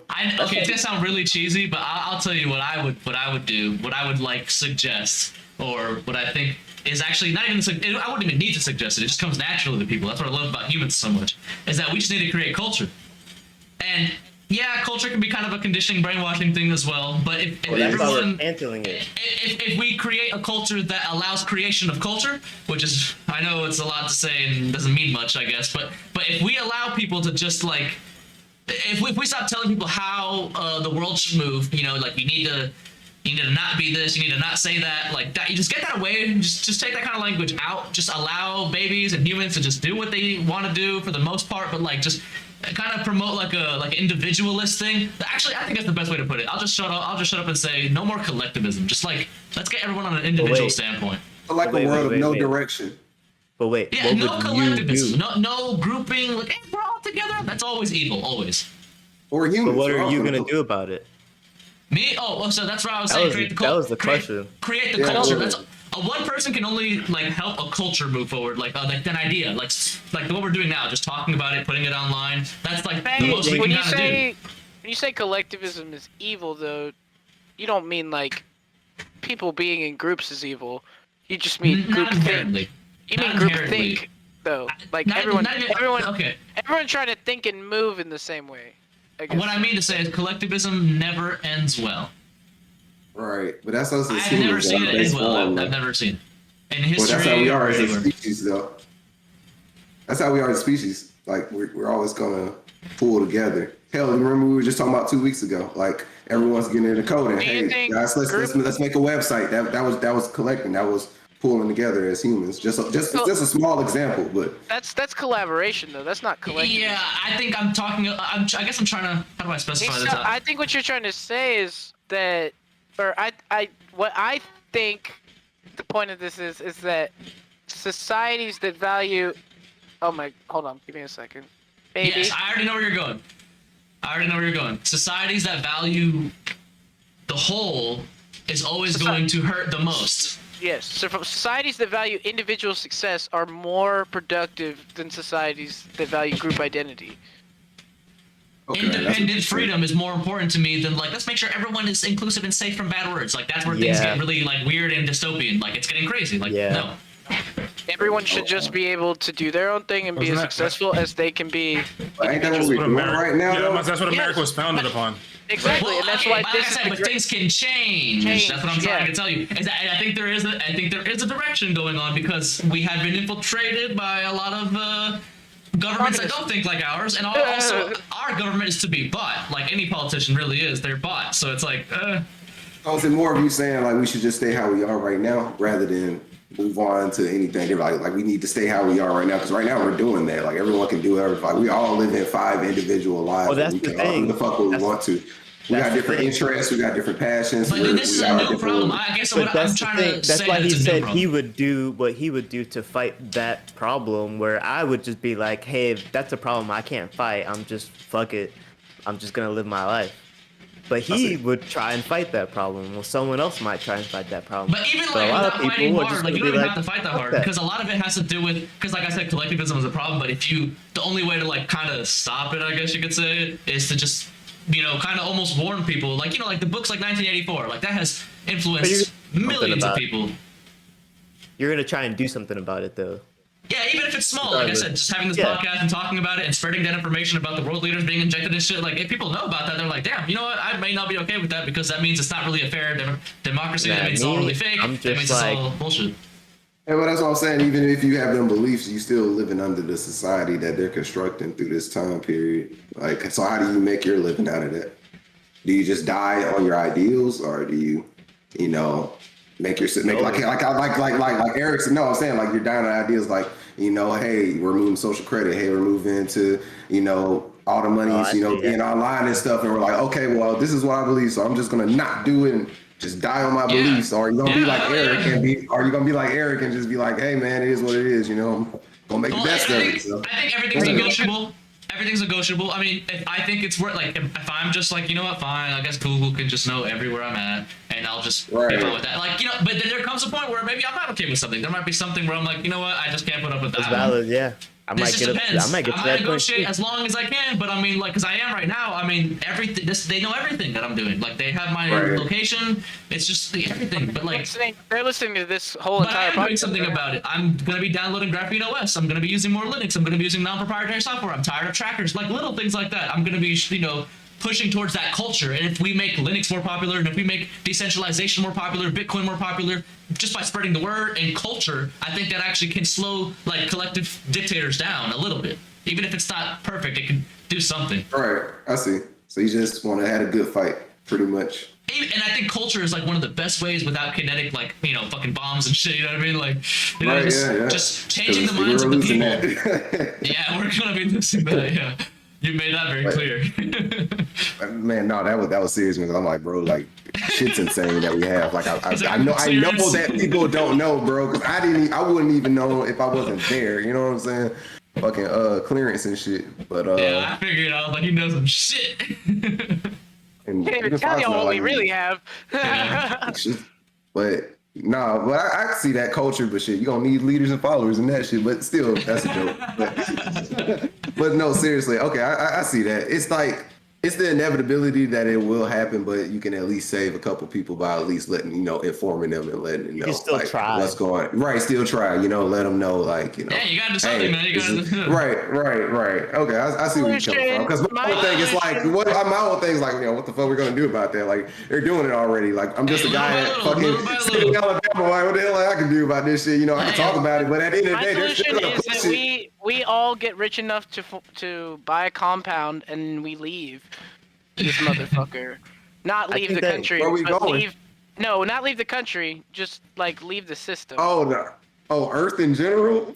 No, not the solar system. I'm like that's all we're like. Where we going? We're gonna reclaim land from America. We just bug out. We just go off grid. We're gonna claim some land back from America, pretty much. Pretty much. Yo, this is our land now. If you want it, come fight us. Come get it. Yeah. They might come bomb us. Yeah. It'd be like, yo, fuck that little. Right, like straight up. All right, let's see how long that lasts. We're gonna have y'all in the history books, bro. They tried this back in 2024. In 2060, gonna be reading about that shit. They just going. They tried. You don't That's a chapter in the textbook. They tried. If you bug out, you don't advertise, bro. If you bug out, you do not advertise where you are. You don't tell anyone to come get you. You just that's the point. So like that's kind of where I'm getting at, where we all just slowly take away. So I know it sounds small. It does sound small, but if more people did it, just as simple as I'm gonna stop using Google products. You know, I don't like how much they track me. I don't like the fact that they sell my data but don't pay me. That's kind of annoying. So I'm just not going to use them anymore. I'm going to use non-proprietary software, and I'm going to get away from all these trackers and like ads and, you know, different things like that. Like, if everyone did that, those companies would literally fall. Now, obviously, that's not feasible, right? Because everyone's going to be, a lot of people are going to be using them. But that just shows you, like, if we know that's the, like, if that was, that could happen, you know, that does say a lot. It does say a lot as far as the consumers are driving this problem, and if we all consume differently and, you know, towards things that are more decentralized, I like the idea of like a more decentralized human existence. But, you know, so like some Star saying Wars earlier shit, when we were talking about Civil War, I do agree that a large scale, on the ground Civil War with no government support by the, like a populist uprising, would probably fail on the ground. But digitally, via the internet, via like what products we choose to consume, how we choose, like, bro, if every truck driver in America stopped driving tomorrow, we'd all die. It's true. I mean, that's how like, yes, everyone would die, but a government would also have to do something about it. And what are they going to do? Kill all the truck drivers?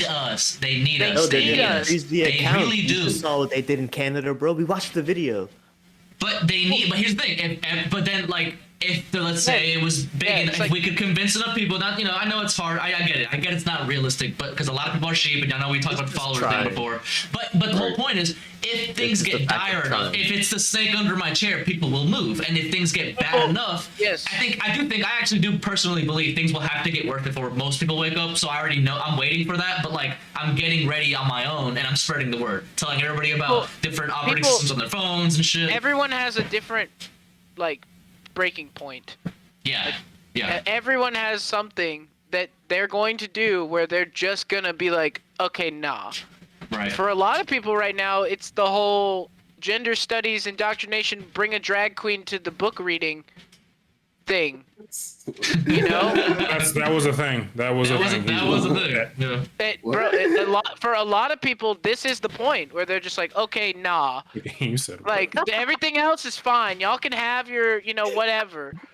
But y'all are not gonna be, y'all are not gonna be bringing drag queens to my kid's 5th-year-old birthday party, bro. Y'all aren't gonna be teaching my kid about the gingerbread person. What? Oh yeah, because gingerbread man is, you know, that's toxic masculinity right there. Bro. Yeah, I'm actually a little upset my child will never get to experience Aunt Jemima, bro. Oh yeah. Oh, that was so. Oh my god. Or Uncle Ben. Aunt Jemima's gone? Yeah. Yes. She's rebranded. It's racist, bro. She's a slave. She was a slave, bro. Come on. They took away our Aunt Jemima. It's so inclusive. It's so inclusive. They take all the colored people off of the shelf. Straight up. That's what I'm hearing. I saw this meme, and it was like Aunt Jemima, Uncle Ben, and another one. Yeah. And they're all standing next to the Quaker guy, like the Quaker oatmeal guy, like the white guy in the powdered wig. And then it's just like cancels all of them, and it's just the Quaker guy, and he's just like, hee, you know, like they thought they were being inclusive, and now the only one on the shelf is the white guy. They took the Indian out of the Land O'Lakes. They took her. I wonder if those companies They were made the rebought. Washington Redskins change their name to the Washington. They were literally the Washington football team for 2 seasons because they couldn't come up with a name for their goddamn team because they were the Redskins for 50 fucking years. And so for 2 seasons they were just Washington football team. They said that the Braves had to stop doing their tomahawk chop because it's racist. So there is this. So this is my. Meanwhile, Ole Miss can still just be the rebels and run Confederate flags out every game. Well, they know they can't take that away. But like that's the thing. It's like, you know, we're seeing this. They don't even have. The government doesn't have to step in line. They've got a system now where they get us to police ourselves. That's where things are getting more dystopian. It's actually 1984. I would be more. What's the word? It would be easier to defeat a government that was so iron fisted, because it's like, oh well, clearly they're the bad guys, but it's so gray area now. Like that's why people are so easy to like run off conspiracy theories, because like we don't really know, no one really knows, it's all like up in the air. But it's because a lot of people who are in the shadows are really doing a lot of decisions, and a lot of our media is like taken over by other governments, namely mostly China, and of course we already see how their system works. So when you see how that works, and it's getting praised over here by like a lot of the media companies, they have a lot of control of our media, which is a lot of the control of the information that we get in the first place. That's huge. I mean, there's a lot of stuff going on. It's very dystopian. It really is. It actually is everything. Google helps China censor information in their country. Like they are censoring hardcore over there, but not over here because we're American. But of course now they are. Now they're getting worse over here because they're like, well, we can do it over there. We can get it over here now. But little by little, let's make an enemy. Where everyone agrees. Okay, everyone thinks Alex Jones is crazy, so no one won't bat an eye. But then when they get used to it, like, okay, well now it's Kanye. Well, he's crazy too. I saw an article that said he's crazy, made by China. Like, and then it's hate, and then it's and then it just keeps going. Like they're forever. taking out the brave people so that And then everyone it'll be else you. sits the fuck down. Exactly. Yeah. It's gonna be us And next. It's it'll gonna be be you. us. We have a podcast talking about world leaders and shit. And this is what I was talking about earlier when we were talking about Civil War. And y'all were like, well, they're just going to kill like 20 million and then everyone will shut the fuck up. And it's like, well, yes, they might, but that's what they want. That's what they're hoping. That's what they're betting on. Yeah, this is going to happen. But if it did, but what happened if it didn't? But it will. I can't think about it like it will. It will, like. But that's what he's saying. Like, if you want to make a change, it's gonna take people like being brave, not being scared. Are you willing to lose your family over this? I don't have a family. That's kind of part of the reason. I'm talking to Magic. Are you willing to lose your family over this? Because they don't even. That's the whole main thing right there. You're gonna lose them regardless. Possibly, or you could live under their rule, and now you and your family live as well. Maybe. Unless you step out of anyway. line. My life is like a blink in the night of a billion years in this universe. I am. Yeah, but you don't have a family. You say that because you don't have a family. We're talking to Magic. Like, if you had a family, Isaac, your mindset does change. That is like universal for every person in the world. I have thought about this. I think about it every time we record. I'm just like, this. But then you have to think about like they could just take your shit. They can just take your shit anyway, bro. They can just take your. Y'all know about medical kidnapping? Yeah. It's way easier for them to control us than y'all know about medical kidnapping, where the CPS can just come into a hospital and be like, your baby looks a little malnourished, and then they do blood work and they're like, that's kind of my point. Looks like he's a little iron deficient. We're just gonna put him in the system. That's kind of my point. And so like, they'll do that because you're trying to start an uprising. They'll do it to you regardless, bro. No, they won't. They didn't. Yes, they will. It is a huge issue right now. It's going on all over the country. This medical kidnapping shit. They just are taking children out of their newborn children, putting them in the system. In CPS. Why? Because they get money and it disrupts the nuclear family structures. Can't speak on it because I don't even know. Look it up. I know. I had a kid. You got a kid. He has a kid. We got our kids. Most people I know get their kids. So I don't even know about that issue, bro. Most people get their kids from what I see. So I'm going off that. I've only heard people lose their kids because there's an actual issue. Now, if there isn't, now I have heard of like they're making kids transition if you don't. Like I think there's some story in Canada. This guy, they wanted to put his kid on hormone blockers or some shit like that. And he was like, no, fuck no. I'm her dad. You can't do that. And he got taken to court and he lost and he was in jail for a little bit. That's already happening here. They found a few schools. They found a few schools where they were telling kids, hey, you don't have to tell your parents about what you talk about here. I'm talking about them actually putting the kids on drugs. Well, I was actually going to take it a step further. So not only are they doing that in schools, but there are doctors here where they have like these special agreements where like the children can only discuss it with the doctor and not their parent. It's actually happening already here. It's very scary. But I don't know how prevalent. I just know that it has happened before and they've complained about it. But it got very little media coverage. That's something that you could take to court and win every time here. Yeah, I agree. They couldn't do that here successfully. But it has happened. I'm just they at least attempt. Like I know there has been some stories of it happening. So it's just like it's already kind of started. Like my point is, you're seeing the trend. This is like happening. I'm literally reading. Are we thinking for minority or are we thinking about majority now? I'm reading like story after story after story like of medical kidnapping account after medical kidnapping account. Like, doctor takes child to hospital. Doctor and parent disagree with the treatment. Child Protective Services show up at the parent's home, take their baby away, put them back in the hospital. Police misunderstood. Yeah, parents have to go. Parents have to go to court to get their kid back, newborn. I need more nuance in that because they can be Muslim and not want to do a blood transfusion. Like what do you like? What were these? It is daughter, 15 years old. But still, that's your choice. 15 years old, confined to psych ward, taken away from her parents by force. They disagreed with the family's doctor over her diagnosis, and had the state's Child Protection Social Service Agency seize custody from her parents against her will and the will of her parents. Long legal battle to get their daughter back that probably only ended positively because the story went viral and was picked up by national mainstream media. And that's the thing, it's like only the stuff that we know about. That's pretty scary. And also, the court put a court-directed gag order on the parents, saying that they couldn't talk about this to the media, and her father refused to obey it and went on Dr. Phil, Mike Huckabee, and Glenn Beck and broke this story. Yep, and that's the thing. So what he just mentioned is real. Like the gag order thing is probably used in a lot of different like institutions right now, where they're probably. I have a feeling there are, even though I call them evil institutions like Google or something like big tech and ultimate surveillance. I have a feeling the government's probably on some gag order shit on that. Like I bet you they have some kind of way to leverage these companies against people for data for the government, and I think they don't have a say in it basically. Like Google's like, well, I can't do anything about it. Like it's the government. It's like the CIA or something.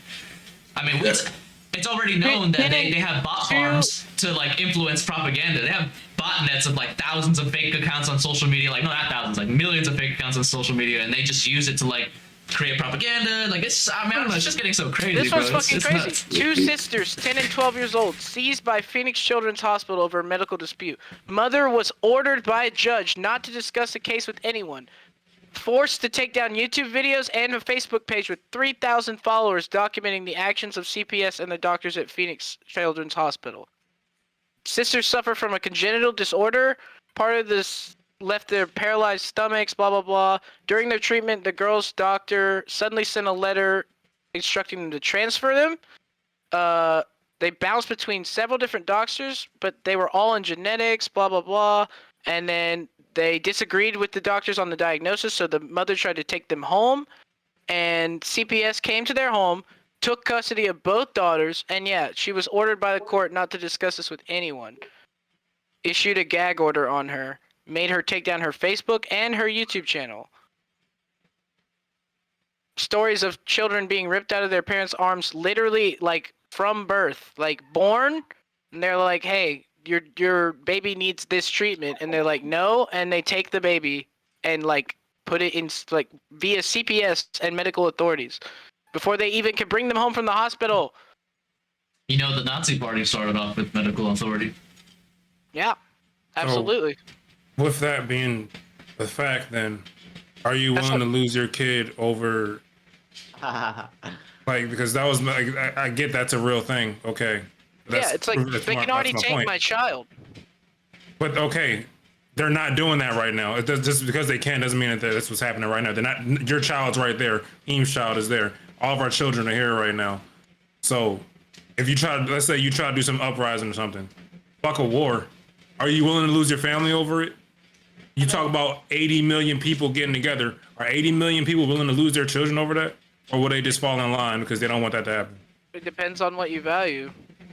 I think a lot of people value their families over some uprising. If you value your family, then participating in the uprising may be the best thing for your family, because you at the end of the day take your family. You're trying to create a better life for your family. It's about making the world a better place for the people you love. I guess that's kind of true, because like the family would still get fucked anyway because the government's getting so crazy. So it's that's what I'm saying. Like, you're gonna lose them anyway. You're saying that, but you don't know you don't know what's gonna happen in the future. Actually, that's like, true. you don't know. You're right. Like, That's what you're saying. I'm going off how the world is going right now. Today, your family's fine. Tomorrow, your family's fine. 20 years from now, who fucking knows? 40 years from now, who fucking knows? It could get a whole lot worse. But me personally, I don't believe it's going to get too bad, because it seems like some people are waking up to this whole woke agenda bullshit. You're seeing how detrimental it really is. So the main reason it's so big is because it's in the politics now. It's in the politics because the people have the power over what they view as most important. So they realize, so the government realized, oh shit, the people really don't like racism. Well, let's get the first black fucking female vice president. Let's get a black French secretary of the House. Let's send Nancy Pelosi to do some fucking festival with the drag queens and shit, because everyone cares about transgender rights and and pronouns. All that's important because the people care about it. Once that shit goes away, they're gonna have to change their message. They always change their message to what the people are most concerned about. I agree, and I mean, but that identity politics crap is the whole reason we're in this mess.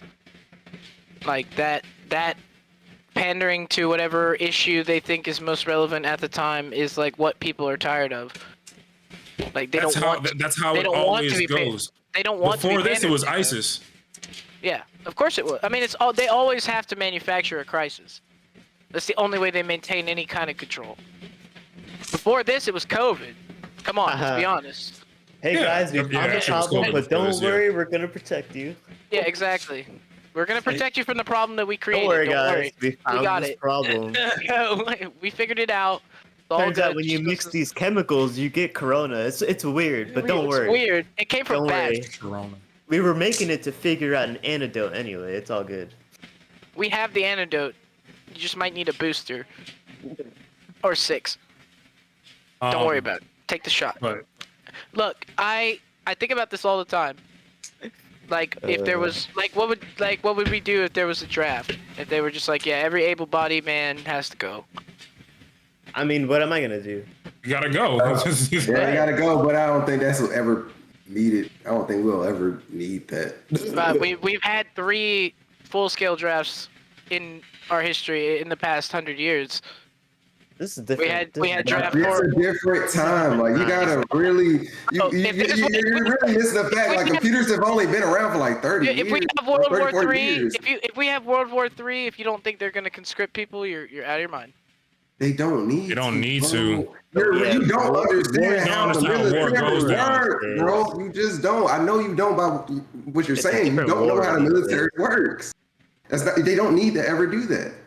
That was my whole point earlier. Like you're really missing that information. As much information you're doing with other things, you really need to look into our military, like very deep into the stuff that we have. You won't know everything, but we have a lot of shit. We don't ever have to do that, bro. There's no we invade shit. That shit happens. We don't.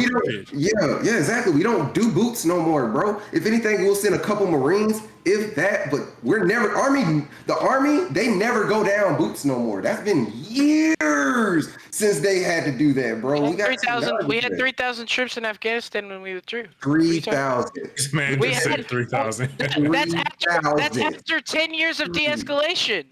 Bam, that's 3,000. That's minuscule, bro. That's a minuscule amount of boots, bro. That's after 10 years of having 50,000 troops in Afghanistan. That's still or more. Mute, bro. That's not even an army. Like that's what I'm saying, bro. The standing military isn't even 600,000 people. What are y'all talking about? That's minuscule. That one. I don't know about that one. I wish I can get the actual fast one, but I don't know about it. Yeah, I couldn't. I would look it up, but yeah, I would look it up, but I don't trust the number because the standing military and the actual military are two different. Well, if you compare it to history, like we are, over 1.4 million in 2021 is the U.S. military. That's how many people there are. Lots. I don't know. That's less than 1% of Americans. Yeah, that's less than 1% of Americans. That's my point. We don't need a lot. That's my point. We don't need a lot to get shit done, bro. We got technology. You're really missing that, bro. We don't need boots. Boots are so unimportant. I'm talking about a world war, bro. Yeah, in the world war, we're going to use a lot of technology. Yeah, exactly. Take out massive amount of people. We don't do boots to the ground. You got your gun, I got my gun. Let's shoot at each other in this fucking Counter-Strike kind of life, dog. We don't do that no more. We ain't done that in a long ass time, even in Afghanistan, bro. We don't do that. We use technology then. Remember Obama, drones. It's for a reason. Then why do we have? Well, then why do we? If that's true, then why do we have all those boots on the ground? We don't have as many as you think. It doesn't matter. You just said we don't do boots on the ground. They go to their bases and they just sit there and guard. You're talking about 50,000 people when I just said there's 1.4 million. That's in the grand scheme of things, that's not that much.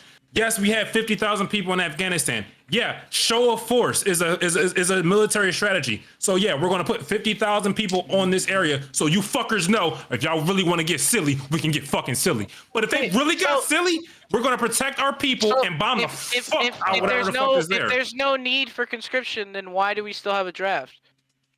And just in case shit gets really, really bad. Honestly, That's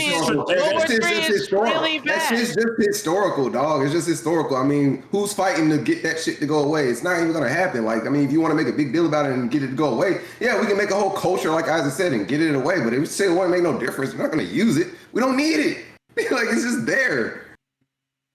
Like, we don't need that shit. Boots don't matter. We don't need people on the ground. Hey, we're going to conscript 500,000 people and give them M16s and they're going to go to China and we're going to invade China. We don't do that. Why would we do that? That makes no sense. That's old war tactics. We're in modern day. The computer's only been around for like 40 years, bro. We can't go off of what past people were doing. They didn't have the shit we have. My father worked for the U.S. government since 1971. He said he was programming computers in 75.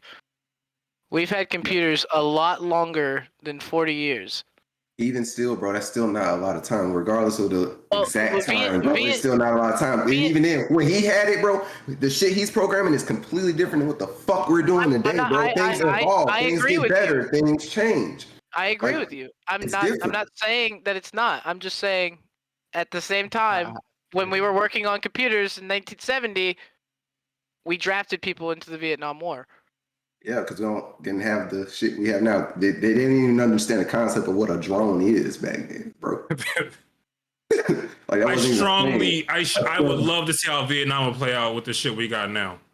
Yeah, we would have destroyed them. We would not have lost. Wiped off the planet. Yeah, wiped. They would have been wiped. We would have had the most minimum casualties, dog. For sure. Well, that war is a clusterfuck. We don't want to get into Vietnam. You know what I'm saying? I don't know what the fuck they were doing over there. I don't know what the fuck they were doing over there. They were boots on the ground, sitting there going in the jungles, not knowing what the fuck and just dying, bro. We don't do that no more. We don't want to lose our troops and just send them out like fucking cattle, bro. Movies might tell you that, but they don't really believe in just sending people off to die no more, bro. We got technology for that shit, bro. We send drones, we got cannons, we got bombs, we use tactics. If we do put people on the ground, it's specialized small units, bro. That's close to the movies, goddamn, that's real. We use specialized fucking units to get shit done. You can be surprised what even two special troops can fucking do to a whole fucking village. Yeah, village, dog. Like, it's insane, bro. Like, we don't, minimum casualties, dog. More efficiency, less casualties. That's how our government works. That's why I'm like, shit, we'd had a fucking world war, bro. Shit. Yeah, your friend who's in the military might want to be in the war, but fuck that guy. We don't need him, bro. We got people at these other bases. We got two guys that can sit here and just fucking send off nukes, send off bombs, send off cannons, and wipe out your whole fucking town before you even realize what the fuck happened, bro. I mean, it's cyber warfare.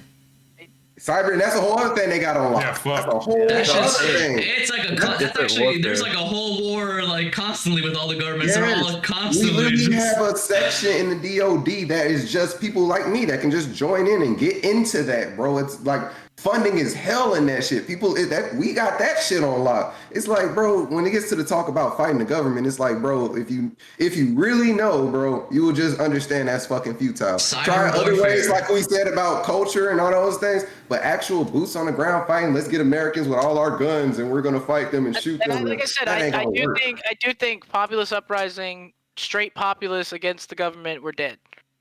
I do agree with that. That we're fucked.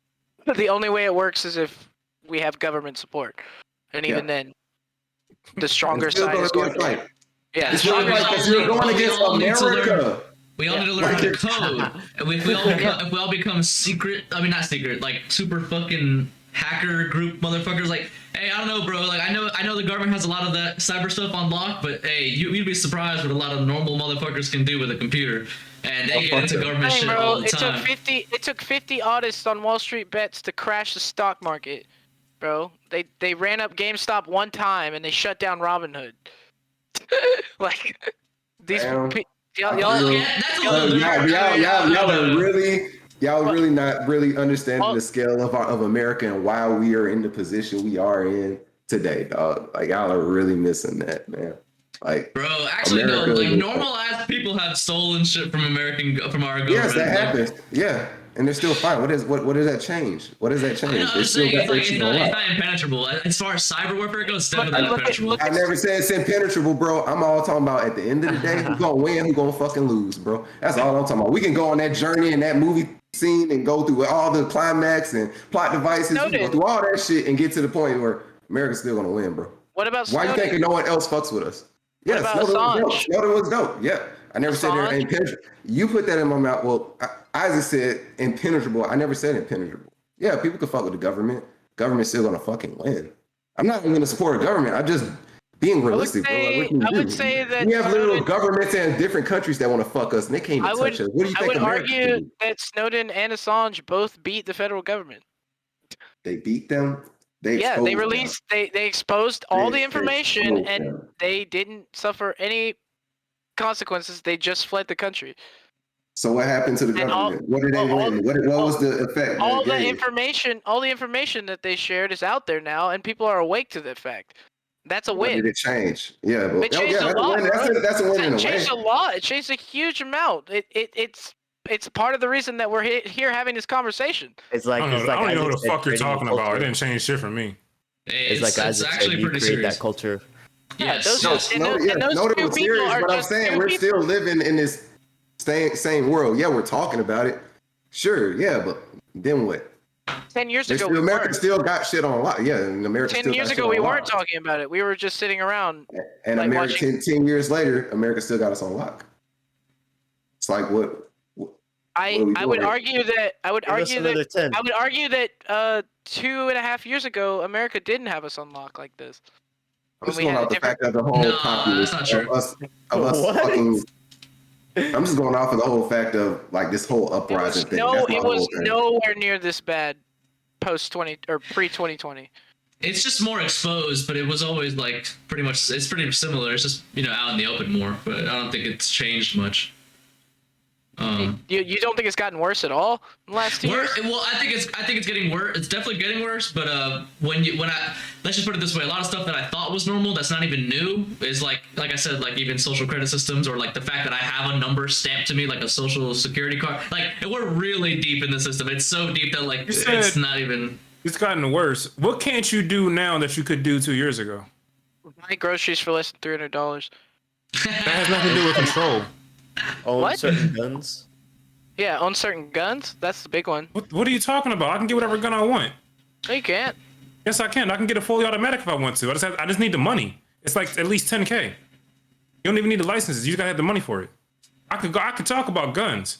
You can get whatever gun you want. Oh my god. We're not referencing the government here? No, because he said it's gotten worse as far as control goes. Yeah, shit's more expensive, but that's not the government trying to control it. That's Biden not knowing how to fucking handle inflation. What do you mean? That's not true. He shut down all the oil production in the U.S. That's not him trying to control us. That's honestly, I believe that's him colluding with China because he sold a lot of our oil to China. But that's besides the point.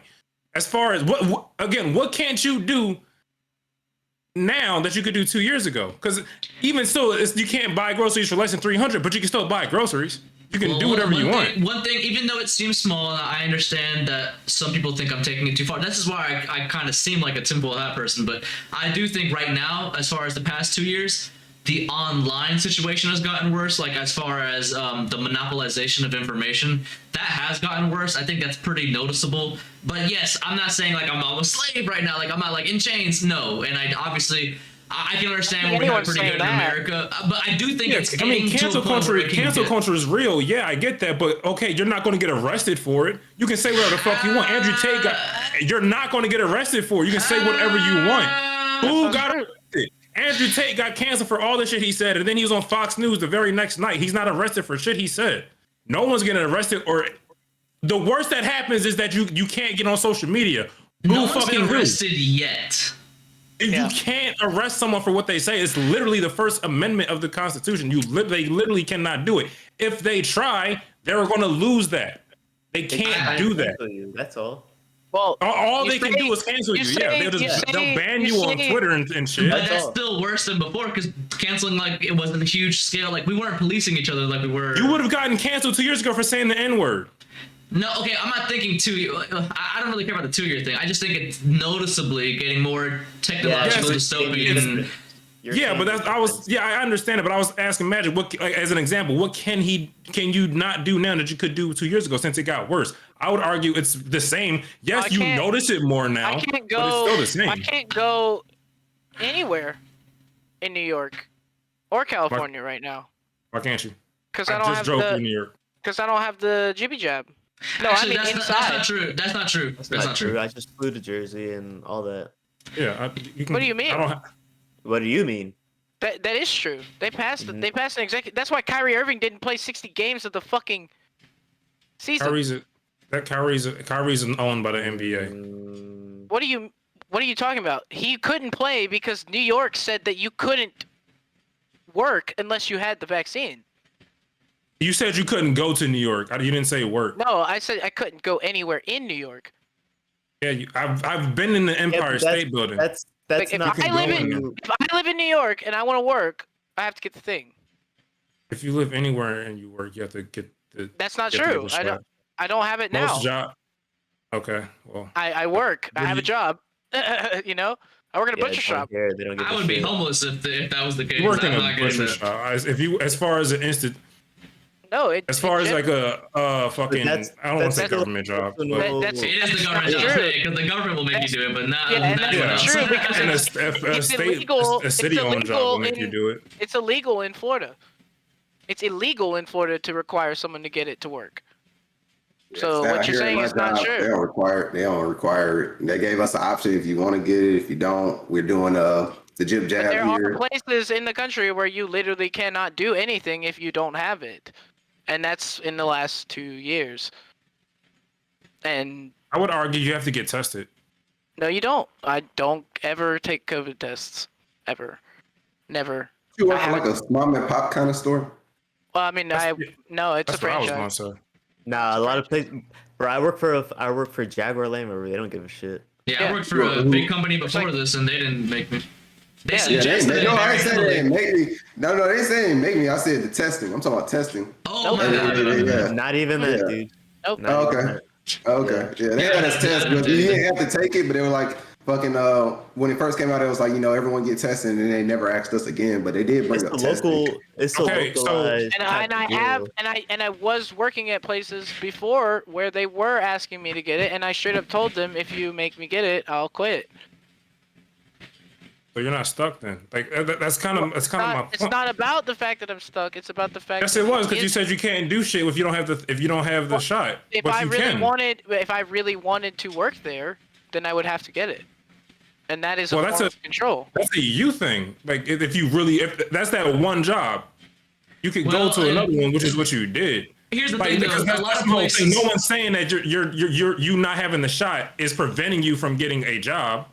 It's not federal that you have to have the shot in order to be employed in the U.S. They did force businesses to close. But that's not that wasn't your question. Businesses to close. Your question was, what can I not do that I could do? Yeah, you can't work at certain places, okay, but you can still work. I can't go to Walmart at 2 a.m. Yeah, you fucking can. No, I can't. Walmart closes at 11. Now. Are you fucking serious? Are you like? No, I'm not. But you can go to Walmart. You can go to Walmart. Okay, fine. It closes at 10 o'clock instead of 2 a.m. now. Why? That really doesn't matter. Why does it do that? Because they changed their hours. Why? I don't follow Walmart. Well, it started during the pandemic, and everything closed down during the pandemic. Yeah. Well, I think we're not really entitled to a business whichever way this shit goes. Though. I was gonna say that's actually one thing I would say got worse in the past years, that they did force a lot of people to close businesses that really wasn't necessary. It's kind of just putting a bunch of people out of commission just because the government says so. That's pretty fucked up. I would argue you have to get tested. That's actually one thing I would say got worse in the past years, that they did force a lot of people to close businesses that really wasn't necessary. It's kind of just putting a bunch of people out of commission just because the government says so. That's pretty fucked up. That's fucked. Right? That's pretty fucked. I have to be honest. That's really fucked up. Like that's something I can say. Definitely was in the past 2 years. Because we can't go to Walmart 24 hours. Not just Walmart though. No, I'm talking about like you. Let's say you own a business and the government says, "Hey, because of this sickness, you have to close." Like that's pretty egregious, in my opinion. That's pretty egregious. Federal government tells you, a local business owner who owns his own business, that you have to close because the federal government. They were actually now they weren't necessarily immediately like shoved down to the ground, arrested. No, but America's smart. They're coercion. It's all about we'll fine you, we'll sue you, we'll make sure you really go out of business in some way. But like it's kind of fucked. Yeah, it's still another way of forcing. It's just sneaky. But it's bad. It's pretty egregious. I mean, you can say that you can say whatever you want, and you're right. No one's going to arrest you, but you can't say whatever you want. Not anymore. Yes, you can. Yes, no, you can't. You can. It's just again, silent. fine. You'll get banned from Twitter. You'll get your YouTube channel isn't going to grow. Fine, but freedom of speech is a thing. The media for some cannot. People, the actual media cannot silence you. For some people, that's their job. That sucks for them. They shouldn't have a job where they can just get canceled on Twitter. That's to not. be honest. That's not. That's not. That's not a reliable source of income. But that's not the way it's supposed to be. That's because, working for YouTube or Twitter or any other kind of media thing, then yeah, you're at liberty of getting your shit canceled because YouTube can cancel this whole podcast because they don't like our message. Because you're trying to get paid by YouTube. YouTube is not the actual media. YouTube is not the federal government. The amendment is you cannot be charged or prosecuted for what you say. That you cannot be arrested those for. Companies are being influenced. Those companies are being influenced by the government to direct the narrative. No, they're influenced by people. No, they're not.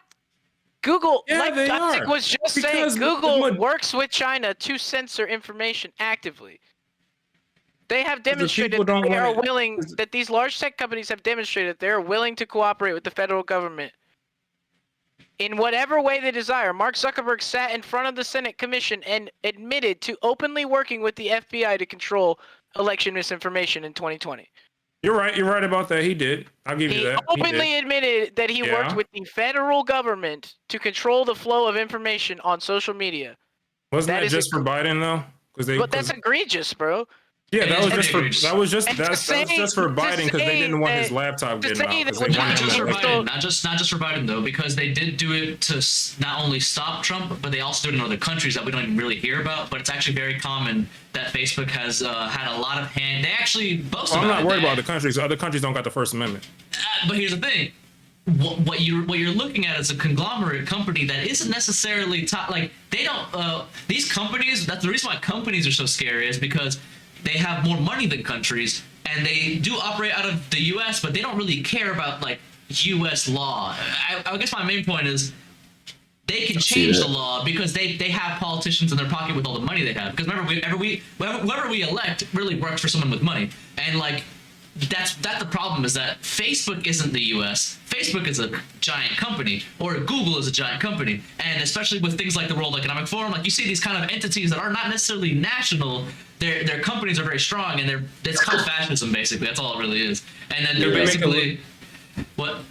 Can you make a living without Facebook, social? Absolutely, and that's actually my point. Is that I think what we're going to be heading to, I think the future is going to be a decentralized internet era, like a cyber warfare thing. Everyone's going to have their own website. Everyone's going to have their own domain. Everyone's going to be learning how to use their computer. Like everyone's a programmer right now. If you look at anyone, they're all using their phone and like hacking it, rooting it, and doing shit to it. Like normal ass people are doing that. I think cyber warfare is like the new thing. Everyone's going to be taking back the information because it's been hidden from us forever. Like before technology, kind of actually I agree with what Fox is saying. It's just got like exposed recently, but it's always been kind of the same. But now we're like just seeing like how corrupt things kind of have always been. But technology is like making it where it's a little bit more effective now. They have people like kind of brainwashed a little bit, so it's kind of scary because they can kind of give you any agenda. I think this idea that like, oh well, if you're gonna be a YouTube creator or a Twitch creator, then you just have to understand that you're at the mercy of those platforms. It's like, well, okay, sure, but when those platforms are getting their direction from the federal government, then are you at the mercy of Twitter, Facebook, Google? Or are you at the mercy of the federal government? You're at the mercy of Twitter and Google. No, you're not. When Elon Musk buys Twitter, he wants to buy Twitter to make it so that way everyone can say whatever they want. So the government ain't gonna control him because he got his money. Well, he got his money. It's only because Elon can't be bought. That's my whole point. So if Twitter, so on Twitter you can't be canceled for saying whatever you want once Elon buys it. So maybe freedom of speech. Maybe until he makes a decision like, oh well, you know what? I don't like that Fox just said that. Fuck that. Fuck him. Ban him. Yeah, but again, that doesn't change my life. That's not me getting arrested. That's not changing my life. But that only applies to the situation where Elon buys Twitter, because he can't even be bought, now. And he has strong ideals. Even now, you can get canceled on Twitter, but your life isn't ruined. For some people, it is. Oh. It wouldn't ruin my life. I mean, you're at the whim of the company that you're working for. You want to be. But those companies are at the whim of the government. That's my point. Don't use them. I mean, that's really all you can do. Is that we should all that's what I was gonna say. Like that's all you can do. Get off of it. I don't see what the point of having this. I don't see the point of having this entitlement to like kind of work for them and hope that they work in your best interest. Like, okay, well, we all know they work for the government. The best course of action is just fuck using YouTube. Well, the government is I want to be a content creator. I really want to do this. Well, there's other things you can go to. The government is supposed to you won't support. be successful as you would on YouTube, but you have options. The government is supposed to support freedom of speech, though.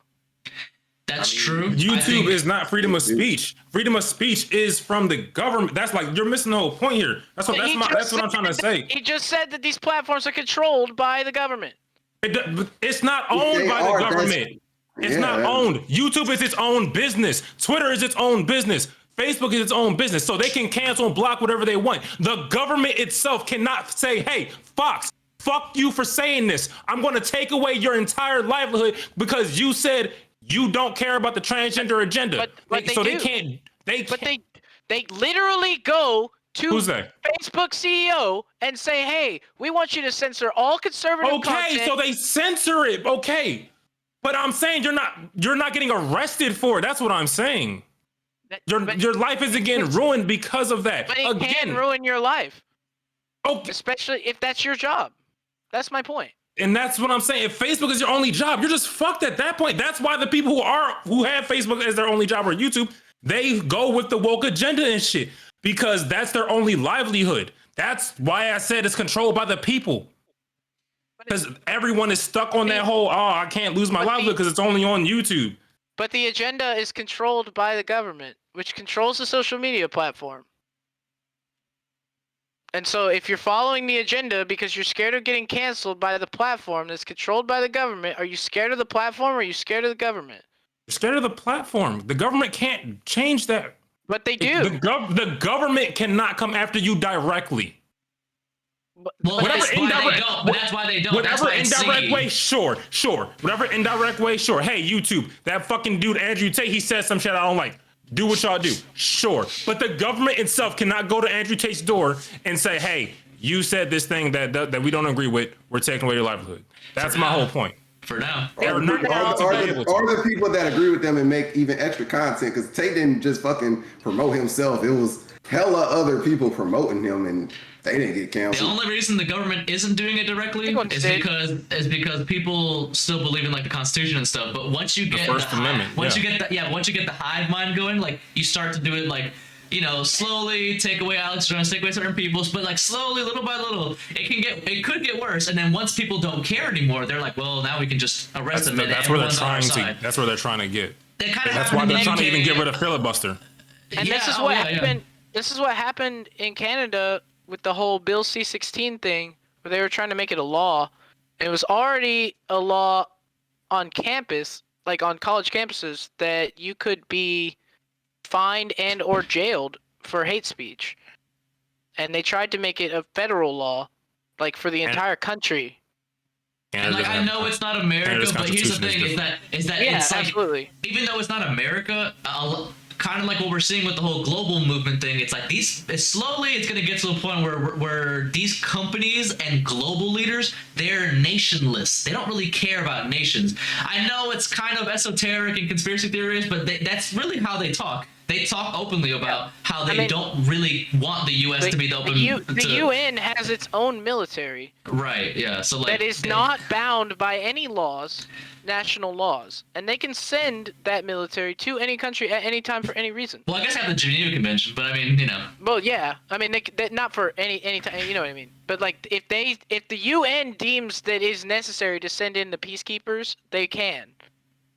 And they're not bound by any constitutions, by any laws, by any state or local governments, and they can do whatever the fuck they want. That's why companies are scarier than the government, because now we're like, oh, fascism. Okay, now we really see it, like where it can start. Like I said, I know it's not the worst case. We're still privileged. I get it, but you know, when you start to see like the little inklings of like authoritarianism and kind of the hive mind thought, like group thinking, get everybody on the certain propaganda, and it's just like now that it's exposed, you're like, oh shit, like they're really moving waves of people at their whim, and especially with all this technology, it's pretty scary. I think it could definitely get worse. And even though we're not getting arrested for saying certain things, I guarantee you it is not far if we keep going in the same direction we're going now. I have a feeling it'll be in our lifetimes that you'll start seeing. I agree that the companies are worse than the government, because with the government we're at least protected by the Constitution. Companies don't have to follow that shit. Businesses don't got to follow that shit. We're really not protected by the Constitution. We're only protected by the judiciary, who is willing to uphold that Constitution. If someone violates your constitutional rights, all you can do is take them to court, and then you're at the mercy of the court. And if the court decides that they don't give a fuck about the Constitution anymore, That's the whole if they care about the Constitution. That's why that they do. That's why a cop can't just arrest you for no reason. That's what the Fourth Amendment is. Okay, you're right. Amendment. But George Soros is literally paying people all around the country who are what are they called? AGs, attorney generals and shit. And he's paying district a bunch attorneys. of district attorneys. That's what I meant to say. He's paying a lot. He's got a lot of those guys all over the U.S. in his pocket to make sure that they don't arrest certain people for certain things. They can be bought. Anyone can be bought. That's why it's a little scary. Of course, anyone can be bought. That's where you really need to know your laws. And if you are into some shit, you got to know the laws like the back of your hand. You got to know that black and white. I think preventative measures better than reactionaries. Like, you know, I don't want to react to when it's too late. I'd rather start to see the signs. That's what I'm saying. Know the law. Hey, that's a preventative measure. Know the law. That's why I'm saying. You're at the mercy of the judiciary at the end of the day. You're still protected by the Constitution. You cannot be arrested for what you say. You can go say fuck all cops right to a cop's face. He can't arrest you. Well, that's true. That's absolutely true. That's protection. That's protected by the First Amendment. He could arrest you. No, he can't. Off of that alone, no, he can't. He'll say you're being disorderly, but if you just say fuck all, if you say very respectfully, yeah, I really don't fuck with cops. I fucking hate cops, and I don't like that governor either. And then you just go about your day. He can't do shit. For now. Well, again, he can. He would just be violating your rights, and then you'd have to take him to court. Yeah, and then you go to court, and then you're going to win, and you're going to get paid from the city. Yeah. Okay, fine. You go to court, but you're going to get paid for that. That's being protected by the Constitution. I mean, as much as the Constitution is a cool thing. You know, people that can't even take our guns. Hey, governments fall. You know, it's Rome a piece fell. of paper. A piece of paper. I do think. It's really about the people who want power. They get to decide whether the Constitution matters or not. Yeah, I was gonna say, what if they burn it tomorrow, bro? They have military courts. They got different. Fine, burn it, but everyone knows that's where computers come in. We got it online somewhere. This fucking gat right here, they can't take this because of the Second Amendment, bro. Whatever you want to say about just a piece of paper, if that's the case, Biden would have fucking took guns as soon as he got in office. Yeah, he's trying. It's not going to fly. He's trying. Well, it's not going to fly. It's not the piece of paper that's stopping him. No, yeah, that's something. This entire Second Amendment, yeah, it is that. And yeah. Don't get me wrong. But they can not be infringed. They can just amend the Constitution, though. Yeah, until they do that, which they haven't done. But they're damn not doing it for guns. That's just American as fuck. Governments change, and like even though, of course, I'm talking about what we're living through right now. Right, and that's the thing. It's just really important to remember, like, hey, in 40 years, this might not be the case anymore. And people are being held liable for what they said 20 years ago on Twitter right now because culture changed. That's Twitter. So, that's Twitter. But that doesn't matter. My point is, the actual landscape of your reality changes so far to the point where what you thought was completely fine and funny 20 years ago, now a bunch of people think you're insane and they can take your whole career away. Let's say if you're a singer or something. I know it's not the same thing as the government and the Constitution, but my point is that's how much general consensus can change, and that's how much a government can change. Like anything can, culture around you can change pretty drastically, and so we don't know if it's gonna be this cool later. Like it might not, and that's kind of the point. I'd rather take preventative measures and just assume that like these power hungry people are gonna take it as far as they want. Yeah, and I think that's my point too, is that like it's gotten worse and it doesn't show any signs of getting better. So yeah, right now it's true, you can't get arrested for what you say, you can't get arrested for what you put out online or whatever. For now, you know. Hey, Nazi Germany, bro. Nazi Germany didn't, it didn't happen overnight, and it also didn't, it took time, and they convinced a lot of people. It started with the medical thing. Communism too didn't happen immediately. They didn't just come in and. The biggest thing is those places don't have the Constitution. That is a strong thing that our government has to go through. In order to do any of what you're talking about, they got to go through the Constitution. They got to get that shit out of people's heads first, which is going to take a while. Yes, it is possible. Yes, it's not really probable. Well, I know so many liberals who are 100% in favor of abolishing the Constitution. Yes, exactly. And then once they see how that's really going to go, I promise you they're going to regret that. But the only way for them to see how that's going to go is to do it. You see what I'm saying? Yeah, because unfortunately some motherfuckers are just that stubborn and the government can just blow minded. them all up. 40 years from now, those people are going to be in government. Right. And that's exactly my point. That's exactly my point. But see, he's right though. He's got a point. It's not going to stay the same forever. I don't care how old that piece of paper is. Eventually, it's going to change. And when you see these powerful people instilling all this propaganda of like, yeah, you shouldn't like guns. They're bad for people. Let's take away guns so that we can take control of you easier, little by little. Take this jab, take this, shut your business down. And like, it's all very technologically driven. It can definitely get worse. I know right now. It could also stay the same though, because you've got a lot of people on the other side of the fence saying no, guns are good. Right, and that's where we come in. That's where we come in, and we come in this podcast and say, everybody, what the fuck's going on? And then people know about it, and they're like, okay, I can see why guns are important, but like that's why culture is huge. That's why culture is fucking very important in my opinion. I think one of the best things that, even though he's kind of a lame, Tim Pool, one of the best things he ever said was, we really just need to make like the right people need to make culture, because the left is completely dominating like the culture of America, especially the popular culture, the more like rap music and movies and Hollywood. But like if the right just did their own things, we would have I don't really consider myself right, but I don't think they can. You see what I'm saying? Yeah, I see what you're saying, but I don't think they can, because unfortunately that stuff isn't as popular. The left controls the media, like they control the mainstream media. Unfortunately, a lot of celebrities are on.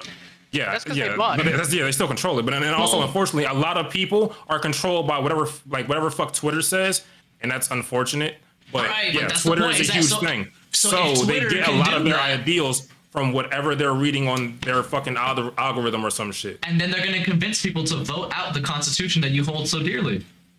They can try. Again, there's a lot of people that are firmly saying no, we need the Constitution. But we've already established. That's the thing that makes America what it is. But we've already if you take out the Constitution, we're not even America no more. Exactly. But they don't care about that. They hate America. Yeah, because they don't know what it's like to be in a part of another country. Yeah, they hate us, bro. They want us to be down bad. They want us to fail. They want this country to fall. Who is they? The real leaders, the World Economic Forum. They hate us. They want us to be part of their system. They want you got everyone those on the other side fighting against that. But we've already established that your vote doesn't mean shit.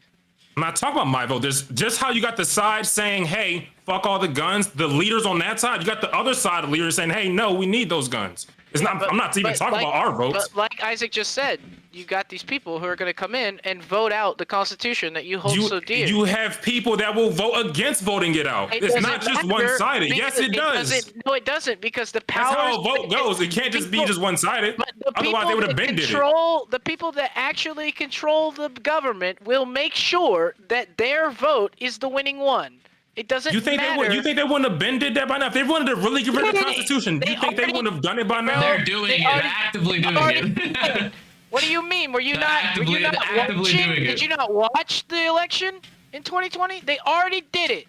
bro. Yeah, they got fucking Trump out of they got Trump out of office. Yes, they bragged about it on media. The New York Times wrote that article that said we literally have a shadowy cabal of people that ain't like big industries that collaborated to make Donald Trump lose. Like they bragged about it. Like it is in our face, and it's getting worse. Yeah. What do you think's gonna happen? What do you think's gonna happen in this election? They're gonna get Biden out. Well, yeah, because they have to. Yeah, because he's fucking the economy. So guess what? It's probably gonna be a Republican. Well, yeah, but it doesn't mean that he's a Republican. You know, it just means that that's who they want to win. And it's the same thing with, we're talking about voting out the Constitution. If they want the Constitution gone, they will make sure that it's gone, bro. It doesn't matter how you vote. It doesn't matter how many. Everything takes time. There's another side that doesn't want it gone. You keep saying you're so stuck on the side that wants it gone, you're not even seeing that there's a whole other side that doesn't want it gone. But it doesn't matter because whoever's it clearly in does, charge, or they would have gotten rid of it already. No, whoever's in charge will make sure that it gets done, bro. Who can get rid of the Constitution? What do you mean? Who can get rid of the Constitution? Our government can get rid of the Constitution tomorrow if everyone agreed that that was the best thing to do. If everyone agreed, yes. We can't even agree on a male being a male and a female being a female. How are we all going to come together and agree that the Constitution does not need to be in America, which is something that makes us American? You paid everyone $30 million. That's too much money. I'm just saying. No, that's not going to work. I think it's just a matter of like would skyrocket. Yeah, like that's not going to work. Oh my god! I'm talking about realistic stuff here. You could pay a lot of people off to vote the Constitution out, bro. And then there's another side of paying to vote the Constitution. Still, it goes both sides. But you're saying that you think it would just go back and forth forever? That's what it's been doing. Yeah. Well, that's just because we're not part of the system yet. But once they make us part of what America is not part of the global system yet. But once we are, all of that shit is going to change, bro. What do you mean we're not part of global? We're the #1 superpower. What do you mean? No, we're not part of the globalist system yet. We have the Constitution. Like you keep saying, we're not part of the World Economic Forum, Great Reset agenda. Everyone thinks and acts the same. One world government, one world currency. Yeah, communism. Why the fuck will? Yeah, America doesn't do communism. This time that we're living in right now is the largest push for globalism, communism, and socialism in American history. Mm-hmm. They want to transition our government to that model. That is what they are doing currently. Everything that they have done in the last 2 years has been working towards that goal. Yeah, good luck. If they succeed, they did test out UBI. That was the big test for UBI. The pandemic. What do you call it? Paying everybody like $1,200 and whatnot. I think that was a big test just to kind of see what would happen, like what it would look like. And look at how bad everything is doing what they're doing. Like, we're not the only people that see how bad things have gotten just going off of these past 2 years. Let's say, they're going for that globalist, socialist, communistic lifestyle. Everyone sees how fucked this is. So why would they continue to do it? Well, I think it gets down to basically controlling the propaganda through. They have a monopoly on all this information. That's because even though I know the government's not like physically arresting people, and I know just some people are getting banned off Twitter, they don't really want to ban everybody off Twitter. They just want you to read what they want you to read on Twitter.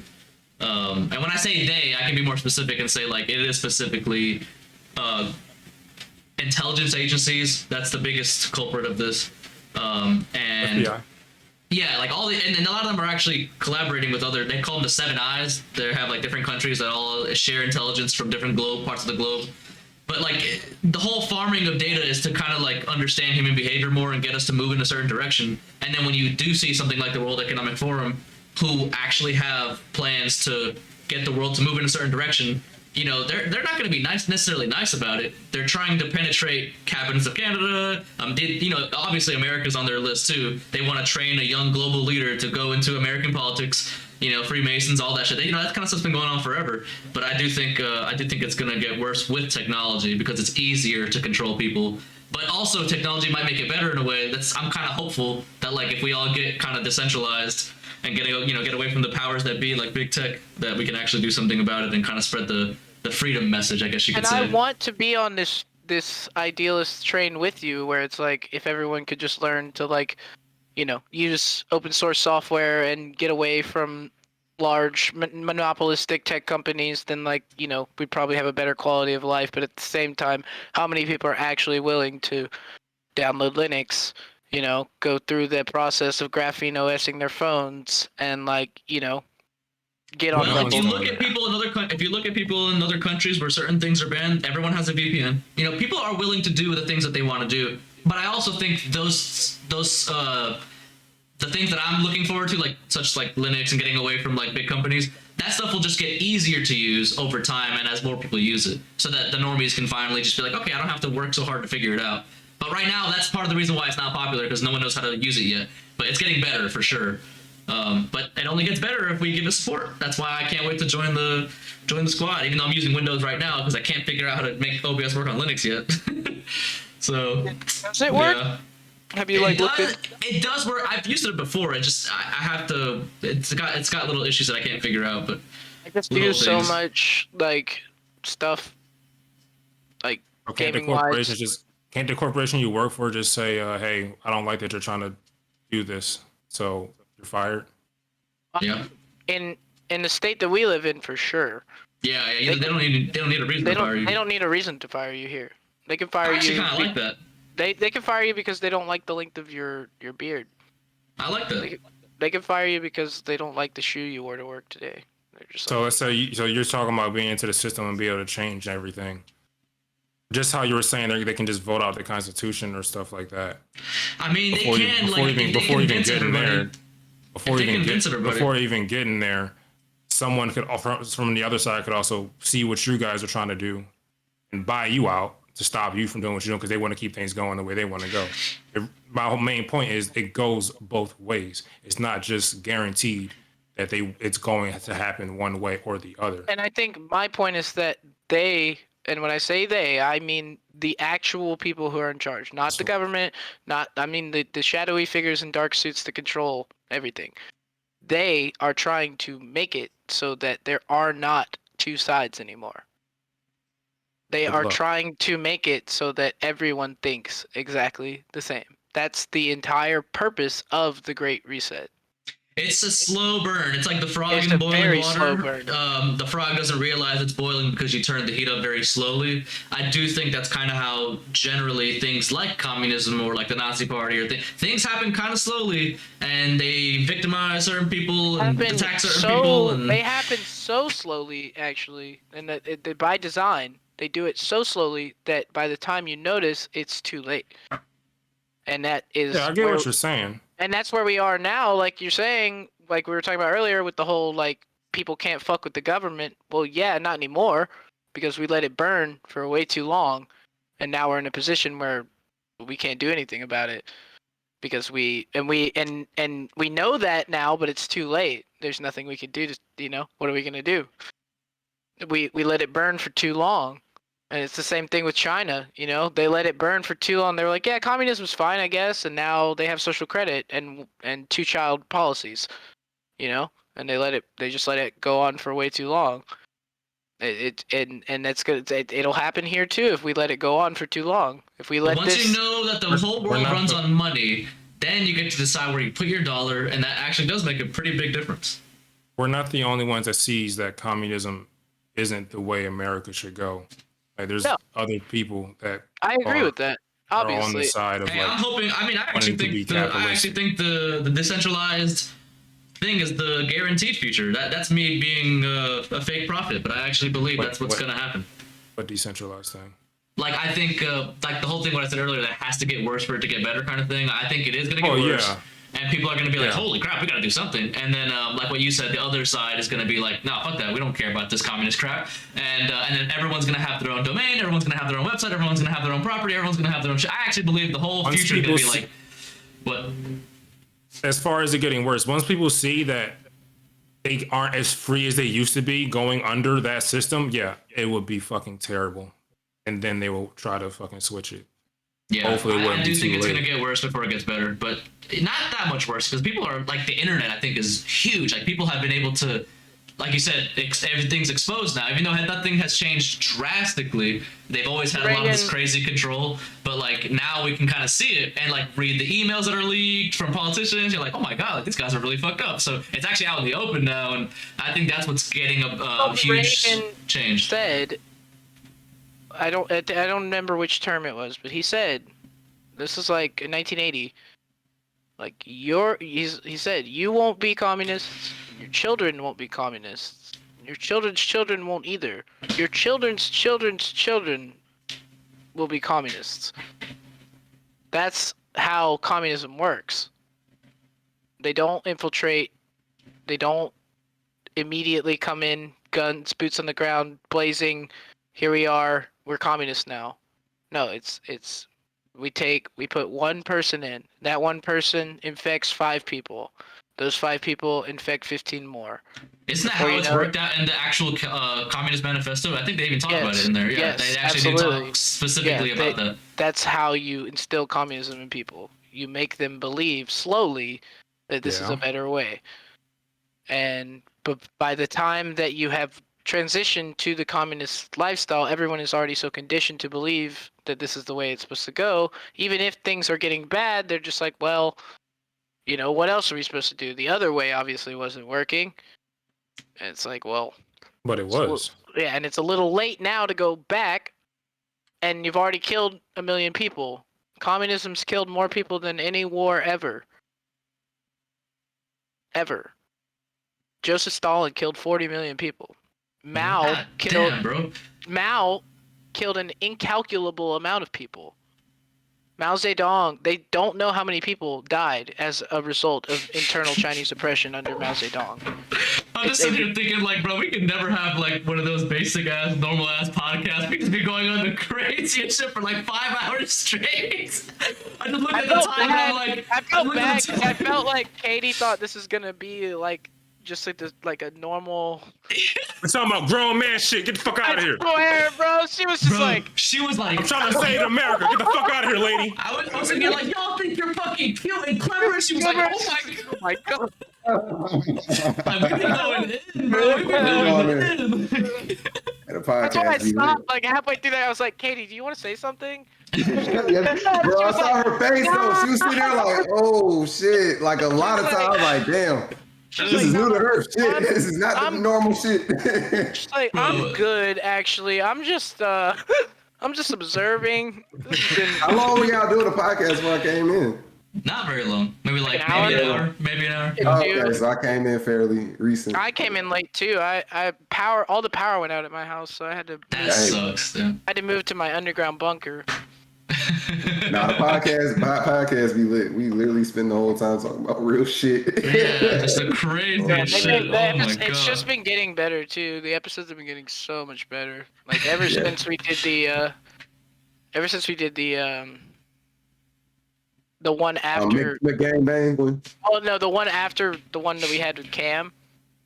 Like that's when it really started. Like the content started to get like a lot better because I think that Cam episode was like really a breakout where we were like, okay, this is the energy that we need on the podcast. Like, we just never don't post this on YouTube because they're gonna cancel you.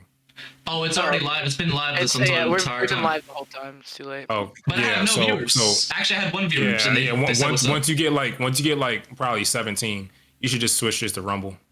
Oh, I don't know. I mean. Actually, he's probably right, but at the same time, because I kind of want to stop fucking with YouTube anyway. Like, I already admitted that I don't care about a YouTube career. I just do this to document my life. So, like, I might as well just goes out. I swear, I would not be surprised. I would not be surprised if when you finish this broadcast, this shit just gets scrubbed. Yeah, we do have a lot of keywords that they comb through. They have AI. Yeah, we've been talking about the Civil War and the World Economic Forum for the last 2 hours, bro. There's no way they don't shut this shit down.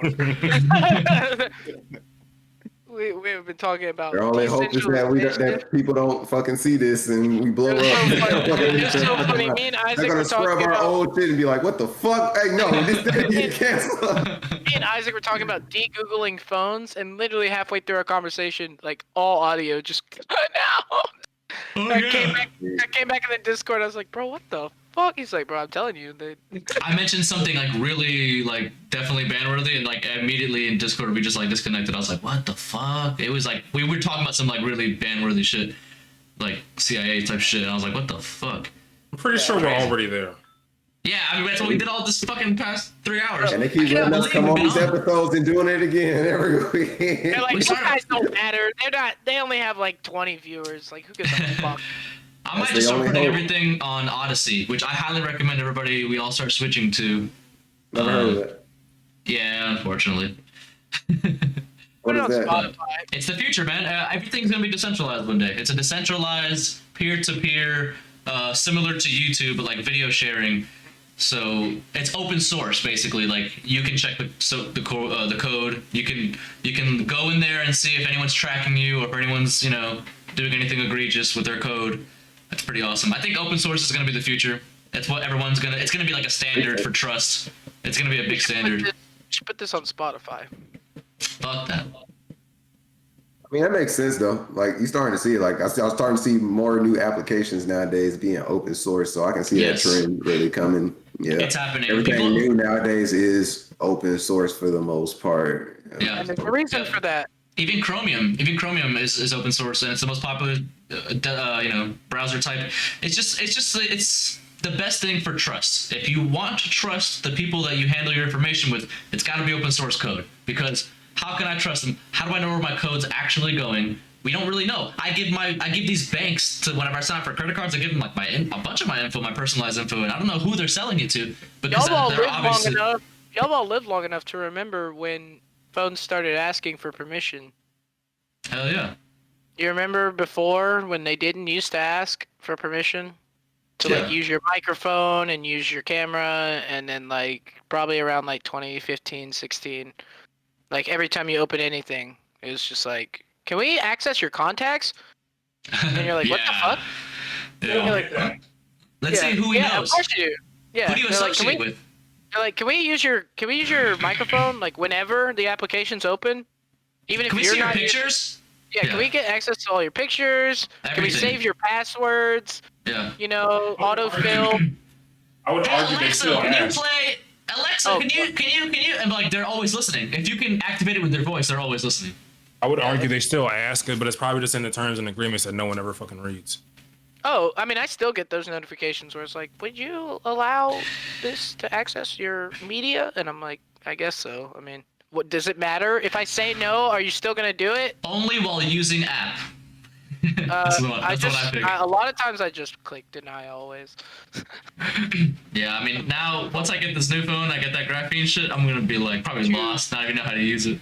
Too jaded to click alt yes, Come to the Verizon store and just say you don't know how to use a phone. They'll be very happy to help you. Actually, so don't ever buy phones from phone companies. Only buy them from the manufacturers. It's like, shut the fuck up, Isaac. This is my job. Oh, for real? Well, yeah. Don't ever buy them from. Don't ever buy them from the phone company. They're gonna trap you in some sort of either contract, or they're gonna have it so that your phone is locked and you can't go around. Like, you don't want to do that. You get it from the manufacturer. Get a different service. Yeah, that's that. No, that there's was no actually, contracts anymore. That's why I stopped using phone companies. Really, was because I couldn't switch service. Like it was like, oh, you got your phone from Sprint. Well, you can't get AT&T. It's the biggest scam. They just have you. You have an upgrade, and then so you're constantly paying this phone off forever. Like you're just always paying it. We have an infinite supply of money from this sucker. Like, I mean, that's how they do it. And don't get me wrong, they have nice phones, and it's cool. I can just pay them off, but it's like I'm constantly paying for this thing forever because I'm always upgrading. We're giving you an amazing deal. They can suck my dick. No, nigga, no. Fuck, they can suck our dick. Shut the fuck up. I'm talking to them. You shut the fuck up. They on my side. Fuck that shit. They done throw off your contract. I don't want no deal. I don't want none of that shit. Give me my fucking phone. No.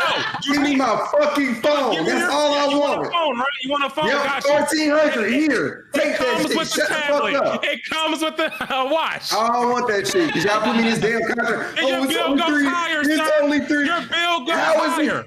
How's it going higher if I paid the fucking phone off? Your bill goes higher. Like he said, you're not gonna lock me in no damn contract for the next 2 fucking years to just pay this fucking phone off. It's not a contract. I can pay this money. Man, you can do semantics all the fuck you want to. That makes no fucking sense. You can leave to another service tomorrow. It's not a contract. Not if you haven't paid the phone off. Yeah. Right. Exactly. You don't have technically. No, technically you don't have to pay the phone off. We'll send you a bill in the mail. They'll take that shit back. No, they won't. No, they won't. There's no repo on phones. We'll send you a bill in the mail, but you can go to AT&T and they'll give you new phones and all that. Yeah, but you can't go to AT&T. You can't go to AT&T with the phone you got from Verizon and get service. Yes, you can. You have to get a new You phone. can't beat my service. My shit is like $35 a month. You can't beat that. I was about to say, bro. I can get you $35 a month. Ain't no way. Yeah, with 5 lines. Exactly. It's like, god damn. You see 5 lines, bro. Fuck that shit. Bro. Nah, yeah. I just get my straight talk. You know what I'm saying? Yeah, I have straight talk. $30, something I have like a track that. phone, baby. I have a track phone. I used to have one of those, but then They're tracking me. I got one of them. Got me one of them Obama phones. You know? Hey. Y'all remember them Obama phones? This dude came to my store. He had a phone, a tablet, and a mobile hotspot, wondering why he's paying $200 a month.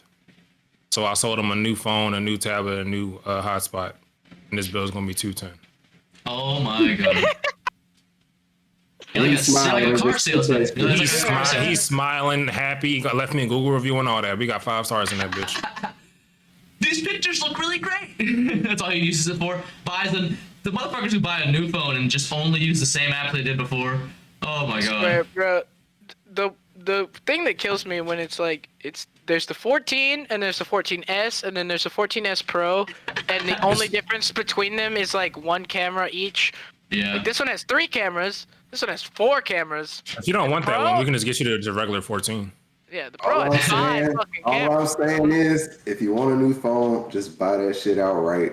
Yeah, buy from the manufacturer. You buy it outright. I'm just saying though, if you don't want the 14 Pro, we can get you the regular 14. I can save you some money and get you the iPhone 13 as well. I'm gonna get the Google Pixel, probably the 4A. The 4A?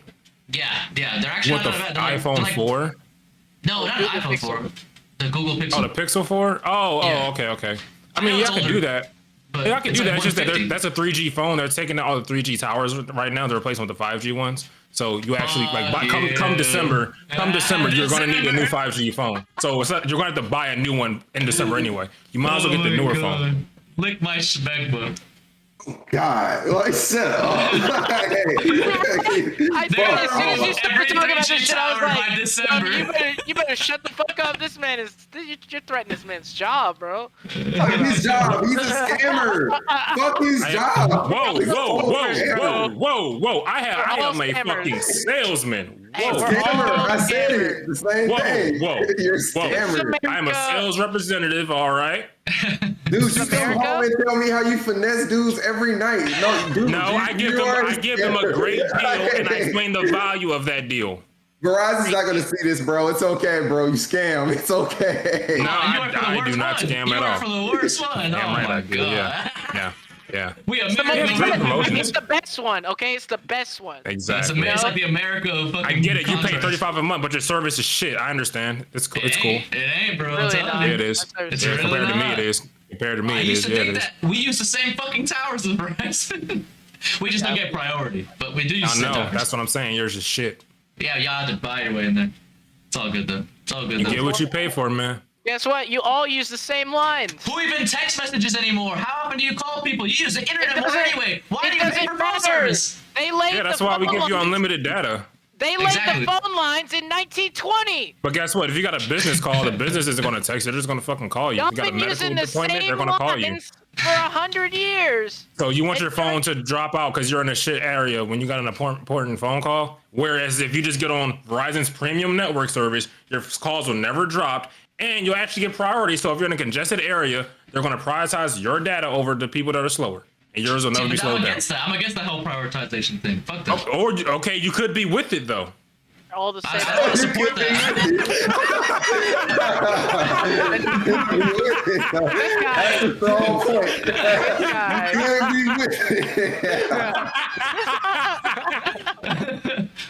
Yo, They're all the same lines. I can't do this.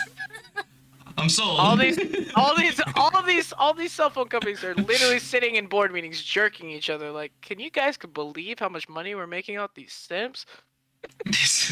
Hey, man, people want their phones, man. What's wrong with that? Hey, you have to have one. What do you use your phone for? No, man. Honestly, bro, I'm starting to think of going phone-less. I don't know. I'm starting to think about it. I did for a while. I did it for like a whole year. I remember. It was hard to get in touch. Almost a year. It was like 9 months, 10 months. Look, man, you need a phone. You need a phone. Bro, I made it. It was fine. I was the happiest I've ever been. You're going to need a phone eventually, man. You need a phone. You might as well get a good phone that's going to last you. Let me ask you a question. Are you looking for the latest and greatest, most expensive phone? Or are you looking for a phone that's going to work really well, not give you any issues, and do everything you need for the best deal? Man, I'll be honest with you. I'm only looking for something that you don't even know about. Oh, trust me, I know about it. What do you do? What do you use your phone for? Man, I don't even use it for anything anymore. I just fucking get on Facebook and then like text y'all to get online. That's pretty much it. Okay. So I can say basically phone calls, text messages, emails, maybe a little bit of social media and stuff. Look at that. They're on their phones right now. I'm talking to you, sir. He's trying to sell you, sir. In your product. Right, I buy my phone straight out. I don't need it. I'm talking to you, sir. But I'm not worried about them. I'm talking to you. There ain't no way I'm getting it from Verizon. No way. That's crazy. No, that's crazy. I would never do that. Why are you in the store? Insane. Why am I in the store? Do you know where you are, sir? I'm not getting it from Verizon. Well, if you, I don't know. Look at your conglomerate in a Verizon store. Decentralized currency. If I was honestly talking to a salesman, I'd be like, well, what's the point of buying here when I could just buy it from the manufacturer? Because you're going to get a better deal here than better at the manufacturer. That's why. How would I? If it's the price they're charging. That's what they're charging, straight from the source. I want to say, shout out to everyone. Shout out to everyone for having great teeth. Number one, Raheem, I'm talking to my customer over here. There's a sales rep over there that will happily get you exactly what you're trying to look for. But please don't bother me while I'm conversing with my customers. Thank you. Bitch. Nah, Isaac my homie, bro. Isaac my homie for a minute. I'm talking to my customer, sir. I will call the cops to get you removed from the premises, sir. Otherwise, I'm gonna need you to go talk to another sales rep. I'm talking to my customer. Respectfully. You don't want to hear that shit. This dude is off the grid. Like, you I'm calling 911. Can you get this motherfucker out my damn store, dog? He's trespassing. I'm considering going mostly cell phone-less. Like, I might go get the flip phone, and then just you want a flip phone? And then shut up. You want that Z Flip? You want that Z Flip though? No, that's too expensive. No, he ain't trying to spend that much money. No, I got a perfect flip phone for him. Oh God. Take you back to 1998, bro. I got you. That boy finna give you a whole. No, we got a premium flipping smartphone that's not the Samsung Flip, so it's not going to be that expensive. It's going to do everything you need. You said you just want to do phone calls, text messages, maybe surf the web, maybe Facebook. Just get a laptop. Do all that. It's a 5G. That's more expensive. This does everything you need right here. Based off everything you told me, this phone right here. Right here. But a laptop won't spy on you gonna handle like that. everything you need. So No, that depends on the websites you go to. You have a and PS5, the software don't you have you? on it. Huh? I have a PS5? Yeah. Yes. Why? Is it worth it? Yeah. Why? Yes, it is worth it. Why? The games got more fidelity, faster, better FPS. Than my computer. I do like the feature of you can feel your games. Like every game I play now is way more immersive with the controller and shit because you actually feel like you're there with the shot that they added in it. Yeah, the adaptive trigger and haptic feedback and stuff. Yeah, it's real good. Graphically better than my computer. I mean, I got a whole 3070, bro. I can do both sides of this world. I don't care, but I can play 2K on this shit. I can't play 2K on fucking PC, but I can damn sure do it. You can't play next gen 2K on your PC. Yeah, and I want to play next gen 2K, so. Yeah, you can't play 2K on your PC. And yeah, but actually, it's accurate like hell, bro. I'm not gonna live that lifestyle. Oh, bro. The hell do I look like? Like, no, I want to play actual game. Like, no. You want to play God of War? And I can play God of War on my PS5, and I can play it on here. It doesn't really matter to me, but it's working. Yo, I got. I don't think the new one's coming on PS5. I have to go. I mean, PC. I'm too tired, yo. I'm too tired. It's not making it. 12 a.m. It's 12 a.m. I've been up since fucking. Okay, I understand you want to leave, sir, but I just want to let you know that I can't guarantee that I can save you money if you don't do this deal right now. Oh my goodness. I knew it was gonna happen. I was like, he's gotta close the sale before this guy I used to sell used cars, man. I know all the tricks. He's like, I am a But just still talking to me, man. I was born. He didn't walk out the store yet. He's saying all this bullshit, but he's still in the store. He's thinking about it. I'm gonna get the Pixel. I'm gonna get Graphene OS. That'll be my cell phone for a few years, but I'm gonna try to go as phoneless as possible. Get a laptop. That's what I really want, is a laptop. But you don't need a laptop. The Pixel syncs perfectly with a tablet. Really? Yes. But I don't want a tablet. Ugh, God. I already got it. He said, really? Like, in my head. God, Wait a minute. Wait, you said links? But good podcast though. Good podcast. Yeah, that was great. Yeah, Robert didn't love that, yo. That was great. That was great. Get out of here then. Next time we should really maybe try to watch that one documentary that Candace Owen was talking about. Yeah, I want to see It it. is BLM's funeral. If we do watch it, goddamn, I ain't finna go pay to go see it. If we gonna watch it together, Hell no, we'll figure it out. It's free. Everything's free. I paid for an annual subscription to Daily Wire though, so we can just watch it. Like, wait, yeah, see what I'm saying? Like, yeah, I ain't want to pay for it, so yeah, we can do that next podcast. Yeah, I have. Thank you. No, I have an annual subscription. I listen to Jordan. Daily Wire is making fucking movies now. They're making movies and shit. I fall asleep to Jordan Peterson. I'm weak. He's on there? Oh yeah. Oh, okay. I really just got it for What Is a Woman and that shit. I didn't. Yeah, he has his entire. I wanted to see that. His entire book. Good? Oh, What Is a Woman? It's pretty funny. Yeah, was that good? It's incredible. Yeah, really, I want to see that, man. Man, Walsh is fucking hilarious. Yeah, I don't know much about Jordan Peterson. It's like I'm starting to like learn more about him lately, and I saw that was popping and shit, and I was like, I kind of want to see what that was going on because I saw a trailer for it and shit. So y'all seen it, so y'all say it's good. It's Jordan Peterson has his entire Harvard lecture on the book that he wrote on Daily Wire, and you can listen to like the whole, basically like him breaking down the whole book, which is amazing because if you read that book with no instruction and you're not a psychology major, you're gonna be like, holy shit. Do you read a lot? I read a lot of Jordan Peterson. Get out of here, Isaac. Isaac, do you read a lot? Go to bed, bro. Actually, I used to. I just started picking it up again, so I wouldn't say a lot though. I mean, if I do read a lot, it's more of like online reading. Unfortunately, I'm trying to get away from the screen though, because I was reading more online. I was getting like online books and like downloading PDFs and shit. But then I was like, God, I'm in my screen all day. So I started buying physical copies of those same books, and I actually like it way better. But I'm still kind of getting in the groove of it. You kind of have to like read what you love, and then you end up loving to read. So that's what I'm starting to get into. But reading is actually really OP. I slept on it. It's underrated. It's OP. It's OP because there's more information. It's denser than like a YouTube video. YouTube videos, people just care about clout and like, you know, about like volume of views. So they're not really getting a lot of information. It's your boy. Right. But like on a book, you know, they're not really like, a book takes time, and people are putting like 60 years of like real estate experience in like 50 pages, and it's so dense. It's like, I didn't realize how broken this was. So I'm going to start reading a lot more. Do you carry a lot of books with you? I do have a shit ton of books with me, yeah.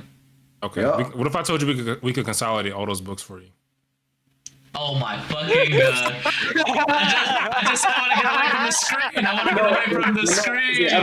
I've been preaching that for a while, man. Books are OP as fuck, bro. And I try to really urge everyone I talk to a fault, goddamn, that like you need to read a book. Like it's the information you get in there, you get it quicker. Like you said, it's more dense, it's straight to the point. You get it way faster than sitting here scouring on Google, watching 14 YouTube videos to fucking get the whole big picture of things. You get it. Here's one thing I will say. Here's one thing I will say though, as I've gotten back into books a little bit more, I do still think, even though they are very dense and you can learn things quicker, it is similar to the internet in one extent where like you do have to pick the right books still.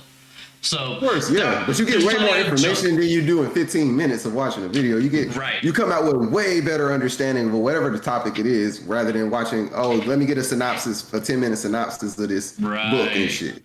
Exactly. Yeah. That's why you always do better on the test if you read the book and not the Cliff Notes. Right. Yeah. Right. I was a Cliff Notes student. I was a Cliff Notes student. All right. I'm out, y'all. You guys that are was students? a good podcast. All right, man, get out of here. Let's go, man.